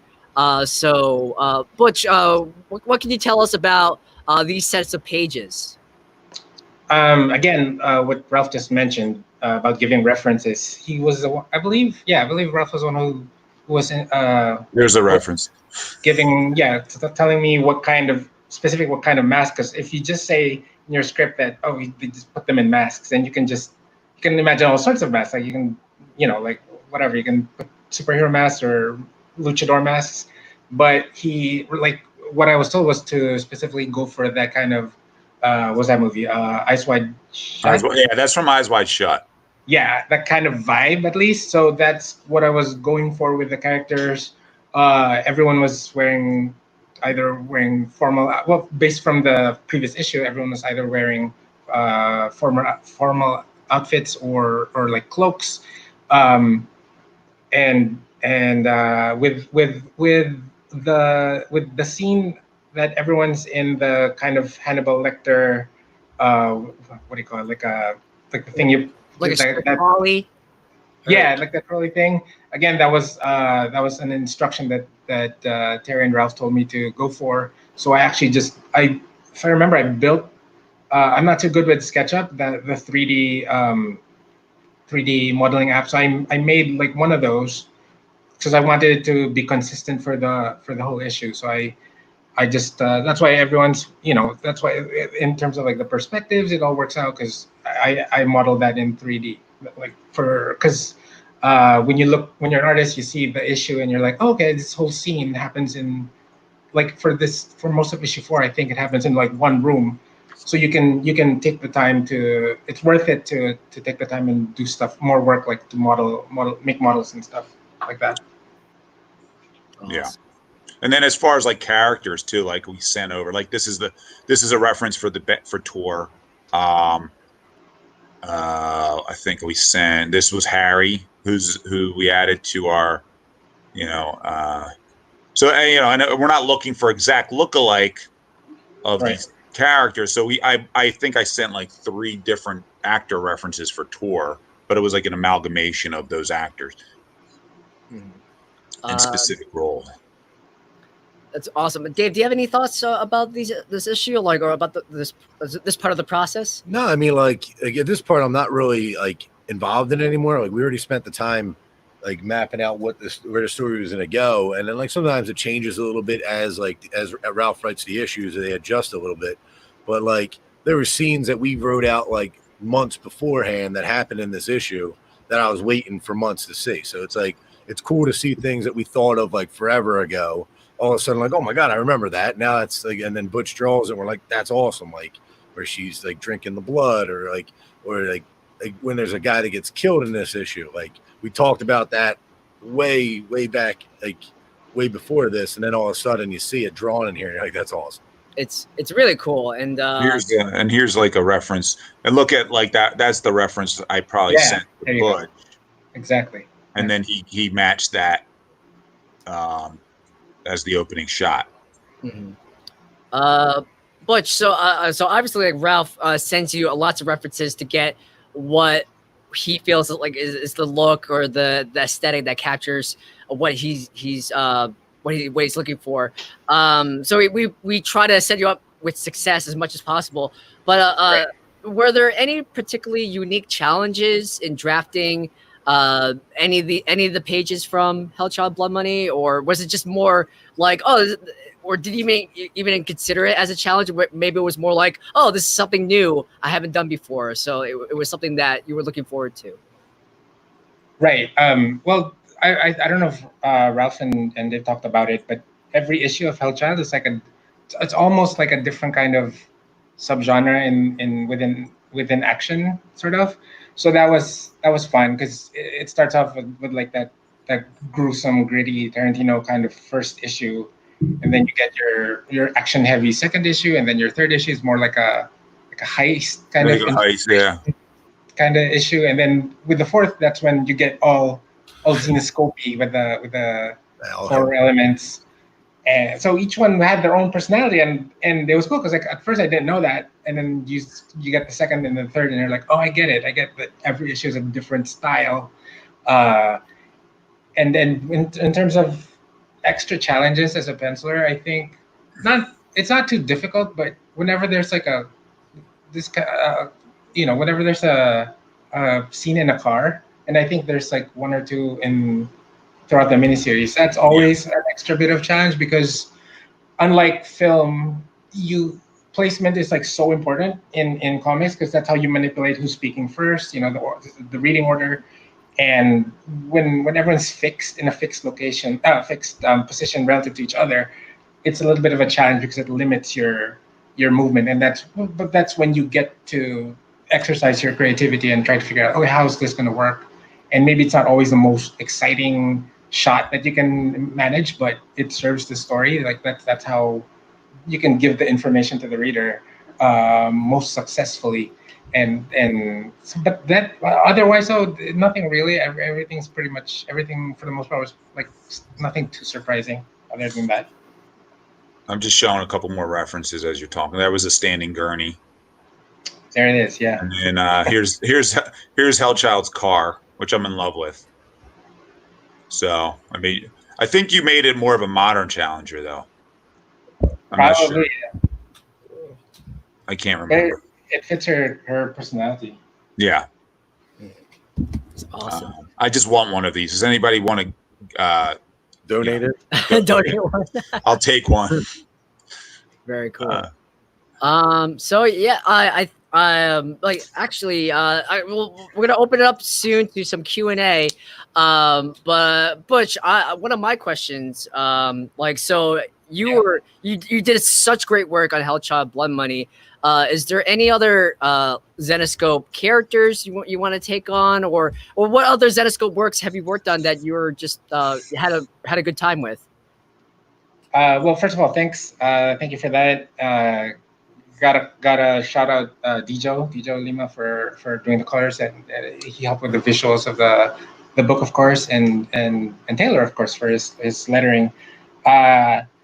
In terms of the Zenescope characters, I have an affinity for the being, the villain from Unleashed. With all his I don't know why, because I think it might be because I was the one lucky enough to be able to illustrate his origin, and he was sort of the star of the Ascension miniseries that I drew, so I drew him a lot. I'll say the only character. Oh, sorry. How can I not say Red and Hook, and I'm Agent Hook, Agent Red. Dave, you know what I want. Wants a Red Agent Hook team up book. Yeah, that's the one. We have to bring Hook back. We also have to bring. Chris is asking about Masumi. I feel like Chris really likes Masumi. I've seen a few Masumi questions from Chris. And one thing I will say is we Hellchild is in so like geographically, if you think about our universe geographically, Mercy, Dante, Masumi, and Hellchild are all Los Angeles. So it's always easier to team them up, for sure. And maybe we'll see a team up because we usually do have Masumi. We've had a couple issues where Masumi and Mercy Dante have teamed up, and Hellchild and Mercy are now buds. So it might be a cool issue we could do that. One shot or something we could do down the line. We already did that, Chuck. we did the Hellchild Inferno one. Dave wrote that, right? Yeah. That's awesome. And yeah, let's see. Do we have any other questions? I had a question. I lost it. Do we have any others in there? I guess well, Butch, right. so I guess like your art style is really cool. I think it really fits with the tone of this story. How has your artwork evolved over the years? And another running question we've been asking all of our artists, like, what advice or tips can you give to aspiring artists out there? Right. Okay. So like just about every artist, I guess, when you have them look at older stuff, they're gonna cringe a little bit. So that's me looking at. I have to look at all the Hellchild pages, which are only 1 year old, right? Like just a year old. Yeah, the trade came out in like December 2019, so it's not that old. Right. Okay. So yeah, within the past few years, and yeah, so I'm just gonna see all the mistakes or what I could have spent more time on and all that. But in terms of the style, I actually changed my style up a lot. What I'm doing for, like right now, what I'm doing for IDW is a young adult, middle grade kind of book. So my style there is more cartoony. When it came to Hellchild, like even more than especially after reading the script for the first issue, like, okay, so I gotta get realistic, I gotta get gritty, but I didn't want the kind of realism that's like let's say, for example, like the classical Neil Adams kind of style. Not that I'm anywhere close to being that good, but there's kind of a realistic style that's more along the lines of like a Mike Deodato maybe, or like a Brazilian kind of classic style. What I wanted was more energy and more dynamicism. So I was thinking along the lines of like the 90s comics, like the Jim Lee, Top Cow, Wildstorm, that kind of look. So that's what I chose to go with for Hellchild in particular. Advice for artists, if you want to draw comic books, you just gotta understand that it's a lot of work. It's much more work than you would think, especially if you want to go, make a career out of it. Like, just imagine you're on page 17 of the third issue and you've been drawing a page or more every day for 3 months. Like it can get tiring, even if it's not like a difficult job. Like all I'm doing is drawing. How many hours does it take you to draw a page in general? Right. I mean, I know it depends on the page, but let's say on average. Because I pencil and ink most of my pages, so that adds a lot of time compared to someone who just does one of the two things. So I would say at least maybe 7 hours to do pencil and ink a page. So that's on the, again, like once you're on the third day or the fourth day, you're like, maybe you're not going as fast. When you're in the fourth issue and you're catching a deadline and real stuff happens. So just know that it's a lot harder than it seems. It's a marathon and a sprint, depending on the deadline. And you have to take all your shots. That's the thing I would say. Just take all the shots that you can. Get yourself involved with with whatever projects that you can take on, especially if you can afford, if you're a little bit younger, or you can afford to take maybe lower page rates. Just make sure, of course, that you weigh like the value of your time and get yourself into the best situations that you can. We have a question from John. Let's see here. John Hazel. From concept to product, on average, how long does it take to get a concept produced in a comic? I guess depending on, Well, it I depends don't know. on I mean, it generally takes like we when we solicit and Dave could speak to this. Dave, I don't know if you want to talk about soliciting the comic in our catalog. I mean, like each one of these kind of takes, it depends on where we put it in the schedule. Like we can come up with an idea and like, all right, we're going to print this in 2 months, or we can be like, all right, we're going to print this like halfway through the year. So like, I mean, it really it depends there. But I mean, yeah, I mean, like the idea is, I mean, a lot of the times we outline a story in a day. Like we sit there and we'll spend the day or a few hours and we'll knock out the story beats. Yeah, and then the script, it depends on the writer. Right. Some writers not like they can put a script in through a day. Some guys need a week. Some guys need 2 weeks. Depends. Who puts a script in a day? I want to meet them. There's a few. There's a few. Oh, man. But no, I mean, and it really, and like that's the thing too. Like from an editorial side, you got to look at like, okay, this is our outline. We need this by this date. So like, what writer can be on the, like, not only is it just you got to find the art team, but you got to find the writer that can hit the story that you're trying to tell, but also hit the pace that you're trying to tell it. Like, okay, like I'm sorry, we have to have this script in 2 months, and then some guys either too busy or just they take long. Some guys might take like 2 weeks, 3 weeks to write a script. So I mean, there's a lot of planning that goes into it, but like an average like taking it from idea to script to art, it probably takes you maybe like you can probably do a thing in like 50 days. Like if it's a 22-page story, you do the idea, you get the script done, you get the artwork done, the colors, the letters. It takes. We've done them in less than a week at times. Yeah. Yeah, we've gone from story. Not, I shouldn't say the artwork included, but like with a short comic, like a 12-pager, we've done where we needed something for, say, Comic-Con. Like when we were doing the Vikings book, I remember one year they had given History Channel, the showrunner of the show Vikings, had sent me a freaking Bible to turn a 12-page story into. So we were at Comic-Con when it was sent over. We were at a different Comic-Con that week. So we had to like go from that, whittle it down, and go from Bible to story concept to story to writing it. And we literally had like, I think a 2-week turnaround to like get it all in and done. And it was like just a rush job of all, and it came out really good.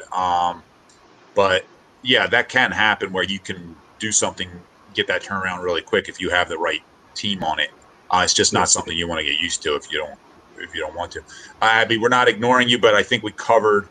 Do you do a script of sorts when you write? Yes, we covered that. Do you put art suggestions for how you foresee the scene of?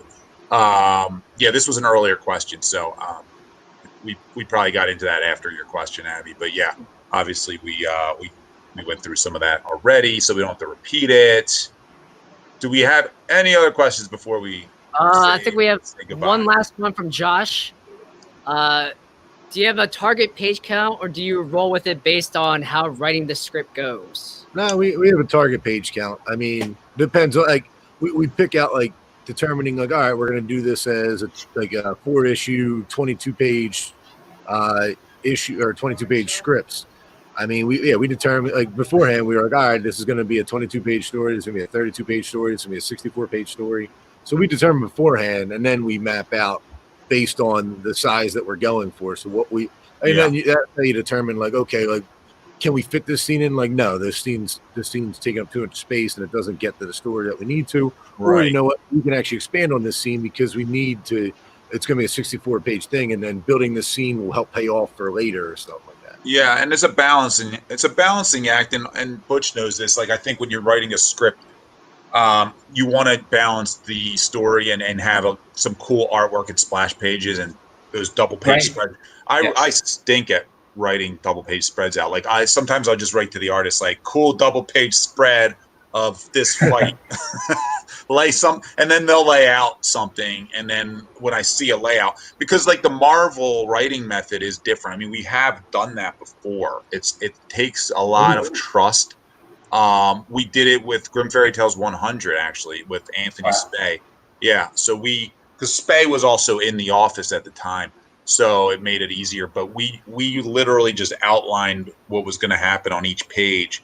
We did, like, in terms of like, this is on page 1, and he laid out the books before we even had any of the dialogue or if there was a specific thing in our head, we would put it in there. But so that's more the Marvel method in a way that they've done when you have an artist like who knows you really well and knows your writing style really well. So that's less common, but you still have to hit those page counts. And sometimes, you want to expand, and once in a while we might go, can we push this to a 23-page issue? Technically you can, if you want to. It changes the budget of your book. It changes the budget of your book. Like you see Marvel books when I think they go to 20 pages now. Is that right? Yeah, DC. Yeah. So some of these guys, cut out 2 pages for Marvel. It's like they save a lot of money over the course of a year or 2 years. We save money and time. But we stick at 20. We've always done 22 pages. We would never go to a 20-page book. So you're getting what you pay for. Hell yeah. Well, yeah. So I guess that's it. Do we have any other questions? I have one last question for Butch. Okay. Butch, do you have any future projects that you want to announce or tease? And where can people find you online to check out more of your work? Okay, you can find me on Twitter. Mostly that's where I hang out. Just look for @ButchMappa on Twitter. Future projects, right now the book I'm working on, maybe not for the Zenescope crowd. It's a young adult middle grade Avengers book for IDW. The first issue came out right before, like the last week before the Diamond shutdown. So I was very lucky to get that out. And then I'm doing a few more issues of that. They're going to come out maybe later this year. It's called Marvel Action Avengers 2020. So everybody loves Marvel. I hope if you're into that for your kids or your younger brothers or younger sisters, please look into that. And I have for the Zenescope crowd, if you're Zenescope, strong female characters, a little bit of horror. I have another book that's coming out again in a few months called Bloom. Please check that one out from Hero Tomorrow Comics. Awesome. I'll check it out. And guys, if you want to check out Hellchild Blood Money, just comment and tell us you want a copy, and we'll put it in your order. We appreciate it. That's it. Thanks, Butch. All right. Thank you so much, Thanks Butch. for seeing you, man. I'll see. I don't know when I'll see you because I know New York this year, dude. I know. Although they haven't officially canceled it, we know that's coming. But I won't see you in New York then. See each other next year, I guess. See you when I see you, brother. All right, man. Thank you, guys. Guys, real quick, we're going to also be doing the free comic giveaway of Dave Franchini's issue of Grim Tales of Terror tonight at 6 p.m. Eastern. So if you're not on our email list, please sign up because you're getting a free Dave Franchini issue of Clowns. Do we digitally sign that? You can digitally sign it. Send everybody your digital signature. Yeah, that'll work. Put on my checks too. Yeah. So yeah, there's if you want to type that in, do that. But Chuck, where are you when we need you? Get that up. Yeah, so that's all I wanted to say. That goes out at 6 p.m. and I'll see you guys later. Peace. Awesome. Hollywood. Thank you, Dave. Awesome. Thank you. Some expert insider industry insight into making some comics. So thank you, Butch. Thank you, Dave. Thank you, Mal. So I want to call back to the stage, Mr. J. I think on the docket we have some recaps. You guys are blurry. Oh, hey, Ralph is back. You guys are blurry. Oh, okay, I'll refresh it. All right. Peace. Hold on 1 second.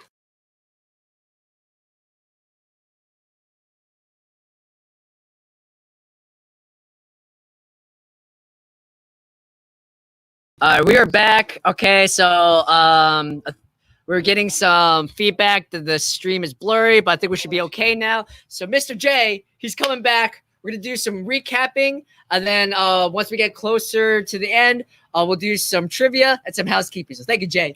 All right, cool. Let's rock on. Huge shout out to was it Butch? Bruce? Butch. Thank you so much for joining us from the Philippines. Geez, oh man, 12, 13-hour difference there. It's got to be 3 o'clock, 4 o'clock in the morning over there. It's ridiculous. Thanks so much. Some really cool insight there to, just kind of seeing the brain trust there, how they come up with a story, how the panels get together, how the ideas come together. Really cool. And then artwork put to the book. All right, 1 second, guys. The stream is still blurry. Yeah, we're gonna try One more refresh.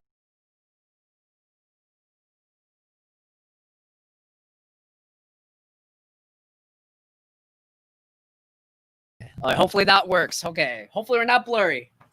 Chris, let's try and do one of these before we get to trivia too. Sounds good. Maybe two. Yeah.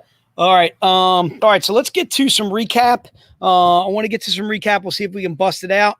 We got about 20 minutes, half hour. We can do some recap in. Di's ready to type away. All right. So let's start with pack number one. I got one pack, one left.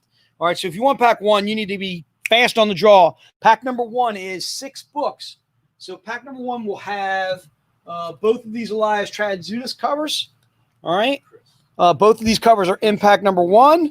I'm seeing some legs up in the air. Ralph, I don't even know what you're doing there. Focus on what you're doing over there. All right, dude. All right, this is pack number one. If you want, are we still blurry, Chuck? Chris, see if we're still blurry there. We're still blurry. You're blurry. Don't mind me. I'm stretching. You're blurry. Thank God. No one can hear you. No one can hear you, Sarah. All right, keep your clothes on. I can't hear you. You're not Crockett. I'm Crockett. You can't hear me? Now you're good, okay. But you're blurry. I'm blurry. Chris, I'm blurry. Blurry's probably good for me. All right? What do you got, Chris? I need to refresh one more time. Let's try to refresh.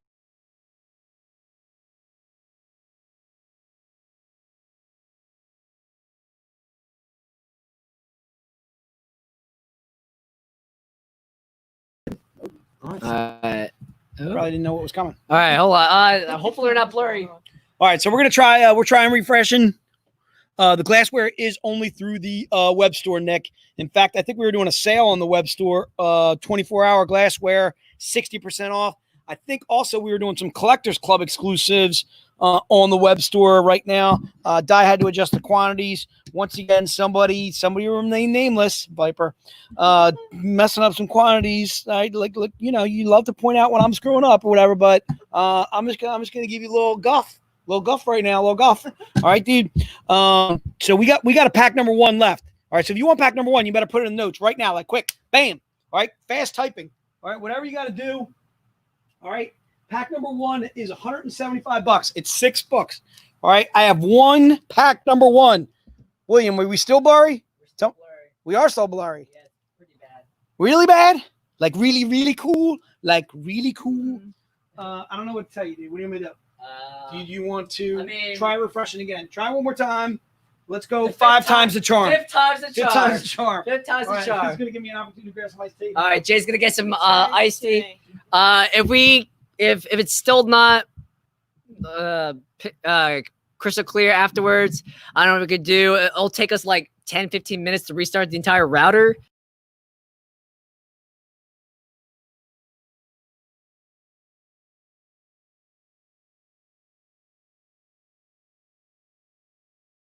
Time. Okay, we're back. And we're back. Hopefully, I can't see right. I don't know if we're fuzzy. All right, go check. All right, hold on. Let me see. All right, we're going to see if we're fuzzy. Sometimes you guys are fuzzy. All right, I'm not going to lie. You guys are still fuzzy.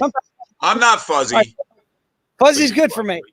Listen to me. Fuzzy Wuzzy was a bear. It'll Fuzzy clear. Wuzzy had I feel no like hair. it'll clear. Fuzzy Wuzzy wasn't very fuzzy, was he? Can you hear me, What Jack? do you, I can hear you. All right. All Just right. making sure. You keep saying Fuzzy Wuzzy was a bear.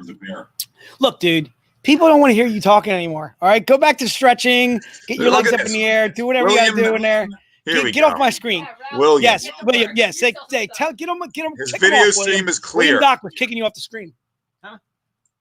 All right, if we're clear, then get your big butt, get your big head, get out of there. Get out of there. Yeah, you. Yes, you. Yes. Go ahead, fire me. Fire me. Go ahead. One more time. Fired. Thank you. I don't even like Ralph is out and and I'm fired. All right. Ralph is not helping Andrew when he does the split screen. All he does is distract me with goofy things that he does. All right. If you could see what I see, you'd understand what I'm talking about. All right. Okay. All right. Pack number 1. If you want pack number 1, it's in the notes right there. Bam. Pack number 1 is 6 books, and I'm going to show them to you very quickly. They're saying Ralph is. We are only getting one. When it's Oh, it's not blurry when it's double screened. Looks like it's clearing up a bit. It helped make it clear. So what are you thinking, Chris? We're great. Just keep going. Just go with it? All right, let's go with it. All right, if we're clear now, if we're not clear, maybe we'll bring back in Ralph, but we'll mute him. All right, let's do that. We can bring Ralph back in so it gets clear, but you need to be on mute though, Ralph. I'm not going to lie to you. All right, and this will be pack number 1. So if you're in pack number 1, you get these 6 books. You get those books, those covered by Elias Chatzoudis. You also get, what do you think, Chris? Are we still good? Still good. Let's go with it. All right, let's do it. You You also get these 2 books in pack number 1. If you're in for pack number 1, thank you, sir. William's telling me we're good. 5x5, Nick, thank you so much. All right. These are part of pack number 1. I have 1 pack number 1 left. I can't believe you guys aren't jumping all over this. Pack number 1, I got 1 left. All right, so if you want pack number 1 and you're a new buyer, pack number 1 is yours. That also has these 2 as well. It has the Hunter Print Run wraparound, the Elias Chatzoudis. All right, if you don't want it, I can tell you right now, I can sell it to one of my guys in a heartbeat. But I don't do that. I don't steal the packs. All right, that's GFTV 238K. All right, that's also part of pack number 1. And then the Hunter Print Run wraparound. That is the 6th book that's in pack number 1. All right, I already know we're sold out of pack number 2, so I'm not going to buy what? One more time? No, I burped. That was a burp, dude. Okay. I had some Caesar salad. Nah, the Caesar salad doesn't sit too well with Jay's tummy. I'm getting the rumby tummies. All right. What I know I'm sold out of pack number 2. That's not gross. Okay. You didn't even know, Dave, unless she told you. Okay. Oh, you didn't write that? That's Ralph writing that? Listen, Ralph, if you don't get off my string, Chris, can you block him? How do you can't block him? Damn it. All right. How about I know we don't have any tubs left. We don't have any of those. Do we have any book 1s left? Book 1s, yes. We have new Zenboxes, new pack 2s, 10 book 1s. We have some book 1s left, people. All right. So if you are not a new buyer and you want book number 1, I don't care. Whoever wants it, it's yours.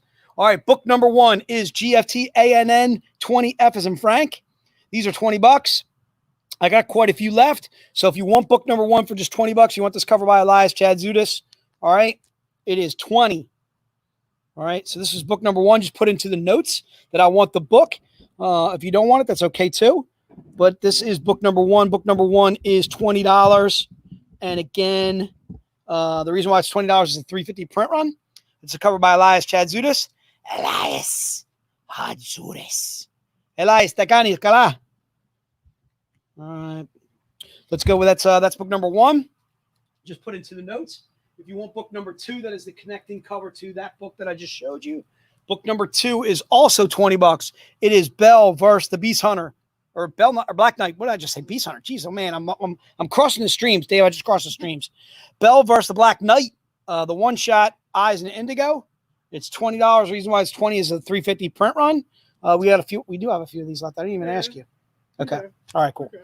Jeez, oh man, I'm struggling big time now. We're on for 5 hours here, people. It's 4 hours and 20 minutes, and I caught like maybe. Thank God for that panel there. I caught about an hour break right there. I got some emails. I got like 50 emails. I got customers calling me, trying to ask me about stuff, and I'm like, dude, I'm doing stuff, dude. All right. 5 phone calls from Chris. Chris, you know who you are. Belle versus the Black Knight, one shot Eyes and Indigo. These are $20. That's book number 2. All right. Do I have any book 3s? Hold on a second. Book number 3s, I think I was doing 15 total. Chris, did you steal my thing? You stole my thing, dude. Yeah, you have some book 3s left. That's okay. Well, I do have some book 3s. Mhm. All right, so I got some book 3s. I'm going to do those. It is GFT V2 38. Thank you, sir. Is that mine? GFT V2 38 F as in Frank. All right. We did 15 of these total. I got a few of these left. How many guys left? I got a few. We're good. It is GFT V2 38 F as in Frank. These are $25. It's a cover by Dawn McTeigue.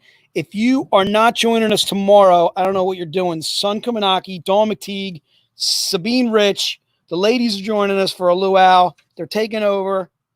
I bet you're about tired of seeing me all day, last 3 days in a row. It's time to bring on the ladies, time to bring on the talent. All right. The ladies will be joining us tomorrow from what time to what time, Chris? When's Sun? So GFT V2 38 F as in Frank. These are $25 from 2 to 3. 2 to 3, the ladies. All right. That is book number 3. All right. Book number 4. I got any book 4s? Yep.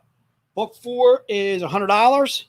This is GFT ANN 20G as in girl. All right. These are $100.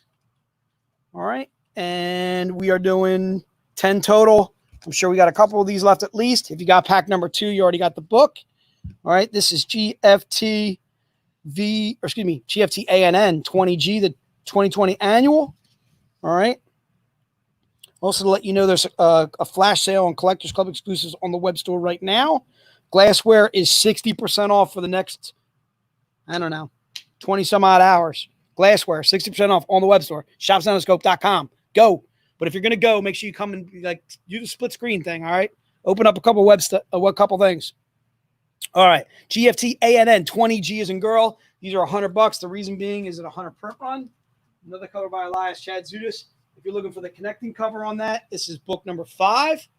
Book number 5 is Belle versus the Black Knight one-shot J.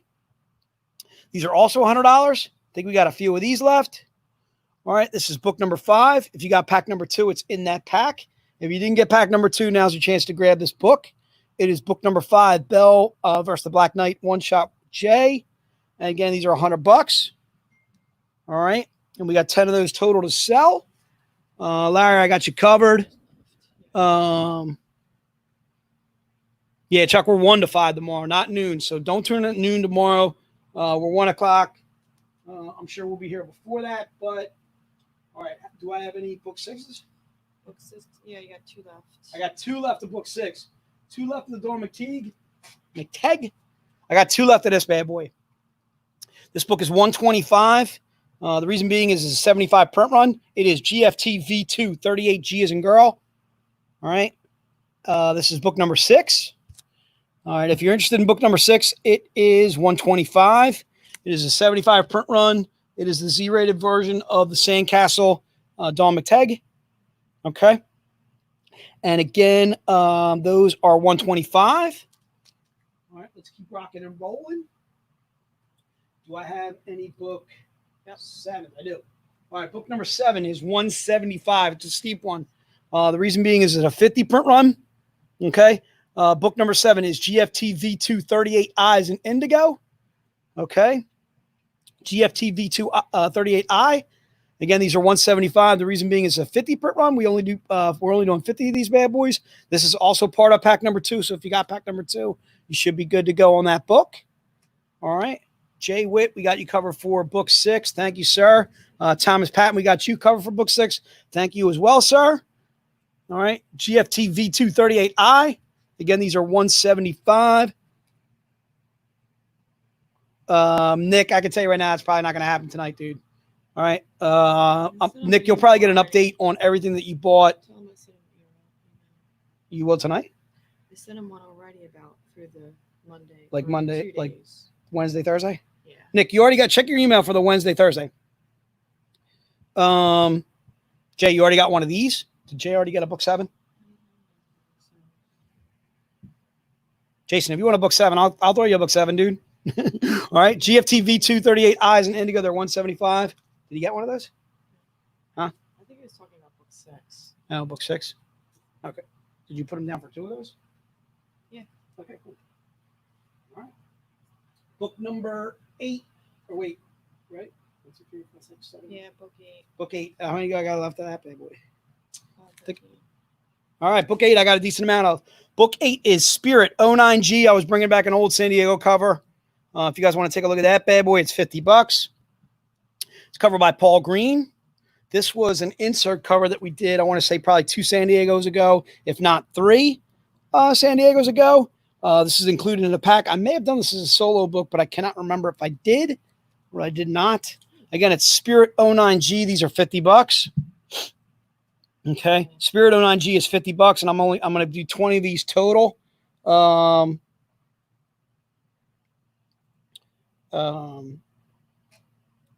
Jason, I think you were saying you wanted 2 of book 6. You're good. Larry Younger, we got you for book number 7. Thank you, sir. This is book number 8 that I'm talking about right now, though. Book number 8 is Spirit 09G as in girl. And again, it's covered by Paul Green. It's an older San Diego that we have. That is book number 8. Book number 9. Was that a false alarm right there? Yes, false. All right. Book number 9. Do I have any book 9s? I had 10 of I'm these total. still doing 7s. Oh, sorry. Joe, we got you for book number 7. Thank you, sir. You're good to go. Larry, we got you for book number 7 as well. Book 9. I got 3 of this left. So I got 3 of these bad boys left. So book number 9 is Red Agent Anna Dr. Moreau 05 L's and Larry. These are $25. I got 3 of these left. All right. I'm going to limit that to new buyers. Unless those 3 don't go, and then somebody can double up if they want to. I know sometimes you guys want to grab one to get it graded, sometimes get it graded and signed.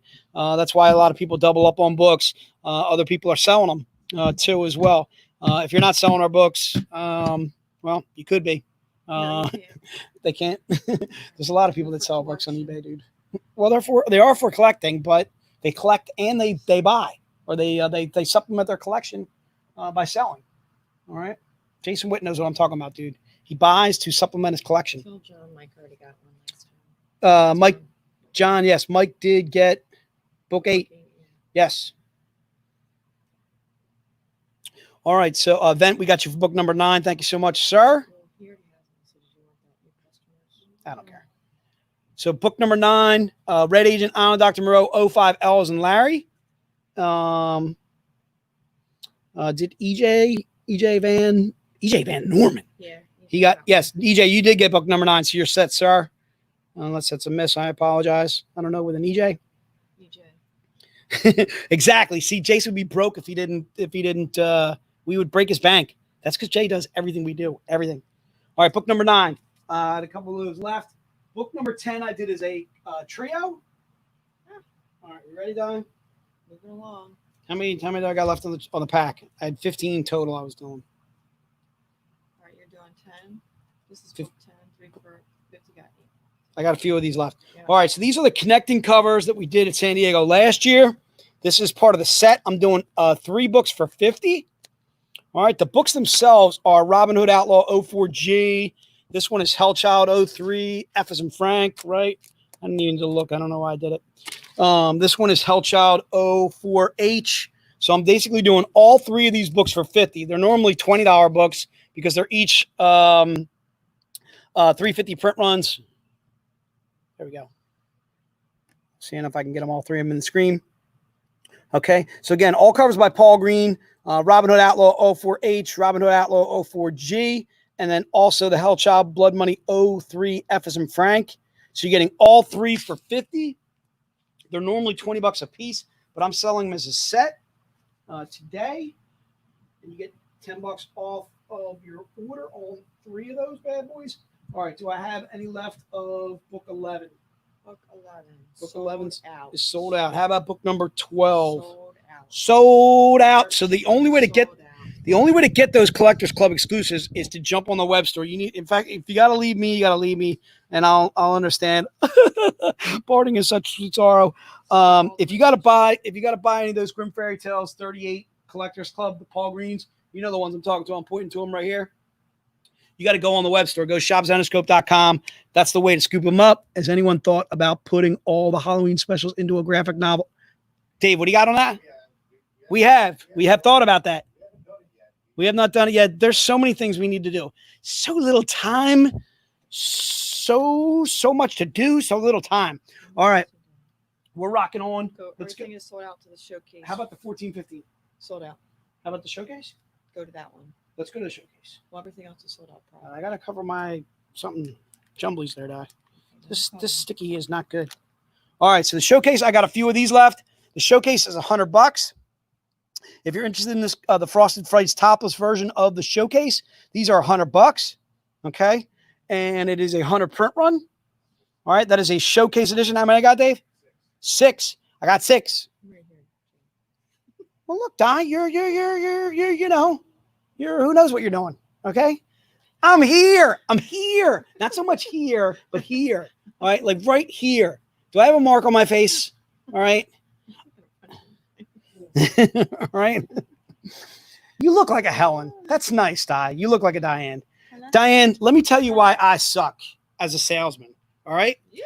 I'm like JoJo the Idiot Circus Boy. When I get a pretty new pet, I stroke it, I massage it. You're naughty. You're naughty, Shark. You're my naughty. You're my naughty. You're my. And then I take my sale and I go. I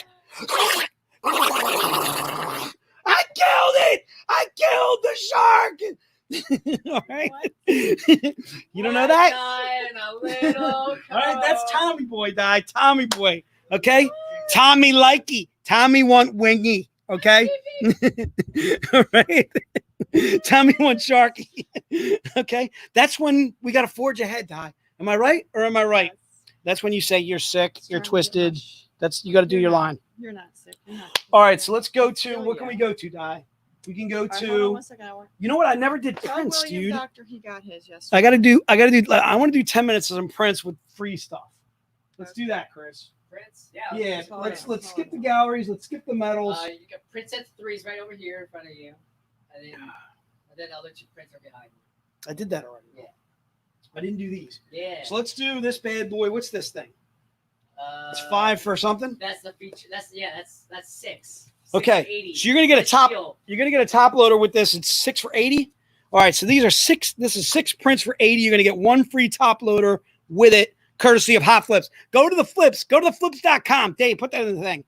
All right, Chuck, if you're out there, hotflips.com. Where are you at? Stat, Chuck, I need you. All right, you get these 2 prints. One cover by Dawn McTeigue, another cover by Sabine Rich. All right, we're featuring the ladies, featuring the artists that have been on the stream and that are coming on the stream. So you're getting, this is print set something. All that is print set number 2. Print set number 2, Di. Print set number 2. Features artist pack. There you go. You get the J Metcalf, the Frankenstein, but bam. All right. You also get the Sun Kuminaki.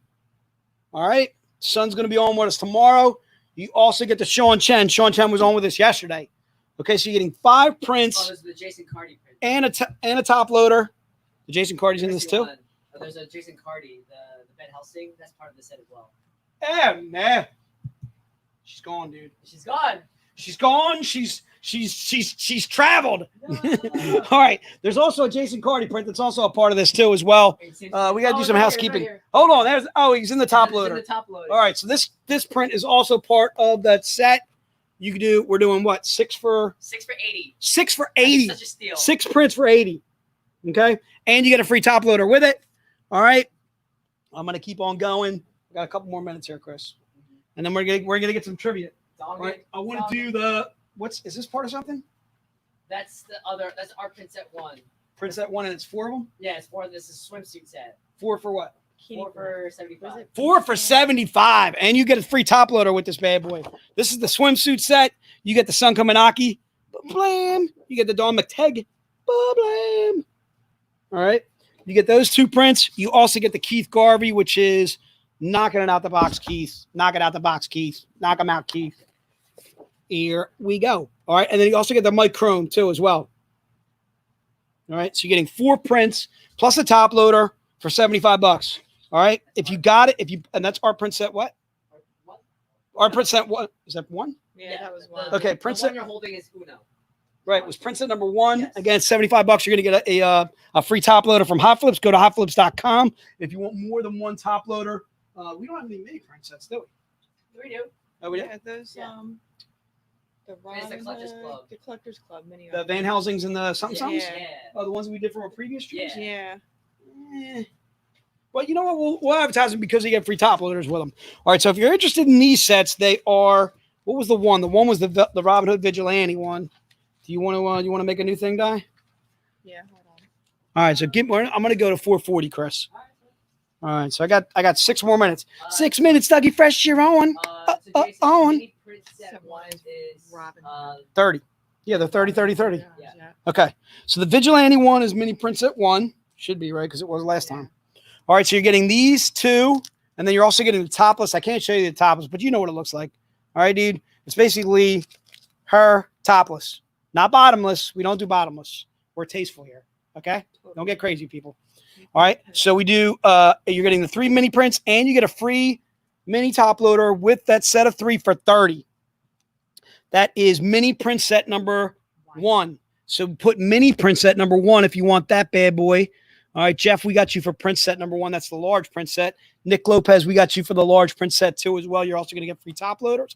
Also, too, if you guys want to go to Hot Flips, look, Chuck, bam, hotflips.com. Chuck knows what I'm talking about. So, again, this is mini set, print set number 1.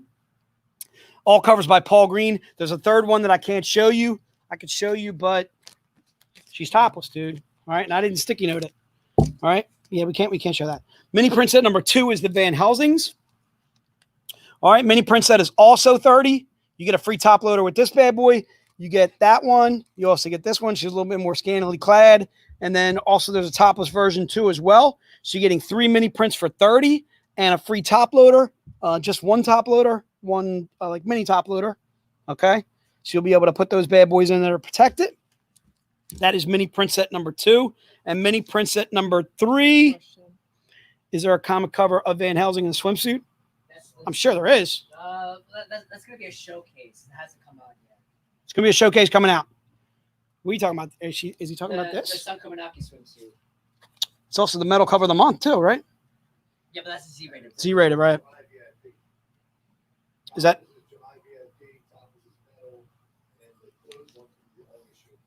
All right, Dave, put that in the notes. You're John D'Amico, you're going to bed? John, you're going to bed? John, it's freaking 4:30, sir, and it's Friday night. It's Friday night. You ain't got no job. Well, actually, John, you do have a job. He owns his own mushroom farm. All right, John, hey, if you got to get up early in the morning, all right, I don't want to keep you from going to bed. All right, dude, you should have drank a Red Bull like me, though, dude. You be ready. You ready to rock and roll? All right, this is mini print set number 3. All right, let's make this the last item on the docket. Mini print set number 3. I'm not getting to the grab bag. I'm not getting to the cups. Joe finally told me what the cups are, and I missed it. Chris, do you want to do this is mini print set number 3. Mini print set number 3 is $30. And again, you get the top loader with it. And I don't know about you guys, but I'm hearing some scary music. All right. And I'm starting to get a little petrified. All right. This is not a boating accident. Okay.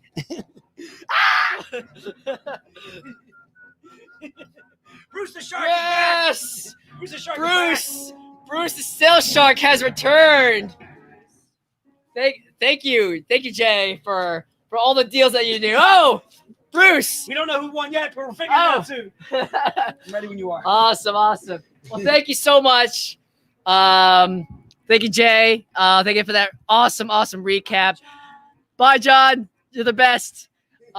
So once again, we are nearing the end of the show, and we just want to say thank you to all your fans who are sticking it with us for today, as well as the rest of VirtualCon. And as a thank you for continuing to support us, we're going to be doing another round of Beach Bucks. So what are Beach Bucks? If you don't know what it is, they're basically coupon codes that you could use on the web store. They're store credit. So as Bruce the Sail Shark from Zenescope to you, we want to thank you for all your support. So we're going to be doing three entries for Beach Bucks.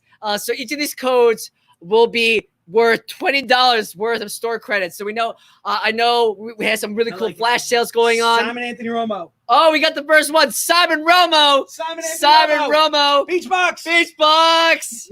Simon Romo, you're the Simon first Romo. winner of our Beachbox. So Simon, please email us at vcons@zenescope.com and we will send you your Beachbox codes for $20 in store credit on the web store. All right. Who is number 2? Are you ready, Chris? Number 2. Number 2. Who is number 2? John Hazel. John Hazel. Whoa. John Hazel, you are the second winner for Beachbox. That's $20 in store credit. So John, shoot me an email at vcons@zenescope.com.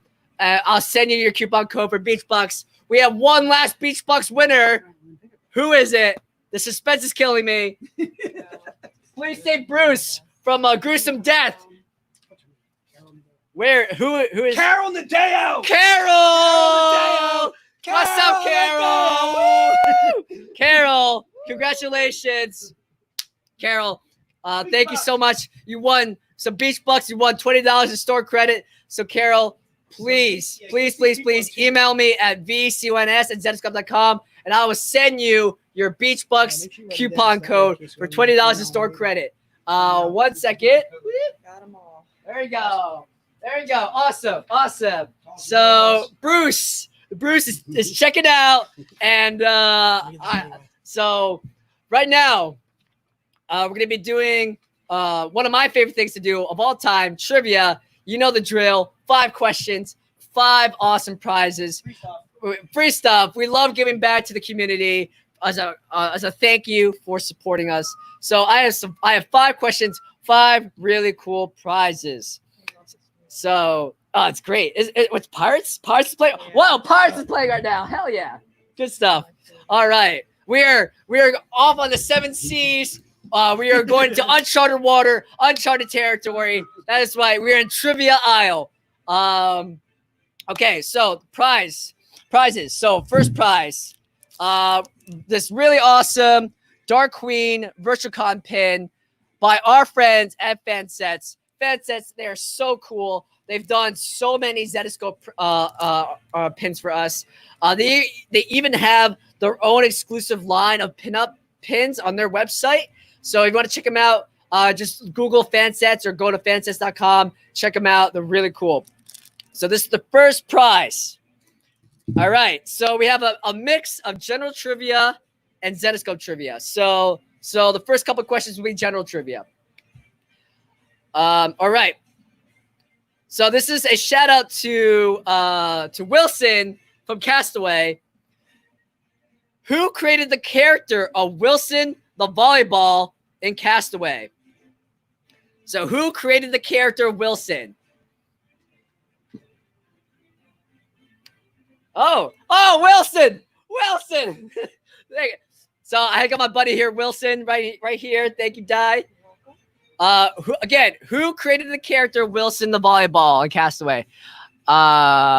Williams boys. Okay, so not the sports company. I'm talking about who on the production team of Castaway created the character Wilson.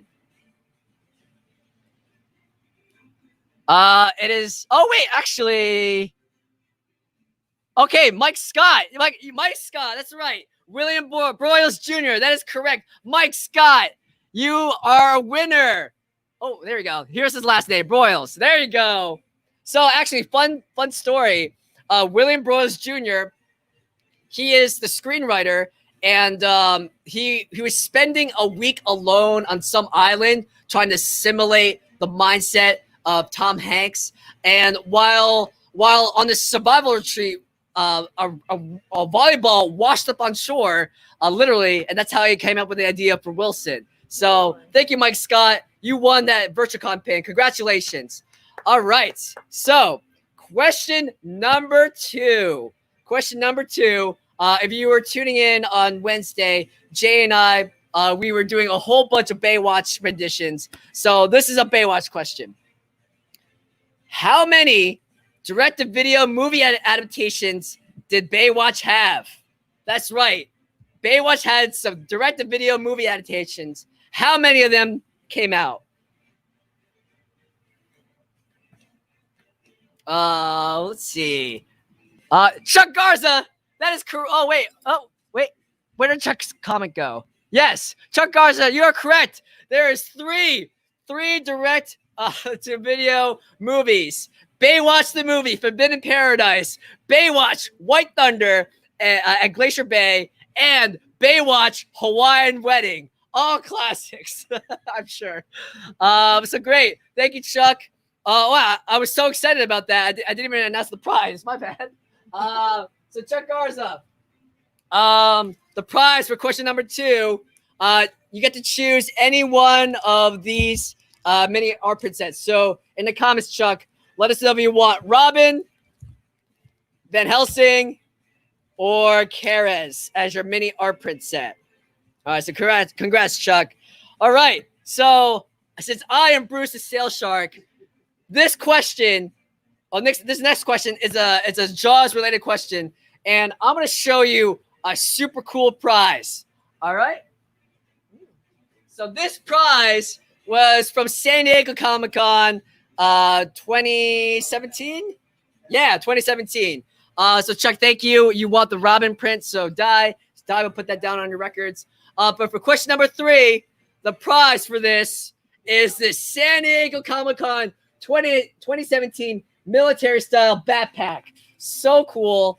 It's got this really cool logo insignia with the Zenescope logo, some camo, really cool, high quality backpack and styling. There's literally 2 of these left in the office, this included. So this is a limited edition collectible. So this is the prize for the next question. Okay, so the question: in Jaws, 3 mechanical Bruces or 3 mechanical sharks were built. Approximately how much did each Bruce cost to make? So in Jaws, there are 3 mechanical sharks that were made. How much did each of these sharks cost to make?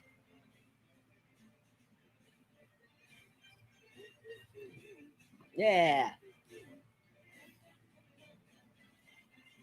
That's right. We're looking for the approximate cost. Oh, wow. Wow. That is some high numbers. Wow. It did not. Each shark did not cost 1 million or 7 million. That would have bankrupt the studio. Wow. Oh wait. Okay. Oh, Alan Mayo. Oh wait. Oh no, John Potton. I'm sorry, we missed you. John Potton. That is correct. Each shark cost about 250K. So John Potton, you're the first. John, congrats. You won this backpack. You are a master of Jaws trivia. As Bruce the Sales Shark, I am very happy. So thank you. You won that backpack. Okay. Prize number 4. So prize number 4 will be this Jason Cardy art print. Again, shout out to Jason Cardy. So talented, so awesome. And he was such a pleasure to have on. So this is the next prize. This Jason Cardy 11x17 Van Helsing art print. So naturally, this will be a Jason Cardy question. All right. Whew. How many Masumi covers has Jason Cardy done for us? So I'm just looking for a number. How many Masumi covers has Jason Cardy done so far? Wow, that was quick.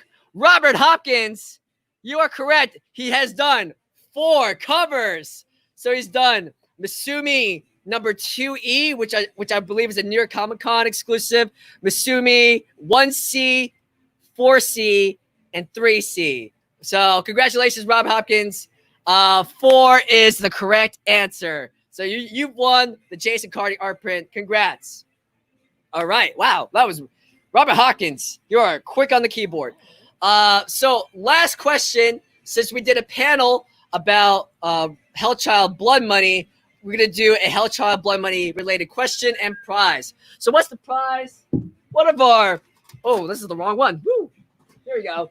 One of our awesome Hellchild Blood Money lunch boxes And each inside there's 3 metal cards. Is this it? Yeah, here we go. So it comes with this really awesome set of metal cards, all Hellchild artwork. Very cool. This artwork is done by the one and only Janet Cleto. So this is the final prize for today. All right. So Well done, Chris. You're good. I'm good. I'm doing always strong. I'm a little bit parched. So the question is, who is the cover artist of the Hellchild Blood Money trade paperback? Again, who is the cover artist of Hellchild Blood Money trade paperback? I did have a copy at my desk. I think it disappeared, but oh, you got it? There you go. Ooh, thank you. Sure. So here is the cover. Again, who is the cover artist of Hellchild Blood Money? Come on. Bam. Rick Webb. Unfortunately, it doesn't come with a thermos, but you know what? We'll talk to Jen. We'll talk to the licensing coordinator. Maybe we can get some thermoses up, in the future. Nico, it is not Paul Green. It is not. So this might be. Oh, hell yeah. Aaron, you are correct. It is Marco Mastrazo. Congratulations, Aaron. Marco Mastrazo did create this artwork, and you win the Hellchild Blood Money, or Hellchild Lunchbox. Congratulations. That is it for trivia. Congratulations to all of our winners. So that's it for trivia. If you didn't win anything, Viper with a special announcement. Okay. So Viper's gonna come on in just a second. So we're gonna have a special announcement, and then I want to talk about some more housekeeping. Paging Viper. Oh, actually, I'm gonna still vamp. Okay, I'm still vamping. All right. So, so for anyone who ordered today, especially if today was your first day ordering, you're automatically entered to a grand prize raffle. So what's the grand prize raffles? Well, you can either win this 20x30 canvas by Don McTeigue. She's going to be a special guest tomorrow. So if you ordered anything at all throughout this entire weekend, you can win this awesome, amazing 20x30 canvas. You can also win this amazing Sun Kumanaki swimsuit, Q3 art canvas print. So cool, so awesome. So these are the 2 grand prizes that are available for the raffle tomorrow. We're doing the drawing at the end of the show, and stay tuned because Sun Kumanaki and Don McTeigue, they're both special guests tomorrow. I think we're almost ready. Viper, are you ready with your special announcement? Viper, yes. Viper is coming on. All right, so I'm not going to. I'm not changing up to the Miami Vice crap like the rest of these guys. I'm gonna stick with my Viper. I know I love Miami Vice too, but by the way, where's Crockett at? Did he leave? He left. Crockett left? Crockett left. All right. Viper brush. I want to just bring something up because we finalized something today. And tell you guys about it. Just a quick announcement. So on July 30th, we're going to be launching a new Kickstarter. Oh, we got Top Gun. He's got his Top Gun music. Yeah. Oh, there it comes. Crockett. Just stay back there, Crockett. We're going to be launching a Kickstarter on July 30th. It's going to be a card game, and I just want to show you guys some quick artwork. It's going to be based on our tarot. Isn't Jason Tubbs? Jason, you're Tubbs or you're Crockett? I'm Crockett. He's Crockett. Jason is Crockett. Rouse Tubbs. Who's Samson? Who are you? Tubbs, right. Crockett and Tubbs. He's got a badge on. I could be, who was Edward James Olmos? What was his name? Ralph is Captain S.A. No, that's not nice. Shouldn't say that. All right, you're detracting me from what I'm saying. So we're going to have a tarot card game coming out. It's going to launch on July 30th. I want to show you guys a little bit of the artwork. It's all brand new artwork. This is our Queen of Wands card, as you guys can see. Sweet. Here's a Page of Cups. Fool of Swords and that. So that's just a couple of the new cards. We just got these printed up as tests. They're going to change a little bit, but I just wanted to let you guys keep an eye out for it. July 30th, it'll be launching. It'll probably be a 30-day Kickstarter, maybe 35 days.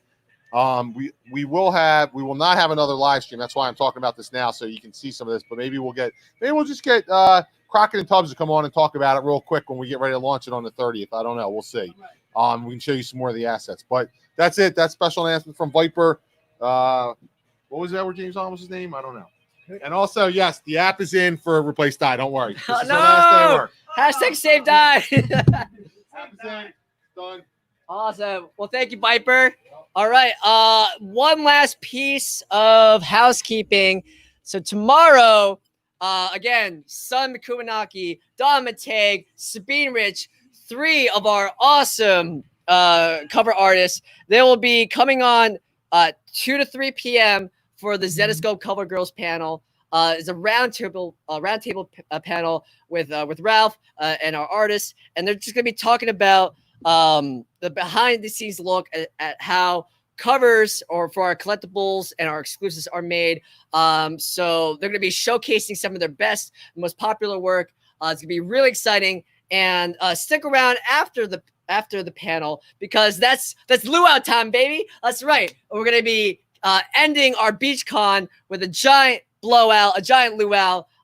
So it's going to be tropical. It's going to be summer. It's going to be it's the peak of summer. So we're going to be very, very excited. So we invite you to stick around for tomorrow for the panel and the luau. Other than that, Mr. J, do you have anything to add? Sir. All right. Jay's coming on. And again, we want to say thank you. And here's Jay. Yeah, so again, a huge thank you to our guests who dropped on, Dave, Ralph, for doing the panel, Mr. Mappa, Bruce, right? Bruce Mappa, right? Huge shout out to Bruce. Thank you for joining us as well. Thanks so much to Jason Cardy too from joining us across the pond. Jason, thank you so much for his input. Thanks again to Sean Chen and Jason Metcalf for stopping in yesterday. Thanks to Di, who is typing away as we speak. All right, Di signing off, saying thanks as well. And huge thank you to all you guys out there. Thank you so much for sticking with us. If you've been with us for the first 2 days and you've been with us day 3 as well, I'm sure you're as exhausted as we are.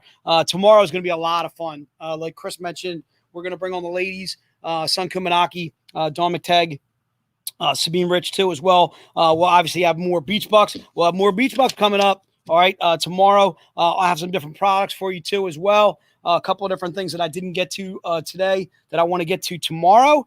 Again, thank you guys. Thank you so much. Thank you so much for sticking with us. Mike Celia, Chuck Garza, Rob Chinqui. Thank you so much. John, Peter. Geez, oh man, I can't name all you guys in the stream. Are you kidding me? You guys are like, you guys are the best. Joshua, thank you so much. Ventmaker, thank you so much, man. Trent, it's time to grab a drink. All right, it's time to grab a drink. It's time to do that. All right, let's do it. All right, time to crack a beer. All right, if you're 21 and you can crack a beer, not you, Joey, Nick, or Nate. No beers for you. All right, let's rock it. All right, happy Friday, everyone. Stay safe. We'll see you tomorrow. Woo! It's happy hour.